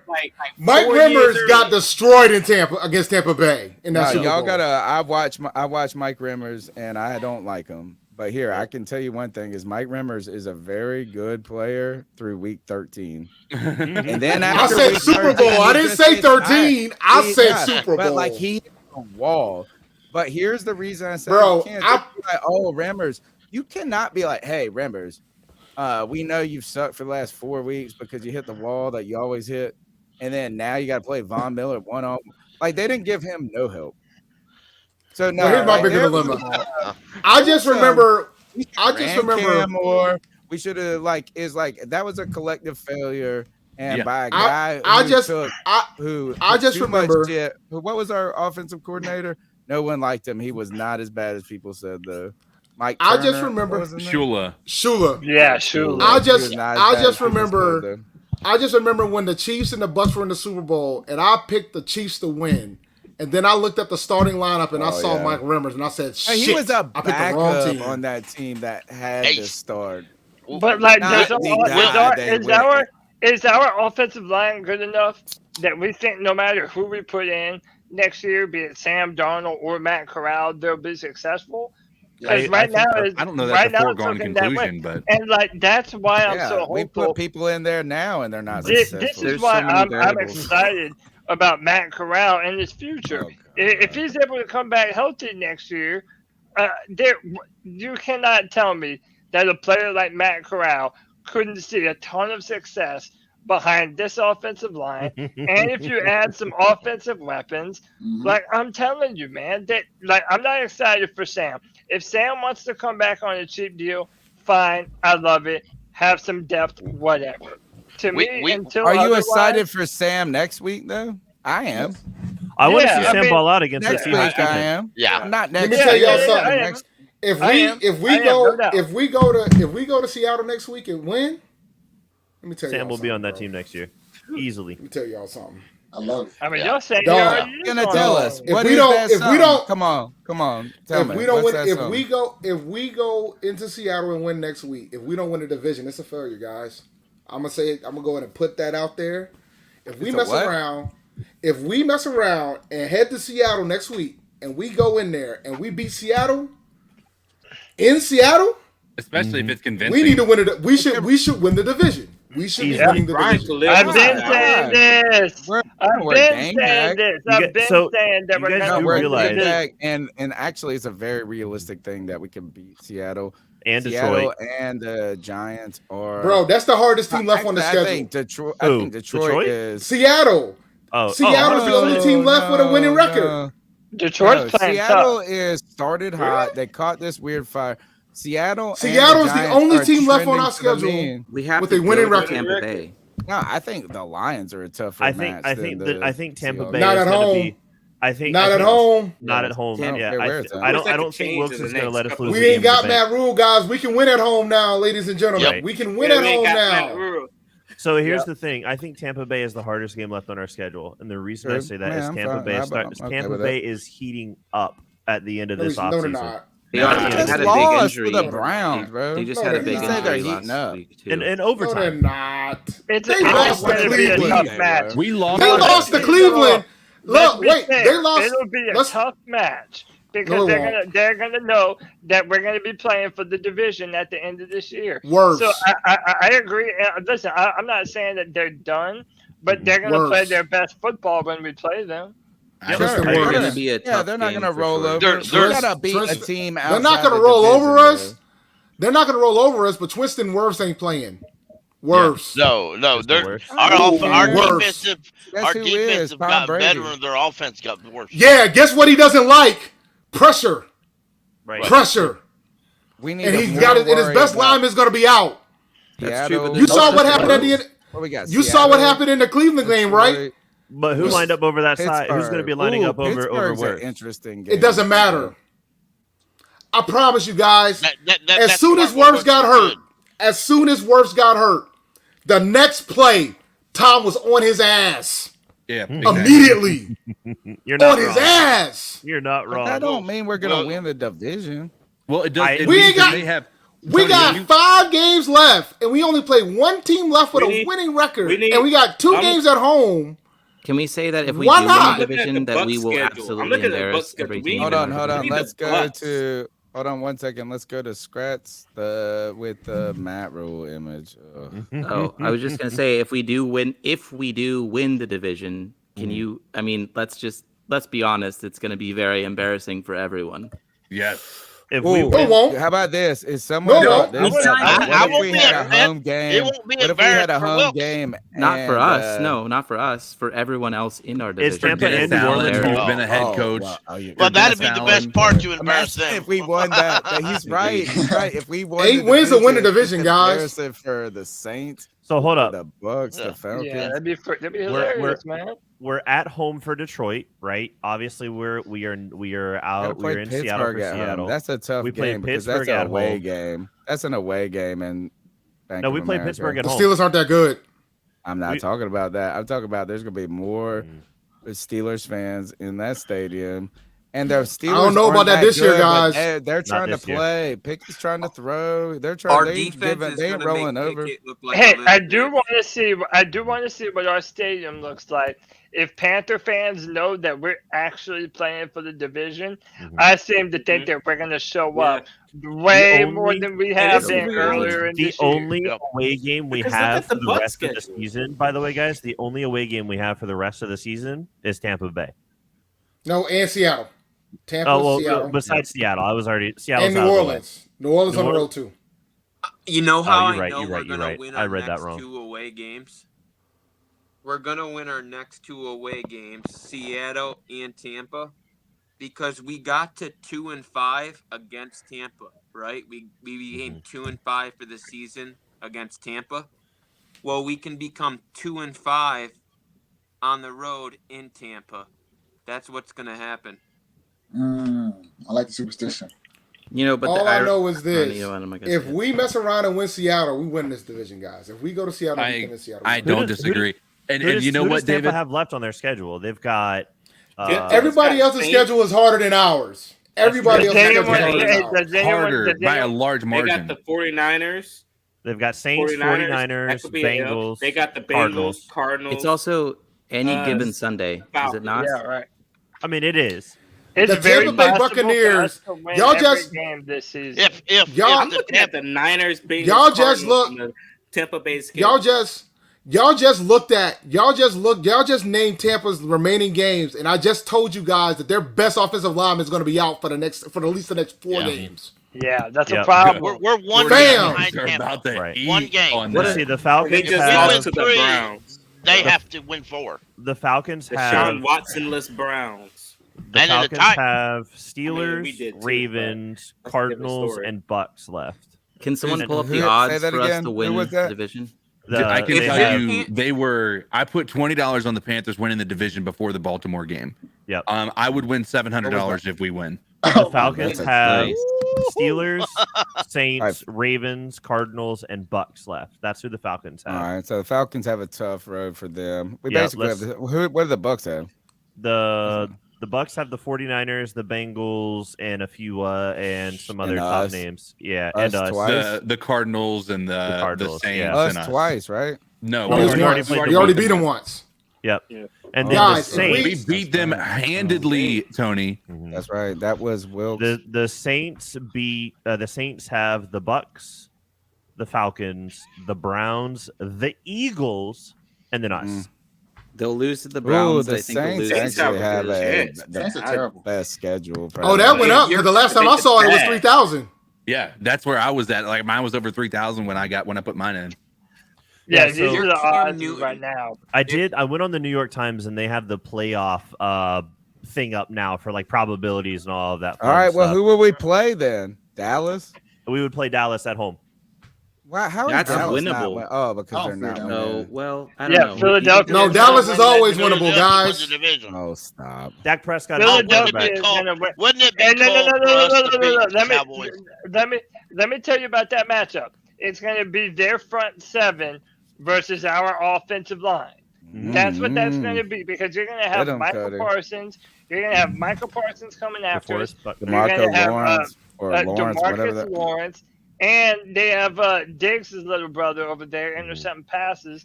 Like they've got a good squad. But Your I'm team telling is you, a Do we have enough defensive. firepower on the offensive line to Dallas, stop Michael Dallas Parsons and them? always chokes the first game of the playoffs. They Well, always yeah. do. Always. Bro, I'd Not like that. rather play Minnesota than I would Dallas. I don't want to play Minnesota.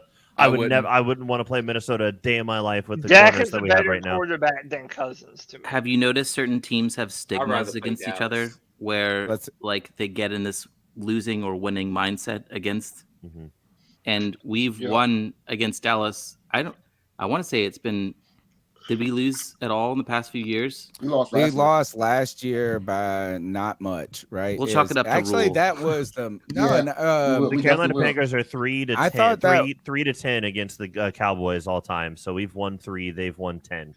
Oh I wow. thought last year the Dallas game may have been the most important game of the season and of Matt Rhule's career, because we started out 3-0. Then you go on the road to Dallas, and then you go next to Houston. We won the Houston game, if I remember, and I told you we were fraudulent on that game. That was a fraudulent win, but I think Sam Darnold led a close. Somebody look up the score from that. It was 45 to like 37 or something like that. Yeah, It was, Darnold came back. Like if that was a momentum point, but we did beat Dallas on Thanksgiving. The 2015 season. But I think we won. Dallas, 2015 we won. We creamed them, and that's Tony Romo's last game. Quick update, guys. It looks like Deion Sanders is heading to Colorado. Is it official? I thought they were going to good for him. Deion Sanders preparing to accept Colorado coaching job. Who tweeted that out? Pete Thamel from ESPN. With Jackson State on the cusp of the SWAC title game on Saturday, sources told ESPN that Coach Deion Sanders has been preparing his exit in order to take the head coaching job at Colorado. So he's pretty much been calling folks to see who's going to be on his coaching and support staff. So wait a minute. What about his sons? One of his sons plays with him. Both of them play with him. So are they staying? Are they staying? Shador is definitely going, because the sign that he was heading to Colorado was when the starting quarterback of Colorado said he's entering the transfer portal. That was the sign. Because if Deion gets the job, his son is starting. I can't believe the FSU didn't go and get him. Can we ask one actually more important question related to the Panthers? Eric Bieniemy's name has. People love him, right? Panther fans have been saying Bieniemy. There's got to be something in his closet. There's got to be some sort of dirt or stink. Because there is. Not because he is a Colorado. Him and Cordell Stewart are the best players that basically ever had to come. Like, why was he not even consideration or mentioned for this job? Interesting. Well, I think he was the last time it was opened. But I don't think he was interested in being a college coach. He was more interested in becoming an NFL coach. Mm-hmm. So they probably didn't even bother this time around because what I understand, the last time this job was up, he was one of the candidates. It's a tough place. I want to pull a coach back to the NFL. I want to pull the other Harbaugh brother. Yeah, the other Harbaugh brother. Yeah. Bring him back. I agree. He had like a 70. Can we talk about that? Also, that quarterback for Penn State. Yeah. Head coach. If we don't get a quarterback this year, we have to wait 2 years. The kid's 19. That dude was straight dealing against. I like Michigan's Michigan's quarterback. I don't remember his name. Mick something. It had something. It was like Mick something. McCarthy or something like that. Yeah, it was McCarthy. It was like DJ or something like that. He's 19 years old, dude. Yeah, like he's wheeling and dealing right now. And we have to wait forever. Caleb Williams is in a good game right now with Utah. When is Hendon Hooker got hurt, obviously, with the ACL? What would his eligibility be? What was he supposed to be this year or next year? This year. He's already 40 years old, bro. He can't go back to college. Yeah, he's like 39, bro. 25. He's 25. He's actually 24. He's 24. Look, man. He won't be his dad was one of the best quarterbacks in my alma mater's history, Alan Hooker, and his brother plays for A&T right now. So, he'll be. We'll see. He'll probably fall down the boards, but I think he'll fall down the board because of the injury. It's the same thing with Matt Corral. Matt Corral was easily a. But this dude's literally old. Later. Yeah. That's old in the NFL now. You know what I'm saying? Like now you got quarterbacks playing in their 40s. If Levis falls Darnold to the second and him or are the third, same age. No. Think about that. As Darnold has 4 years of Darnold came into the league like his first or second year in college. He was only 20 when he came into the league. Yeah. He was only like the rules changed since then, Cody. Yeah. Cody dropped out. Utah about to be out of here. Yeah, Cody dropped out, but I'm almost certain that Utah's out of here. the rules changed after. I want to say it was close to Darnold's draft class that they changed to you had to have a certain amount of years in college before you could pull through. It's not like the NBA anymore where they can just pull you right out of high school. Right. CK, I got it, bro. I got it. Yeah, no worries. Strath, your question about QBs that I would go with if we made it to the playoffs. I'm assuming you mean in the playoffs, like who we would go with while we're in the playoffs, or next year? Under only the data we have right now, as far like I know there's still more games to be played, but like let's just look at what we have right now. If and this is I don't want to get ahead of ourselves, but if we made it that far, Who are we would you starting be in the playing? playoffs? It has to be Darnold. It's Darnold. Because if we made it to the playoffs, that means He's got It's way. because of Darnold, so yeah, it's going to be him. Yeah, he would. Well, that's assuming that something's crazy. Just based off the information we have is what I'm basing it off of, and I think that Darnold has way more upside with this offensive line. Oh, 100%. I think Darnold has way more upside. I think he has always had the talent as far as throwing the ball, the arm strength, etc. I think Darnold's weakest link, and Dave has said this multiple times, has always been his protection. Right. We've seen that with Well, any and quarterback. he You know what I throws mean? the pick six a lot. I mean, he throws the pick six a lot. He throws the pick six a lot because he doesn't know, because he's seeing ghosts because he ain't got no consistent protection. He almost kind of threw that. They highlighted a pass that he kind of lazied out there. And these guys make these long passes to the outside, and they're always taken to the house. Josh Norman against Blake Bortles in 2015 on the road, and Jacksonville was there then. But the point that I look is we gave Baker tons of opportunity. Oh, easily. So, don't worry. He's not even in the list of consideration. Yeah, it and becomes Baker or PJ. I think that the one thing I saw with Darnold this week that I was excited about, and again, I think he came into a good situation. I think if he would have started the season and Baker would have been behind him, he would have mentally folded. I think now there's less mental pressure on him, and now he's coming in here. He's like everybody else has sucked. He can be Darnold, the savior. But I think the only things I saw really bad from him last week were just kind of timing things. And you could see there were almost just more lack of reps than it was bad decision making. Like even that DJ Moore catch where it was late and he made a big catch. It was kind of just about not playing fast. And I think he could get better next week. I mean, Darnold had his first full week of reps with the ones coming off of his injury this past week to go into this game against Denver. Whoever knows the stat, I don't know the stat off the top of my head. What is Denver's pass protection rating? Not pass protection, pass defense rating right now. Where are they rated? They were good. I think they're pretty good. They were third going in. They were third going in. So Darnold played efficiently against the third pass defense in the league. Yeah, and DJ, I could double check. Bro. And DJ slammed Patrick Surtain. He dominated him. Everybody started.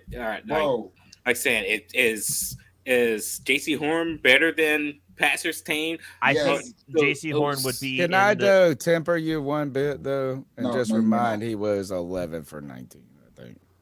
I don't care. 160 I don't need so him. wait a minute. Wait a minute. Tell me what it was. It wasn't good. Yeah. I don't need him. No, it wasn't good. But I'm trying to check the stats. You haven't been. It's like not being laid in a long time. Right.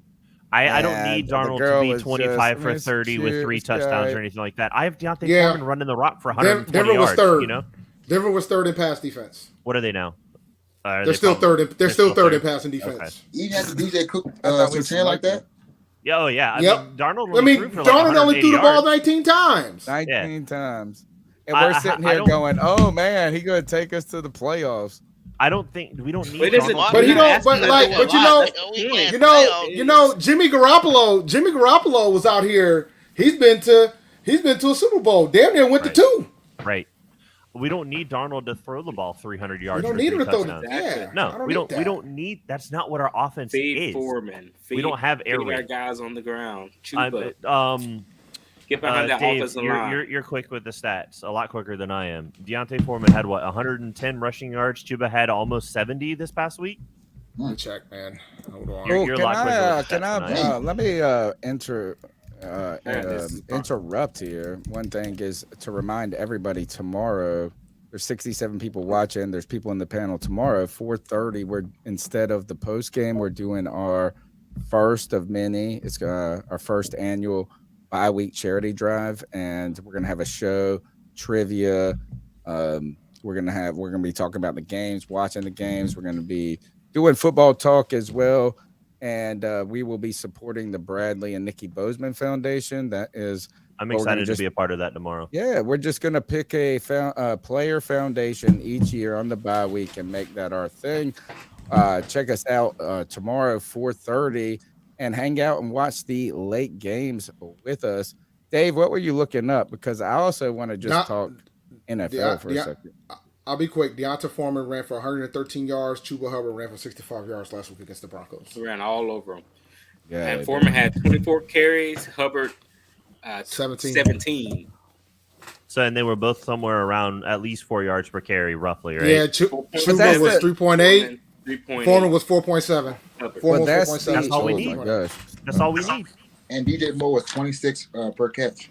But that's why I think that tells us, though, first, don't get excited. We have beat Atlanta and Denver. Denver was terrible. Think about that. We ran all over them. That's not just and Russell we get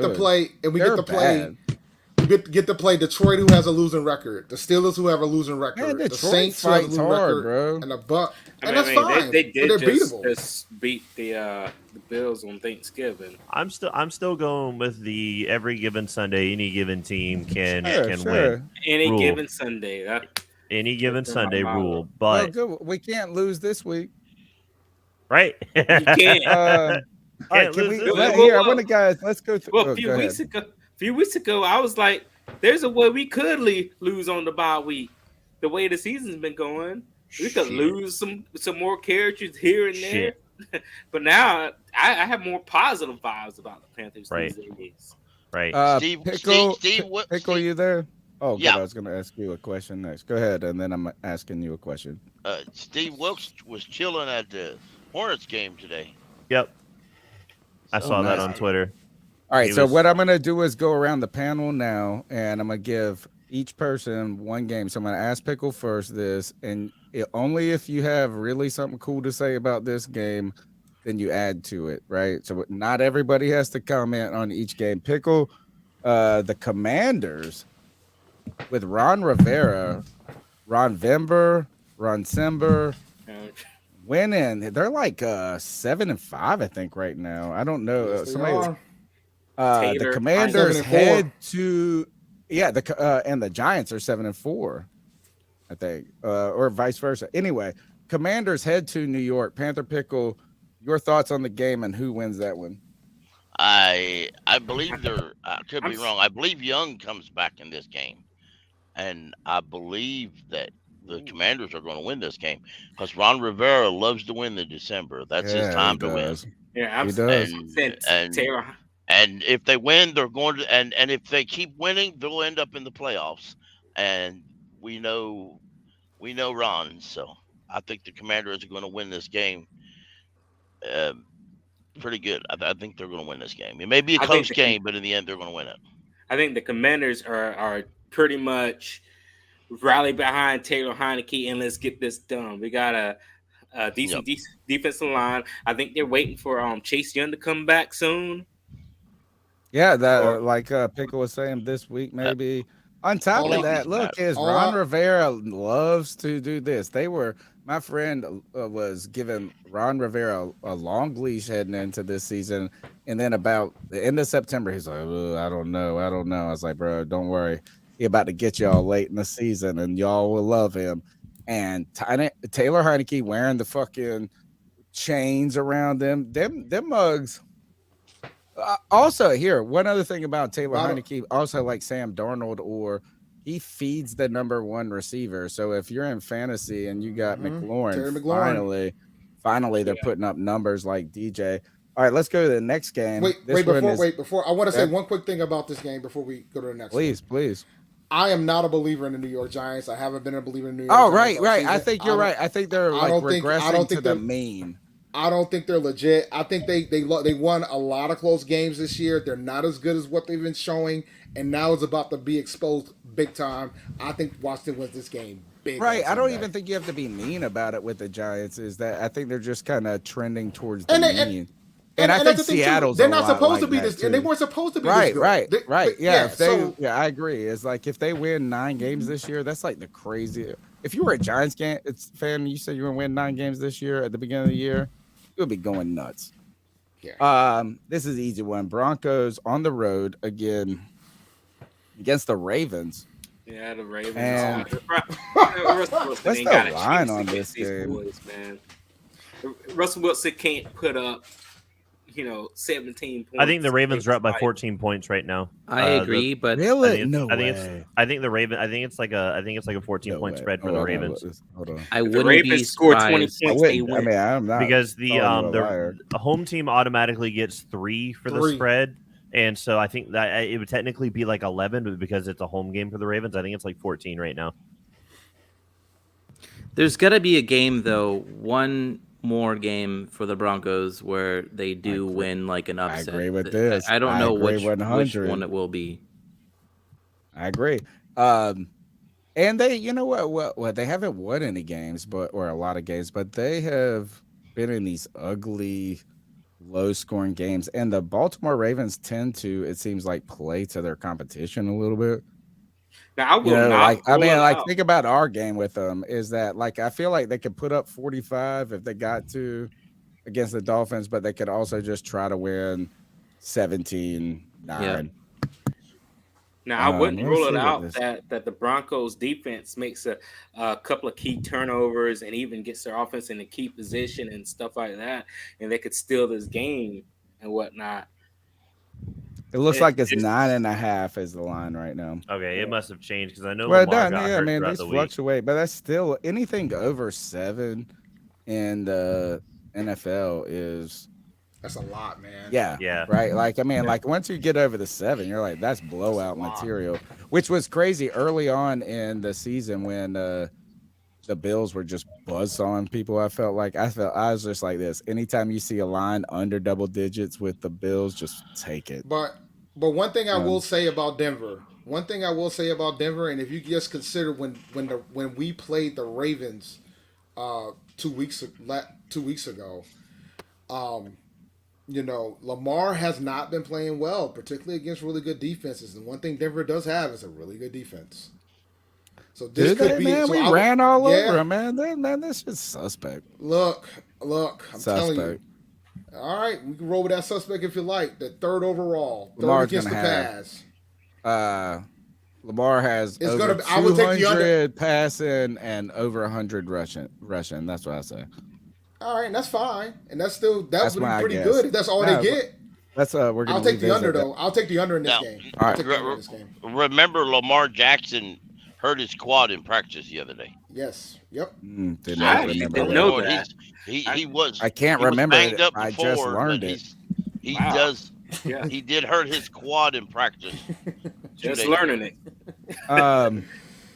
Packers at Bears. Look at this. This is a crazy game. Right? Justin Fields is not listed, I believe, on the injury designation. So he's probably playing. Yeah, so he seems a full go.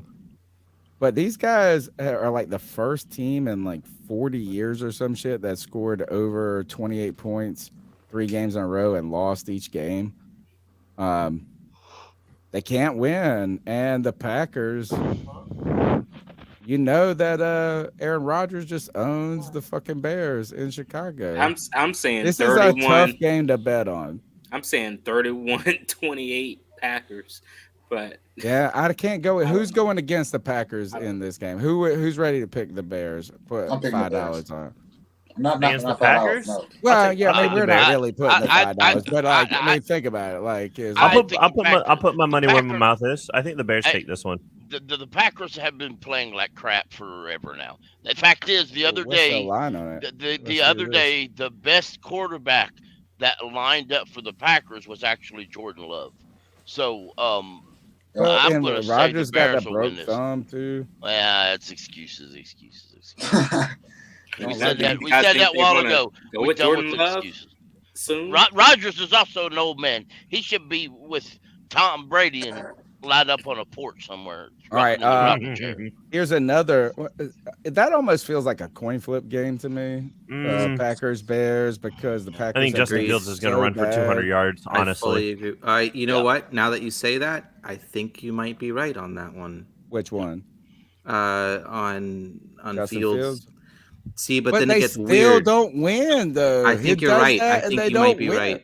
I think you might be right. I think it comes down to a field goal. Fields Is is Aaron gonna Rodgers go off going to on go off there and fantasy, yell they like, lose "I by own you"? Remember 3 he points like or something. Dog. I don't know, why man. we're debating this game. The Packers are winning this shit. Fields Even if Jordan Love plays, even if Jordan Love plays, the Packers here's a coin flip game. We'll go to who wants this one? Blake, you like the you know the division, the Steelers. I mean, it don't matter who. All right, takes Dave, you want this game? Steelers Falcons. This seems like a coin flip to me. Today on the radio, I picked the Falcons. I think the Steelers, though, are a sneaky team at this time of the year because of Kenny Pickett's, get more reps. Maybe not so in love with Najee Harris as a team, diversifying things. What do you think? This is a tough game to pick. I did pick Atlanta at home, though. I mean, we all want the Steelers to win this. The Falcons should win this, but I think the Steelers will win this. I hope they do. I think the Steelers. Tell us why. Tell us why, though. I think the Steelers. I think it looks like Najee might not play, and that they're better when he doesn't play. Exactly. Exactly. So, all right. Okay. Yeah. Picking and all right. Reason Pickens, number one, motherfucker. Yeah, Pickens is making strides as a wide receiver. I think, and Kenny Pickett is improving. Actually, as a you're right. quarterback. Like the last game, I and saw their defense them play, isn't they that. were starting to feel it. And the defense this wasn't is that, a and the game defense isn't that bad. The Steelers as a team, even though they haven't been good this year, trying to find some toughness for next year. I understand where you're coming from. And the Falcons. This might be Tomlin's first losing season, and there's already folks talking about he might get fired. I'm like, y'all are out your mind. I'm thinking with this specific situation, the Pickens connection is going to show up, but it is going to come down to the Atlanta corners, which they're all healthy now or hurt. Oh, are they? They're all healthy now. Nice. Yeah. You don't think it comes down to the football gods? I also remember what what is the kicker? Young Ho Koo or something like that. Marcus Mariota always finds a way to lose. What if it comes down to the kicker missing a field goal?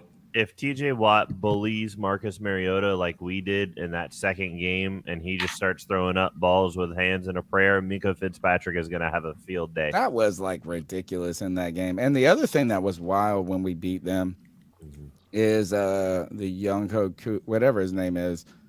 They said, like 2 PATs. They said, he's 72 for 72 and extra points. And then he missed 2 in that game back to back.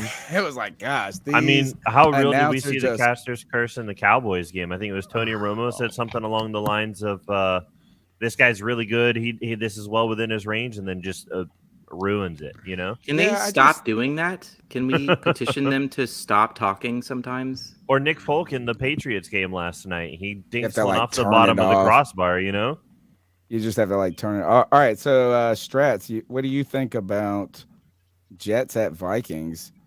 I'll be honest. I don't know enough to. Okay. I'm all data built, so I can't go off, and I don't know. Okay. I haven't studied a lot of data with them. The Vikings. I'm going to say. All right, we'll come back to you on a division game then. Maybe. Mike White. Mike White. Yeah, he's been looking good.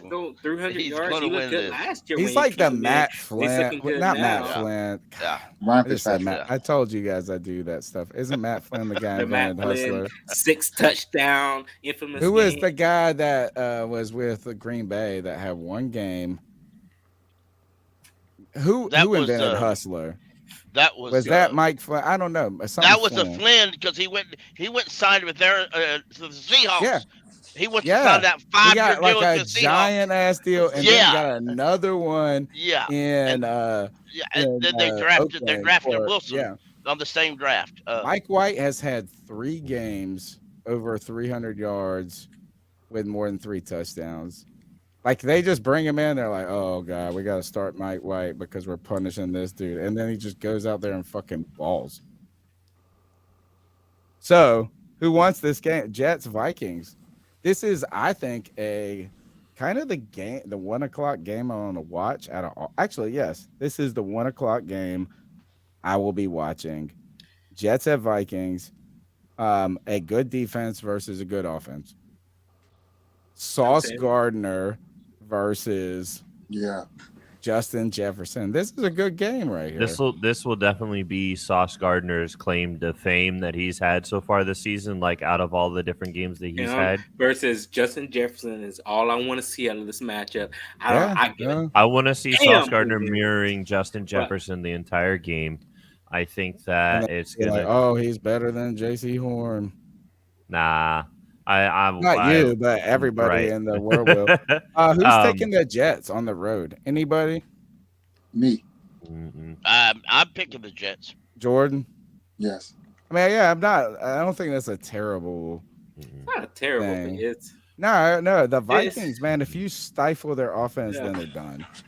Right, they're done. It's really almost flip a coin, like what's going on. But if the Jets play, I mean, they don't have Zach Wilson starting. They're but if they play again like they played against the Patriots, like who did they play last week where he put up all those points? They weren't a good team. Who did they play last week? I can't even remember. I just where remember he put up all those. They played the Bears last week. They played the Bears last week, and they have no defense. Oh, yeah. So I'm not really. I'm taking the Vikings. I would easily take. I'm the picking Vikings the Jets. on that. I'm probably they're at home, aren't they? The Vikings. Yeah, the Vikings yeah, are at home. They are. Yeah, I think the Jets can win this game, but I'm giving the Vikings edge because they're at home. Based off your well-articulated points, I'd side with you on that too. Jordan, why big Jordan? The Jags. If I'm not watching the Jets and Vikings, I'm watching the Actually, this might be the better game. Jaguars at Lions. The Jags won overtime with a 2-point conversion or just fourth quarter?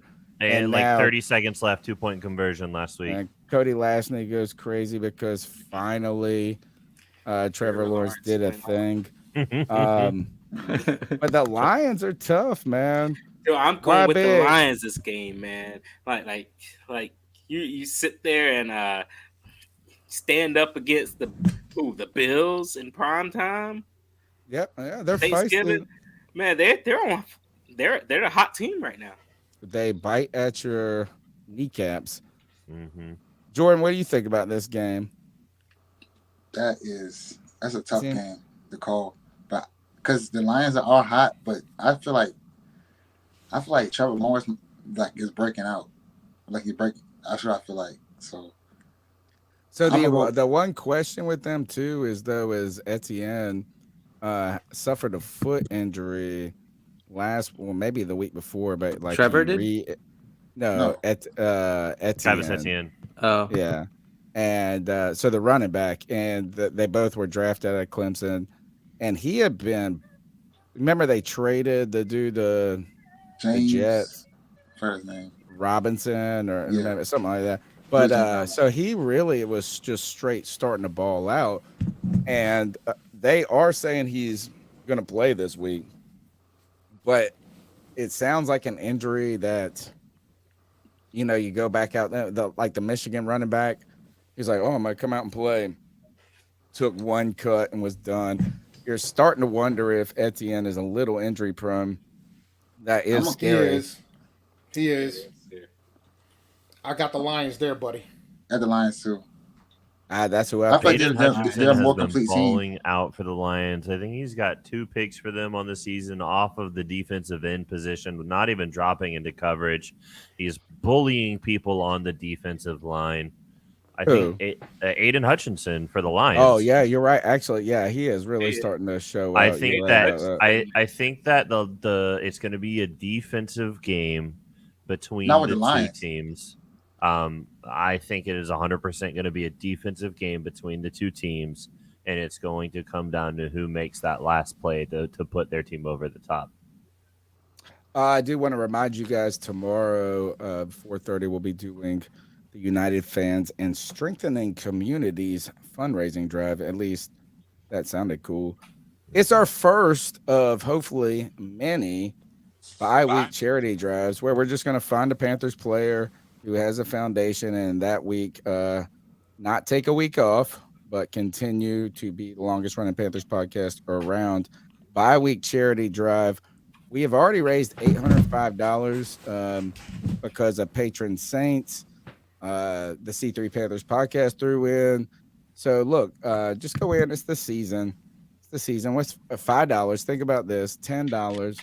This helps a podcast start a tradition of giving rather than asking. So it is the season to help other people. Today I took my daughters to dinner. My wife's out of town, and there was a young lady who was playing live music. My daughter goes, "Can I go tip her?" And she was like the only person that went and put $1 in the guitar case. So where can we find a link to that? I just dropped it in the chat. Who's all showing up for that next on Sunday? Well, first, Tony? One thing is the first segment is a trivia segment where each one of us from the podcast is teaming up with a fan or someone who listens to the podcast. I just secured mine on Twitter. So hi, how are you? Is it you? It's me. Oh, perfect. We're good. Thank God. All right, now we're definitely in this. But I also want to just tell people who are here right now or listening, CK is going to need a partner. Cody's going to need a partner. And I don't know how much they recognize that Greg said, you got to go get this partner. Greg ain't supplying them from what I can tell. Oops. So let's just say at 4:30 tomorrow, CK might be like, here, I'm here for the trivia and got a partner. So you guys be ready for that. But Bradley Buzz, look, I just put it in the chat. It's up there now. Go to cat_chronicles on Twitter. Give it a little money. Cool. I just like hanging out with you guys and talking football. Mm-hmm. Titans Eagles, great game. Oh, another. This is a great. Holy shit. What are you going to do at 1 o'clock? You got the Jets, Falcons, the Jaguars, Lions, the Titans, Eagles, and you got to go watch Watson.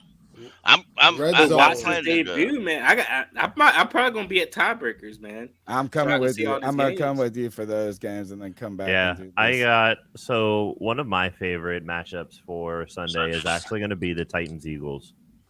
And the reason being is we've kind of seen the Eagles putter out a little bit. So one of two things is going to happen on Sunday versus the Titans Eagles. I think the Eagles run defense, even though they've added Ndamukong Suh, they've been bad. They've been so bad. You're right. And my boy, I was talking to my friend Clip on the radio today, and I was talking about this because I like the Eagles in this game.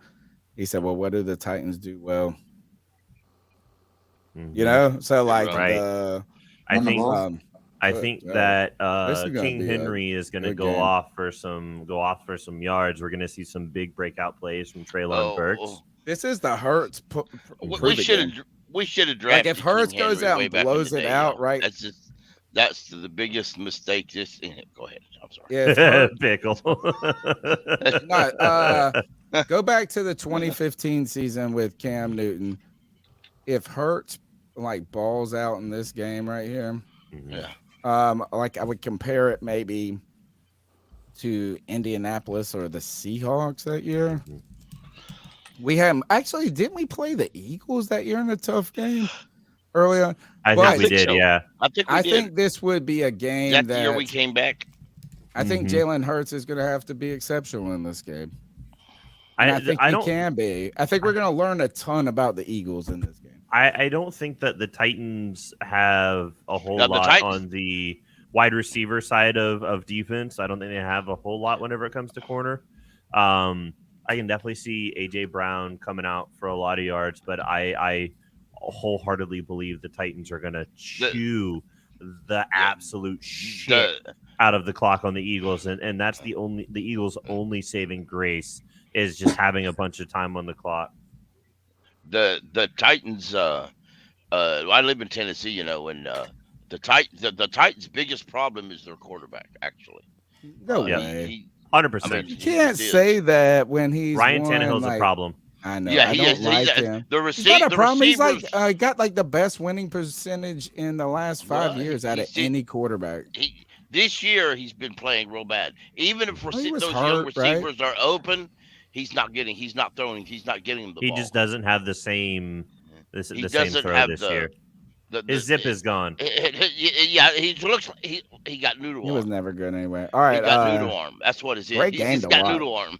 The 1 That'll be a fun o'clock game to slate. watch. Jets, Vikings, Jags, Lions, and Titans, Eagles. Fun. I have the TVs right beside each other. Texans, Browns. That'll be a fun game to watch. There was a really I important don't know if it'll be player fun. Will it be awkward? I No, think I it'll don't be think fun to so. watch I because think I'm it will. excited to watch Deshaun Watson have so many dropped passes, like he did in the preseason. I'm really hoping that preseason Deshaun Watson shows up and I get the laugh. What did we talk about earlier? Didn't we Yeah. mention stuff about mental capacity and Yeah. things like? I think he's going to come out trying way too hard. Yeah. The Texans are going to come out. We have to show this man what he left. All of that. Kind of that bravado. They're playing for their pride. Guys, How much what do are you we think? talking Matt- about? I didn't agree with that take I entirely. understand that. I would love to see the Browns beat. I think they're just going to hand it off the They're gonna blow- the Browns are gonna blow these dudes out. Texans ain't gonna get it done. I worded that wrong though. I don't care if the They done Browns benched their quarterback. It's over, guys. It's over. I don't care. It's done. I don't care if the Browns blow out the Texans. I just want Deshaun Watson to suck. That's all I think care about. I think they're only going to ask him to throw the ball 10 times. I said mental Yeah, capacity. they're That's gonna not what I hand up meant. all day. I meant to say like mental. I don't know, bravado. Like he's got a lot of stuff floating in his head. Is what I'm trying to say. Right. Like, That's- can he be a Yeah. boss So, again? I was watching some tape from his first couple of practices back in Cleveland because this week is his first week he could be in practice like on site and everything. And I can tell you, his receivers are not ready for his ball as far as the way he throws it and everything like that. There was a lot of just on target in the numbers passes that he was throwing in Because he individual hasn't drills and thrown the everything. football in 3 years, dude. Oh, they were hitting the receivers were getting hit in the numbers in the chest, and they were just dropping a So lot. I'm telling you this man. is why I think I would probably take the under on this game everywhere. I really think the Browns are going to just hand the ball off to Chubb and beat him that way. I don't think. Imagine if the Browns went in with the attitude in Deshaun Watson's first game after all of this scandal, after all of this hoop, blah, blah, blah, at Houston, and their goal is to use Deshaun Watson to humiliate the Texans. I just can't see see it. the Browns. Whenever you have a quarterback that you pay $235 million fully guaranteed, and he says that's what I want to do, you're going to do it. Who says that? If But Deshaun can Watson, you repeat that again? 1 second. Right, I don't agree with that at all. When you You have a think quarterback that Stefanski- comes through that pays that you pay $235 million fully guaranteed, and you give literally the house for, if he comes in and says, this is my game. In game this one? is- This is my time to At shine. Houston? Yes. You think that's really what's going to happen, though? I believe if Deshaun Watson really I wants took to the under show all on of him. that, I mean, I would I take took the the under under. as well. But if Deshaun Watson, I'm not saying he did, but I'm saying if Deshaun Watson went to Stefanski or whoever and said, "This is what we're going to do," like you give up everything, money, the draft picks, everything. Like, how can you really tell that man no? You know? Can I ask you maybe possibly a dumb question here? No, there's no dumb questions, only dumb. There are. Sometimes there are. Yeah, Baker and Will Levis questions. How would you all feel if the Texans did win and not just won, but like he blew him out and like did really well. Like how would you all feel? Kyle Allen's not going to throw the ball well. No, whoa. When you say that he blew him out, got blown out is what you're saying? Like if Deshaun Watson gets beat down by his old team? Yeah. I mean, that would be awesome karma in the world. I would laugh my ass off. That would be like it would what about the probably opposite? tell us that this it's probably going to tell us that the world is icky and money wins. And Nick Chubb can beat them by themselves. They don't even need Deshaun Watson to beat the Texans. No. Let's see. What's the Texans depth chart? Is Dameon Pierce hurt or is he still good to go? I don't even know who that is. What? Dameon Pierce is where does he play? That's their rookie running back that has been running over everybody. If Dameon Pierce is good to go and he is playing, I think that we might see a closer game than a lot of people are expecting. Poor Lovey is gone. Yeah. Poor Lovey.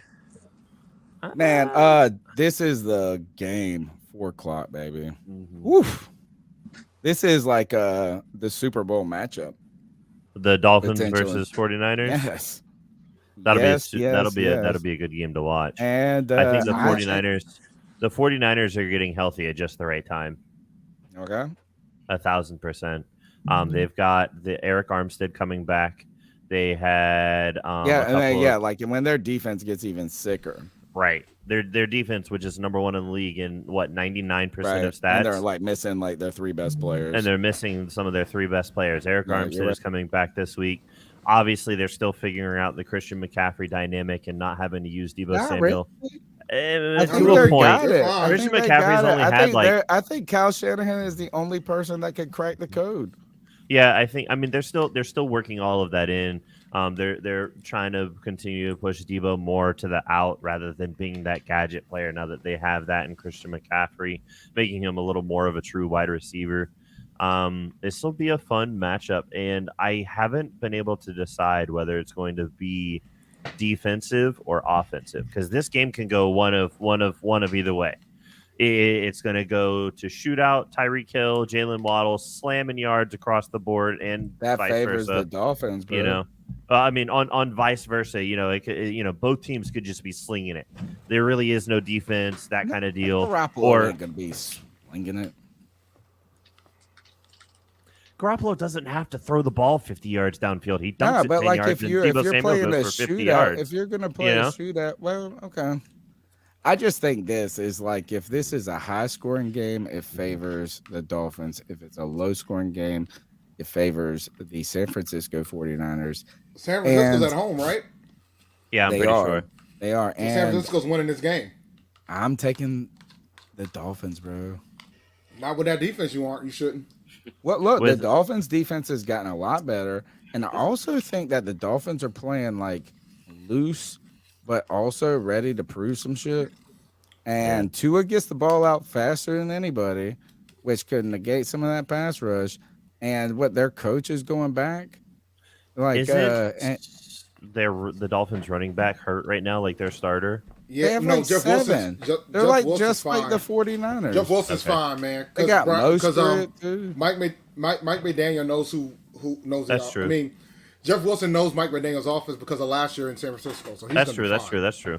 I ain't worried about that. I don't know. I just think the Dolphins could go in there and cause a problem. Seahawks, Rams. It's gonna be a good game. That's the game of the week. But I agree. Oh yeah, it'll be a good game. Yeah, I think that's better than Chiefs Bengals. Yeah, I agree.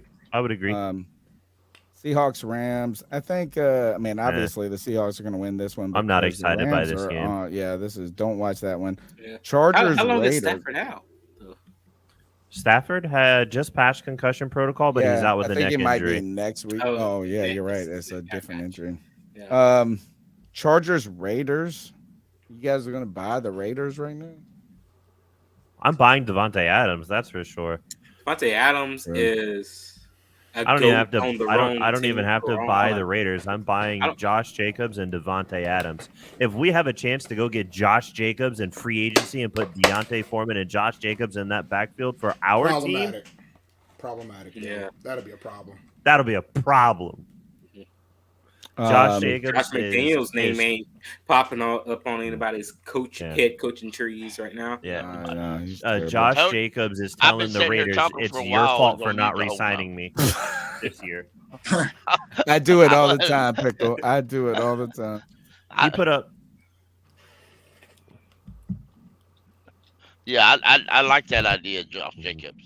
Yeah, I really Josh do. I Jacobs like put that up idea a lot. 220 something yards last week with a calf injury. I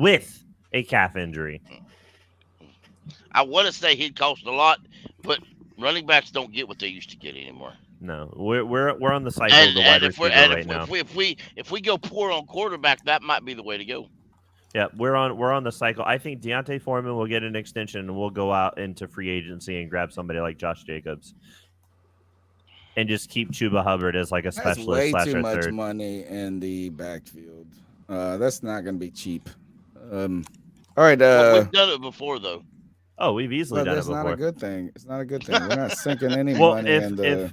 and again, it all turns down to how the quarterback position pours out. If Steve Wilks gets his number and gets to do what he wants, he's going to heavy set that backfield and go for a game managing quarterback and run the ever litting snot out of the ball.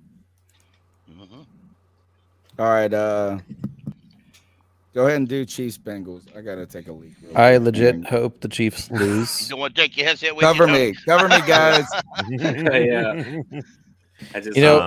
This is a lose-lose game to me because no matter what, the media coverage is centered around two teams that are predominantly already talked about quite often. Yeah. I think that the situation with isn't Joe Burrow 3-0 against the Chiefs right now? He might be. No matter what, though, the whole narrative is going to be how amazing are these QBs. It's the balls. The Bengals' offensive line is still messed up. Oh, easily. So but the Chiefs Burrow have survives. I don't remember who Chiefs have on defense. Who did the Chiefs have? What they have? One of the guys I wanted us to get on the opposite, Brian Burns, but of course Matt Rhule was doing all his dumb shit during OTAs. Exactly. He's from Charleston. Oh God, what's his name? Why am I blanking? Because it's like midnight. Carlos Well, Dunlap, that's me. that guy. So, Carlos yeah, Dunlap. exactly him. Yeah. And so there's a lot of opportunity for some high flying capabilities in this game. The Chase is going to be back, or the Bengals' top receiver is going to be back. So this is going to be a quarterback passing game. It just is. It's going to be an offensive show shootout? with little defense. Little defense. Yeah. Yeah, I think we'll see some offensive shootout capabilities, but with like a turnover here, a turnover there. There's not going to be a whole lot of like 3-and-outs and stuff like that. Both teams are going to have their way and get their touchdowns, but I think the defenses will have their opportunity and like a interception or a fumble or something like that. Would you say that's how I feel. It would come down to which defense is less, more mitigation? It's going to come down to whoever wins the turnover battle. I think both teams are going to be able to have their way in scoring, but the turnover battle is going to determine this game. Not 3-and-outs, but more so who gets takeaways. Yeah. I would hope the Bengals win, but there's a good shot that the Chiefs win that one. Honestly, I have no idea how to call that. I really think the Chiefs are going to win it. Mm-hmm. Just because of deficiencies on the Bengals, but Patrick Mahomes is playing the best football, arguably, in the history of football. Right. And it makes me so mad. That makes I believe if you covered one of Patrick Mahomes' eyes and broke one of his fingers, it wouldn't matter. I think he'd still win. He would. I think you're right. He's crazy, also, man. He's just like feeling it. Yeah. And Burrow is nasty too, but a lot of injuries on that side. You guys said didn't you guys say Jamar Chase was coming back? That does help. Chase is coming back. Yeah. Mixon is out though. I'm almost certain. I think he's out with a concussion. I have nothing against Mahomes and this isn't really on him. This is more on the media, but And I know this sounds stupid, but when Cam was, Cam holds some records that Mahomes is, he does not have. Right. And rushing yards, rushing touchdowns. Right, and it stings a little bit. Well, even I think most touchdowns through the first 5 seasons of play. Really? Yeah, Wow. Cam's second. Total.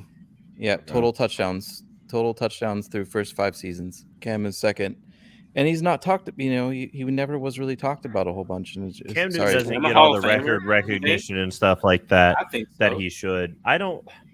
Cam will not be anywhere near a first ballot Hall of Famer. Cam will eventually be in Canton, I believe, truthfully, because of what he was able to do. I think Cam Newton paved a lot of the way for some of these newer running quarterbacks that are out there right now. Steve Young, Michael Vick, etc. paved the way for the archetype, but I think Cam showed that it can work, especially in his younger years. Yeah, he made it so Lamar is going to get paid more than anybody. Lamar, Justin Fields. But going back to that kind of thing about with Mahomes, the difference between, I guess, a Cam player and a Mahomes player is Cam has the physical ability to do anything. You know what I'm saying? He can run through a brick wall. He could, like he wills Mahomes, it. What Mahomes like phenomenal ability is there's 42 seconds left and we're down 7. Yep. I got it. It's like so insane, bro. They changed the rules of football because he was like, oh, we're going to march down, tie this shit up against the Bills after they tied it up, and then we're going to win in overtime. He's fucking incredible, dude. He's really good. To imagine if you're a defensive coordinator and you go up by, say, a field goal or even by 7, and how much time would need to be on the clock for you to feel comfortable with Mahomes coming out there? And I think it's like under 38 seconds. I mean, 38 seconds, I would still be nervous. Probably, realistically. Give me the number. Maybe like 24 seconds, maybe. Yeah, because we saw Brady. Seconds. What, Brady came back and beat the Rams with what, 48 seconds or something like that? But look what he did. 13 seconds against the Bills. What? 13 seconds. Exactly. If he needs a field goal, it's less. If he needs a touchdown, maybe like 24 seconds. Field goal. It's almost like he doesn't field goal, even. He needs like 0 time. Maybe like 7 seconds. I had a friend tell me about this with the Chiefs. It's almost like they don't really start playing till week 10. Like they're almost like toying with the competition to effect is like give everything up. Yeah, or they're just like, oh, we got this, and now you're about to get the full reckoning of Patrick Mahomes and Andy Reid. Right. Man, I don't know. Would you take straight up, if we were drafting a real team, would you take Mahomes or Allen first? Knowing what I know now? Yeah. Like today, like going till tomorrow, like no contractual problems. Like you just get straight up. I just get to pick who I want. Screw it, I want my player. Like we're playing backyard yeah, we're picking football. teams. Yeah, we're picking teams in the backyard. I mean, those have to be the top 2 quarterbacks, right? It's a really hard choice. There's pros and cons for both quarterbacks for me. Josh Allen is a lot more physical. Has a. Who would you pick? Man, it's a hard choice. Don't tell me I'm picking Mahomes. I wouldn't pick either. I wouldn't pick either, and I'll tell you why. Wow. I'm sorry. I'm feeding the baby in the background, so if he's making noises, Who would you choose in replacement of them two? That's I'd be hanging out with his wife. I would think no, she's upstairs asleep. I have to. Not your wife, Patrick Mahomes. Oh, I see. Well, in any case, what I would say is this: I would say that those quarterbacks are doing really well for the teams that they play on, and if you were to take them out of that environment, there's a lot of these variables that come into play, and I think predominantly I think there's a chance that they would do well, but not as well as where they are right now. And I think there's another quarterback out there that would fit our narrative a bit better. Who is it? I honestly, I wish I knew. You can't say I don't know. You can't say that. You had us all. You reeled us all in. We were like, okay. He's out there, but I don't know who it is. Matt Rhule does. I don't know who this person is. I would say Lamar. I'm gonna Say go with Lamar. Cody on this one, and I would say we should probably give our drafted quarterback from last year a shot. I think he has a That good was opportunity. the biggest. I apologize. No, like we got to Cody would like this. Cody would like that. If I was I so had a in. choice I was all in, and of- I was like, "Well, who is it? I don't know." If I had a choice of picking any top 10 quarterback in the league and just dropping them It's Mahomes, onto my bro. team, I would not want Mahomes. Well, would you take Trevor Lawrence? What kind of Would you take retards are Trevor you? Lawrence? I'm not supposed to say the R word, but like, who even has You ever wouldn't want- said that word in the last year? I don't would not want take Mahomes right now. Well, then who is it? I would take You said it's Josh Allen. You have to say Josh I Allen. would take either Josh Allen or Lamar. Y'all tripping. I would take either Mahomes Josh Allen or or I would Lamar. take Lamar. Y'all are tripping. Dave, I what had would to you get do? off- I had to get on mute on that one. Nah, Dave, what would you do? Because I What would mean, you I'm do? Mahomes on this, but that's what I would say. Mahomes. Yeah, I mean, he's like Mahomes. sick. All right. Hey, Dave, what's going on with DJ Moore on Twitter? I haven't been paying attention to that situation, bro. I'm gonna be honest. I saw something about him cheating or something like that. I'm like, oh Yeah, I don't. Cheating. He Cheating on what? apparently did a video on Instagram. oh no, About what? Something, but I don't know nothing about I it. ain't getting that deep into it, man. About You already what? cussed out my partner once this year. I ain't interested. I'm not. Wait, what happened? He did not cuss y'all out. He said y'all. What the are you ones that talking talked about? to- Did we not see? I didn't you see. didn't I see the thought he video? just said y'all were the ones that talk shit on YouTube. That's a cuss. Isn't that a? But you shit, can't is say not a cuss cuss word no me more? out. You can't say cuss me out. That's a If I difference fucking between hear one more saying thing a about cuss fantasy word football, in a there's sentence. nah. I love the DJ. I love DJ. You but said I, cuss me out. Cuss my partner. all out. right, That's all the right. Maybe words it was you too much said. emphasis, but I will say this: I'm not a happened with big person DJ? getting into gossip like that. So that's not my swim lane, man. Ooh, Not when did it comes you to see personal this life one? like that. There was a tweet that somebody put out that, and I don't know if it was just a fan trying to fucking grind back at Nebraska and all these cats, but they were like, "Yeah, I heard that Matt Rhule was trying to fuck a cheerleader or something," and I mean, I don't know. anyway. It's a rumor. I mean, it's not a rumor. I don't give a fuck. What Okay, happened let's say- also with AB today? Didn't he like barricade himself in the house or some shit? So I heard about that too. That's crazy.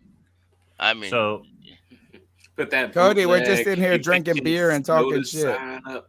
yeah, If we had Matt Rhule, and also the same question was posed about which quarterback you'd take, do you honestly think that even Mahomes would have made a difference enough to matter?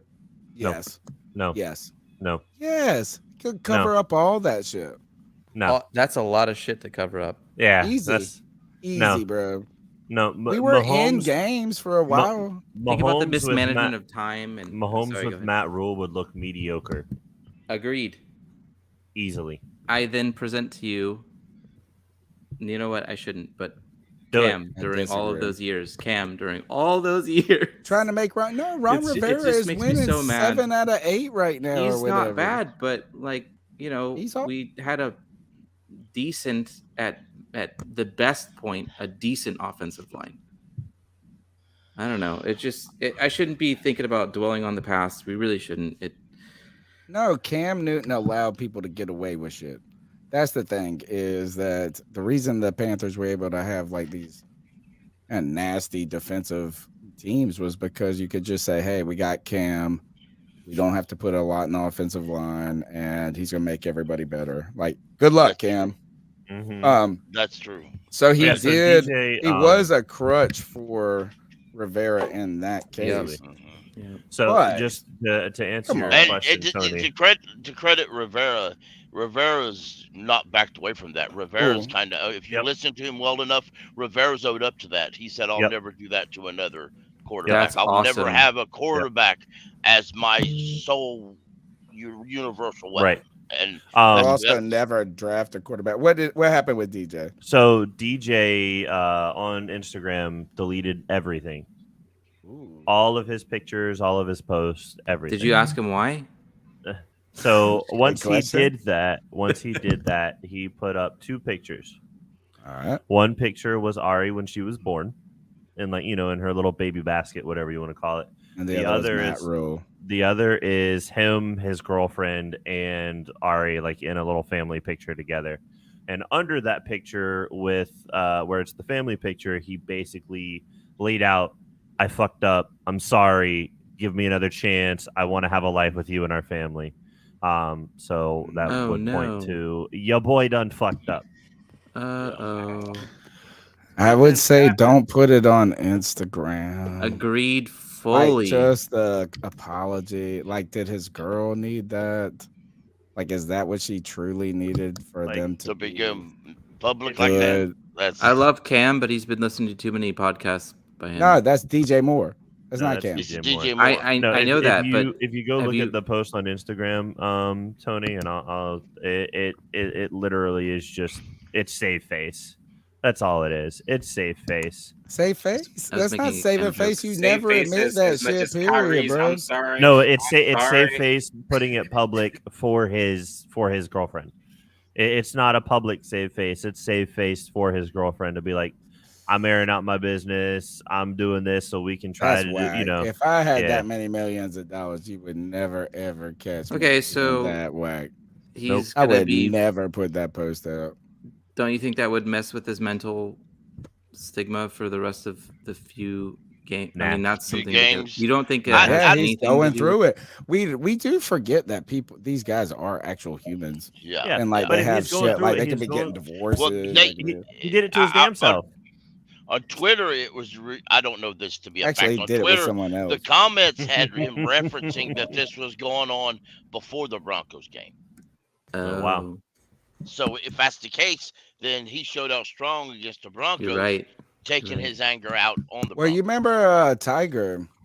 I'm telling you, man, Tiger when he was Tiger with the played some hookers- of his best years when he was going through that the shit. best when he stopped fucking with the hookers, man, is when he got fucked up.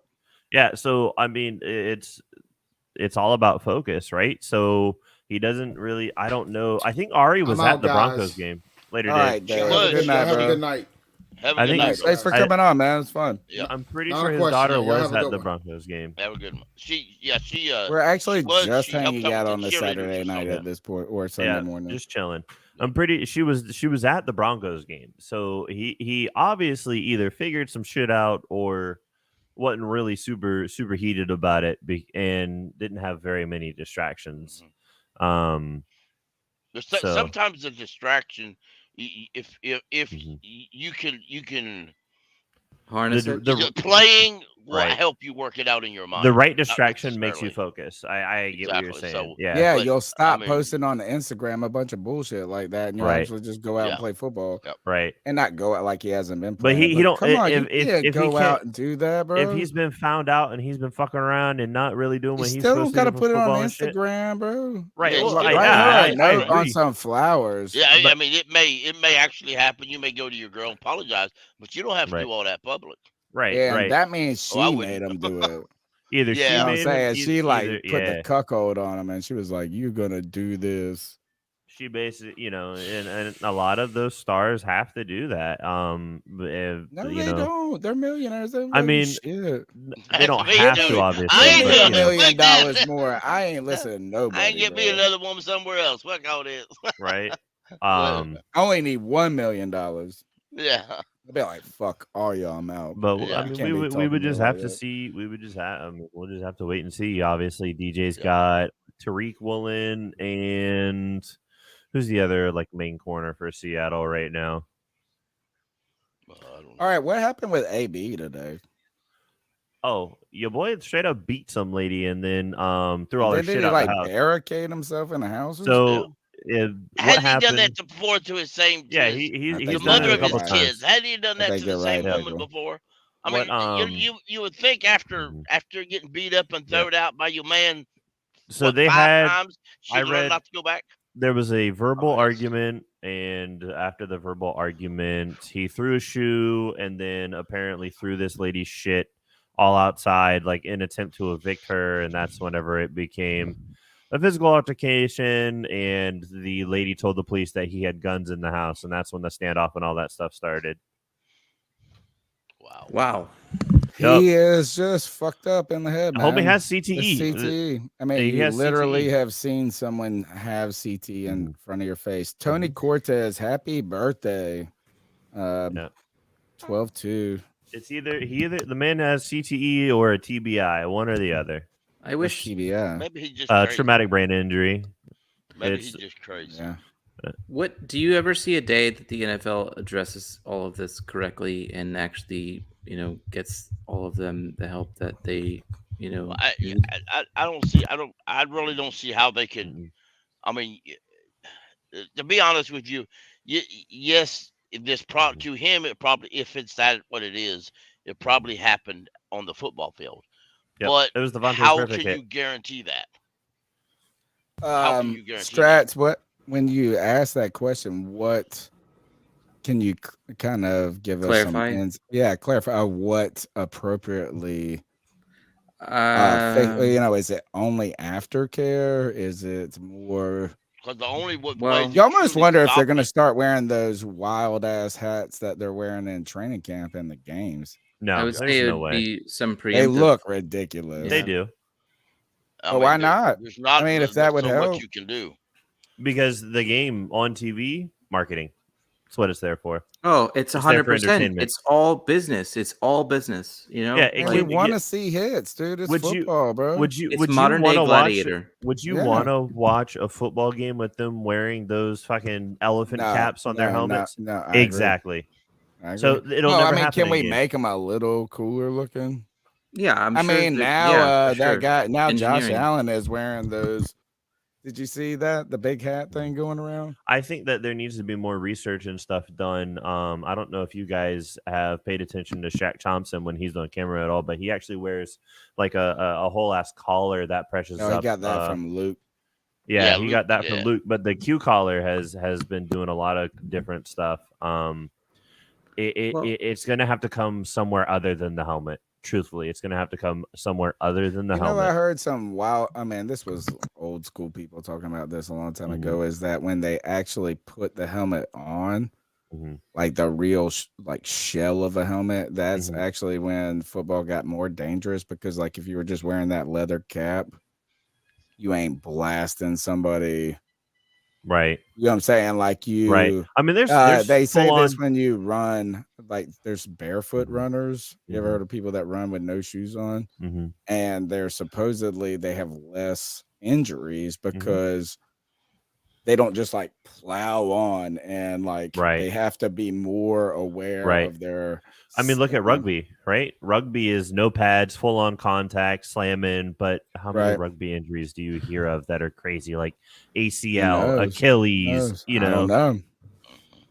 I don't know. what There's the got to be a solution lot. is. I have no idea what the solution would be, but Yeah. all I could say is, to my optical on this one, it appears like it's being just straight up ignored by the NFL. And I don't think it's being ignored, because there's an obvious difference in the way the NFL hits, the way that, I mean, look at 2010 Tom Brady and some of those other things. Tom Brady, you can pull clips up of him literally getting his helmet rolled off by somebody's shoulder, like harpooning into which him. year? Which year? Oh, 2000. You I said mean, 2010. It was earlier than that. It would have been earlier than that. All right, I Oakland would game. say 2015 we played the Broncos in Yeah, and headhunting. then 2016 the next Headhunting. first game that we played was against the Broncos that year, and they've been doing that to Cam for like most of his career, and they just didn't call a lot of that stuff. Well, some of that That's racist. is on Cam, because No. Cam. I mean, what I'm trying to say is, when Cam lines up at quarterback, one of his favorite plays, especially short yardage, is diving head first. Well, yeah, Cam they Newton actually doesn't do have the make it helmet a now. You running give back yourself has. up because Cam Right. can never learn how to slide.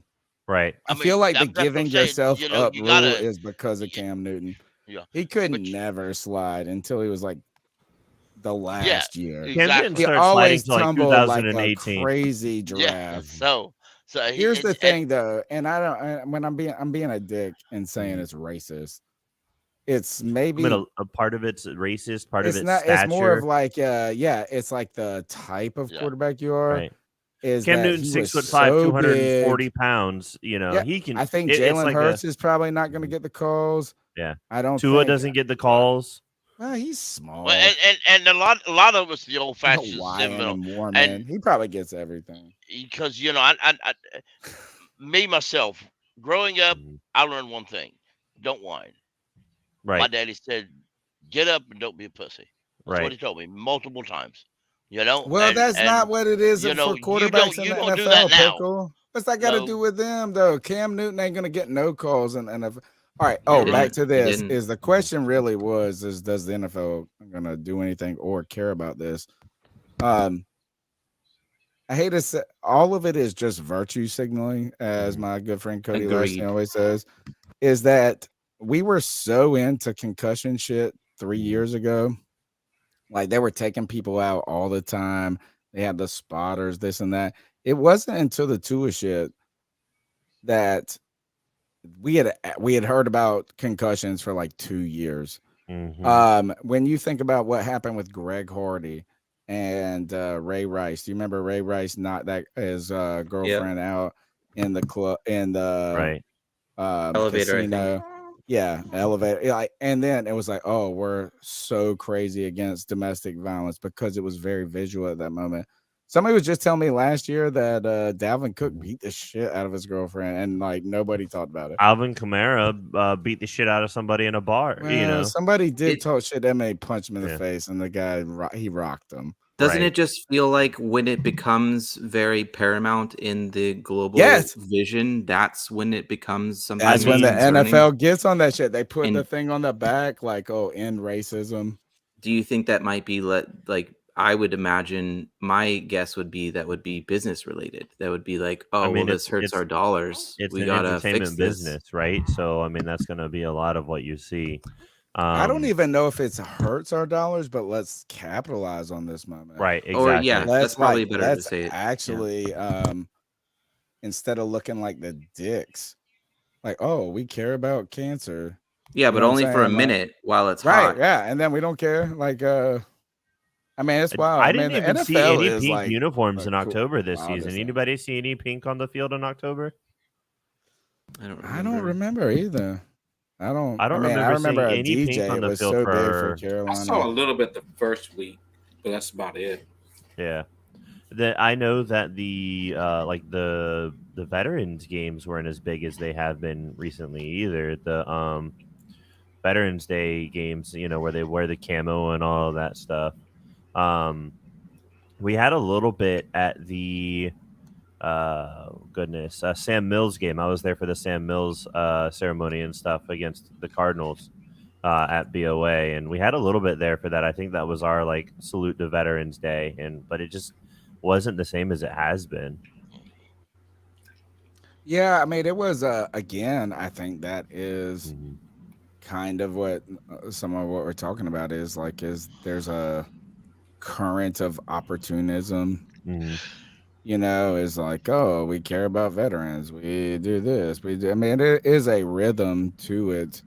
The NFL though is unstoppable. Though that's the thing. Is like they. I mean, this they're Thanksgiving was their largest viewing Thanksgiving ever in the history of the NFL. So what would tell them any different than to be like, let's keep on track with what we're doing?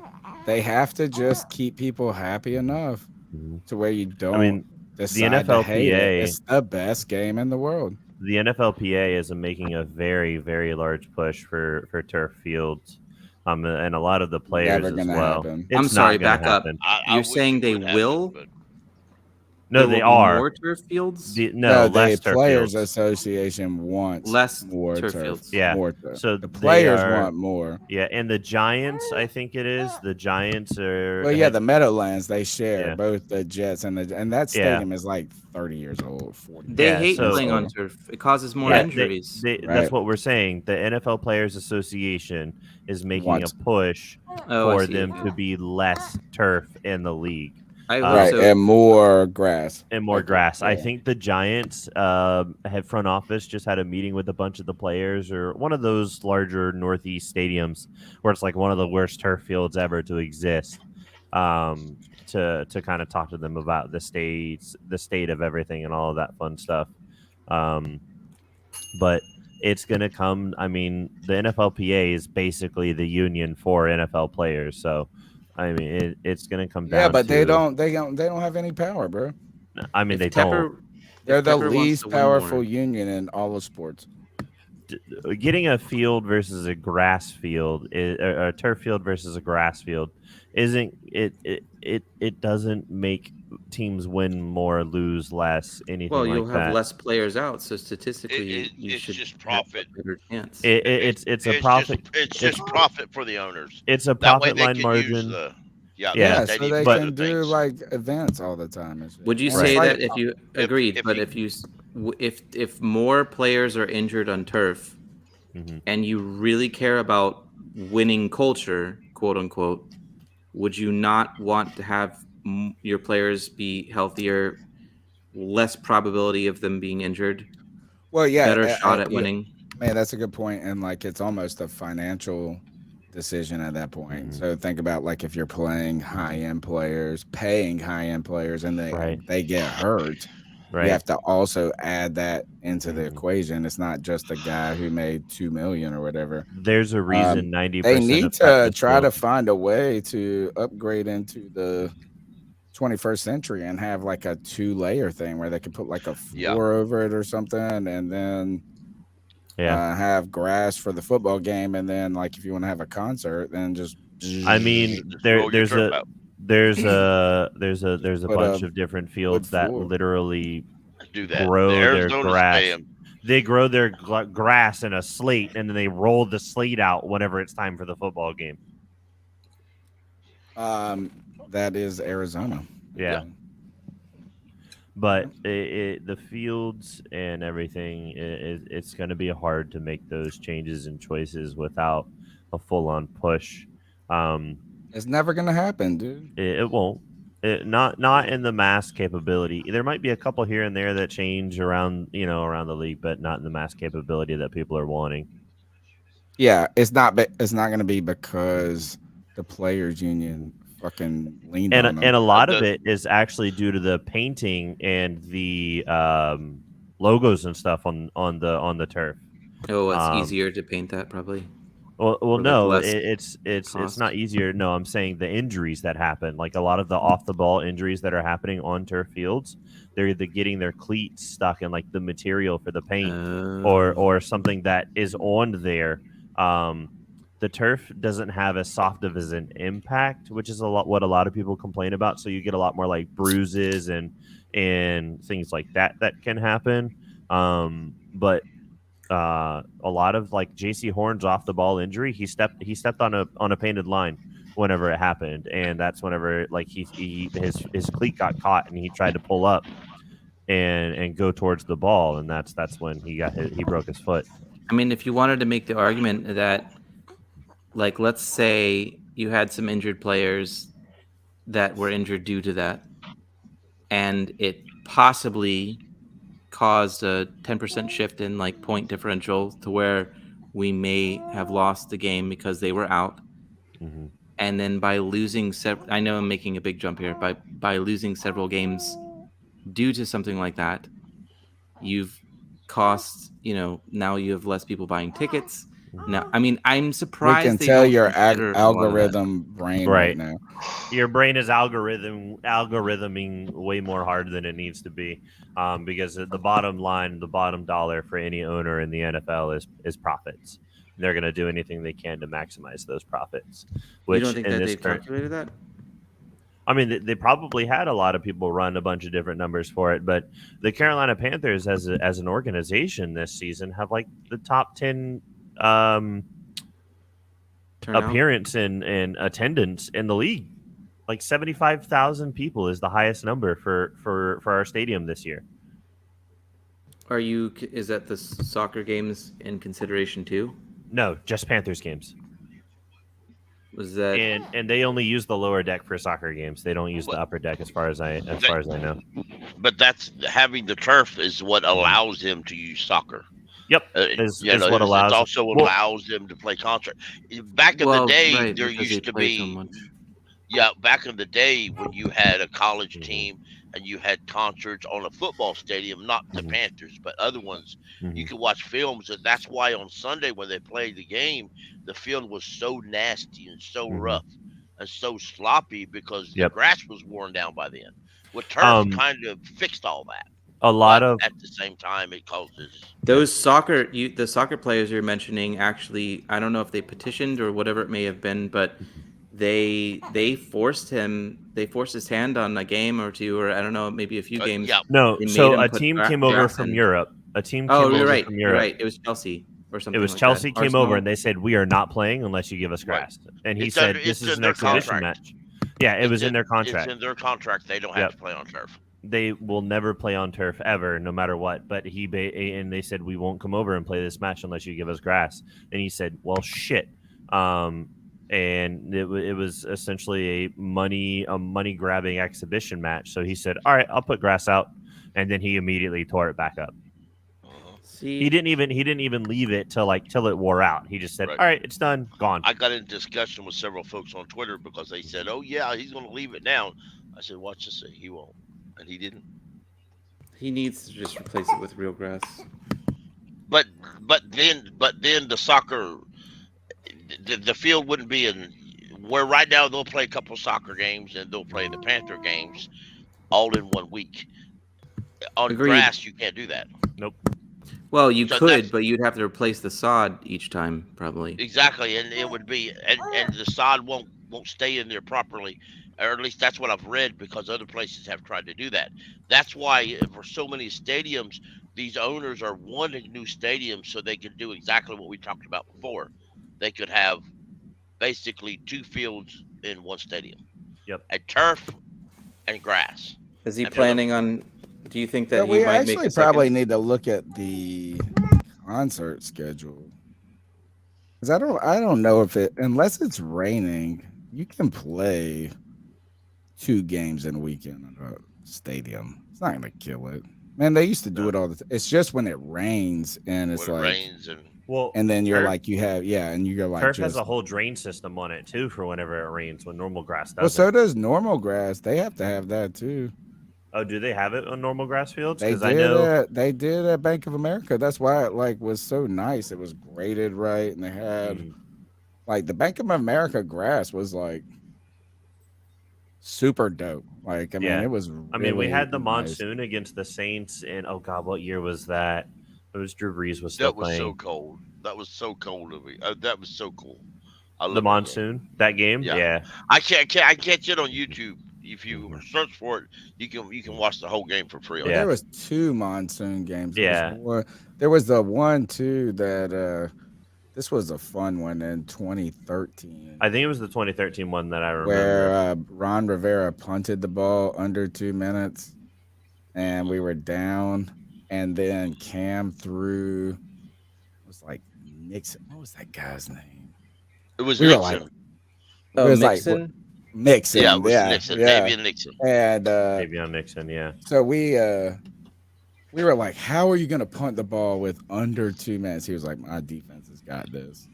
Yep. Because it was 4th and 12. You know what I'm saying? It was. And we were like, "No, you can't do this. It's under the 2-minute warning." And we went and won that game. And it was crazy raining. Yep. And I don't think that was the one, though, where you see that picture of people. The guy with the coming on top of his head when he's wearing the poncho. Yeah, I saw that earlier. That's the iconic. Do you guys see the Drew Brees commercial that was on social media this morning? Got to kill Drew Brees with lightning. The lightning struck that hit him and all that fun stuff. That was a fun little giggle for. Did you like it or not? The commercial? Yeah. Meh. I think I liked his little dig against the Falcons that he came up with as a like, hey guys, I'm okay. A little. I thought that was funny more than anything. You motherfuckers are still on here. Yeah, man. G baby, go to sleep. I think I about hit the wall. Hey, man. I know. I'm all ready to go when you guys are. I'm just hanging out. I ain't got nothing else to do. Damn. Wait, y'all, wait, y'all some heroes, man. Y'all some superheroes, dog. Y'all the truth, dog. Are you playing that Modern Warfare 2 yet, G baby? Hell yeah. Yeah. Yeah, that shit's fire. I got the PS5. Tony, what are you been That's playing? what I'm playing on right now. I play it on the computer. Oh, for real? Yeah, I have. Hey, Panther Faithful, G. Add me, G. Mr. Panther. Lightning 20, PlayStation. Anybody want to play in Madden right now? Oh yeah. Hey, I play Madden on PC. I do. Bruh. Don't make me hop on the sticks, G. I'll bust your ass right now, G. And I'm drunk. Not good at it. I'm not good at it. I just like I'm not. I'm terrible I want to start a Now when I YouTube got my channel, IPA. which is. Hey, Mr. Lightning, add me, G. Panther Faithful, G. Hell. Do you guys play Rocket League? Let me search it real quick. I love Rocket League. Cool. Rocket League was probably I have over 2,000 hours in that game. I need a friend to play with because the casuals are blowing the games for me. I don't know if you would want to play with me. I get a little toxic sometimes. I'm okay with that. I'll turn the microphone off, and we'll just play. I'll put some Deadmau5 on in the background, and I'll just feed you some nice passes. Tony, you the fucking professor, G. I don't give a damn, dog. There's a reason why you're the longest running podcast, dog. You the fucking truth, dog. And why you still here? I'm giving you your flowers, G, because you deserve it, bruh. Man, I showed up late. I mean, what else am I gonna do? It is a good Just hanging podcast. out. Hey, I've been on here since 7 o'clock. How did I start this thing? Pickle, Yeah, you've when been you on guys here a started. minute too, all y'all. I got here somewhere around 8:30, something like that. Yeah, It's, I've been on her since it opened. Of course, that's what I do. Well, I mean, Well, like, the real start of this is a wild story about my boy Joe, my great friend and college roommate Joey Riolani. He's a little bit older than me. A lot of health problems now, so he can't be on the show. But he moved to Charleston, South Carolina, and I was in Greenville, and we always watched football together. We always talked, and so what we would do is we would start calling each other at halftime and just talking about the game. That's how we caught up. That's how we stayed like best friends forever. And then Google Hangouts came out where you could broadcast the shit live. And this was in 2013, I think. And we did this thing called the halftime hangout. I was like, oh, we'd hang out at halftime. I was like, oh, let's just record this shit. That's how it started. And we just I just added both G Baby and Josh on that PlayStation, Nice. bro. All right, can we call it? All right, Yeah, we can call it. All right, let's go to bed, guys. It's 12:30. Oh, I'm still up for like 3 more hours from now. You know, I'm on degenerate hours. Was it G Baby Panthers Faithful? Yeah, Panther Faithful, capital P and capital F. I got you. All right, How come it doesn't have all those numbers on it? All right, bet. I thought when you were on Modern Warfare, you had to do all those fucking hashtag numbers. It was like, oh, that's just his PlayStation tag. That's not his Modern Warfare. Okay, Yeah, on Modern Warfare, you could. It's inter. It's a long number. Yeah, because you can go. For example, Xbox can play PlayStation on Modern Warfare. Yep. All right, I'm out of here, guys. Let's Later. get out of here. I'll see you on Sunday. Good night, guys. Good night, guys. See you I'll Sunday. see you Sunday at the night. Is it just going to be like this, where I just jump in and you pull through? Yep.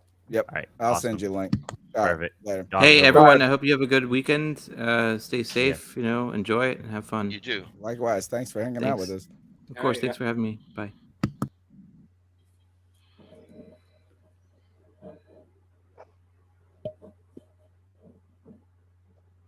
Hey, man, I'm just gonna play your ass, G. All right. Just let me finish my game right here. But do you play regs or do you play mutt? I do both. Yeah. I do both. I primarily do mutt. What's your mutt team right now, G? I got a Panthers theme team. Oh, so do I. You did. Oh, dang. For the most part. QB though, I couldn't rock Baker because they doing us dirty right now. Who's my QB right now? I got Aaron McNair. Oh, Steve. for real? I got him for right now. And I'm trying to get Rodgers after that. Damn. All right, G. Well, I'll accept that request, Doc. For shit show. Except the Chris, hop on. Probably give me about 5 minutes or so, or however long. Yeah. I'll add you to a party and stuff, and then we can get it going. All right, man. Sounds good, G. All right. See you. All right.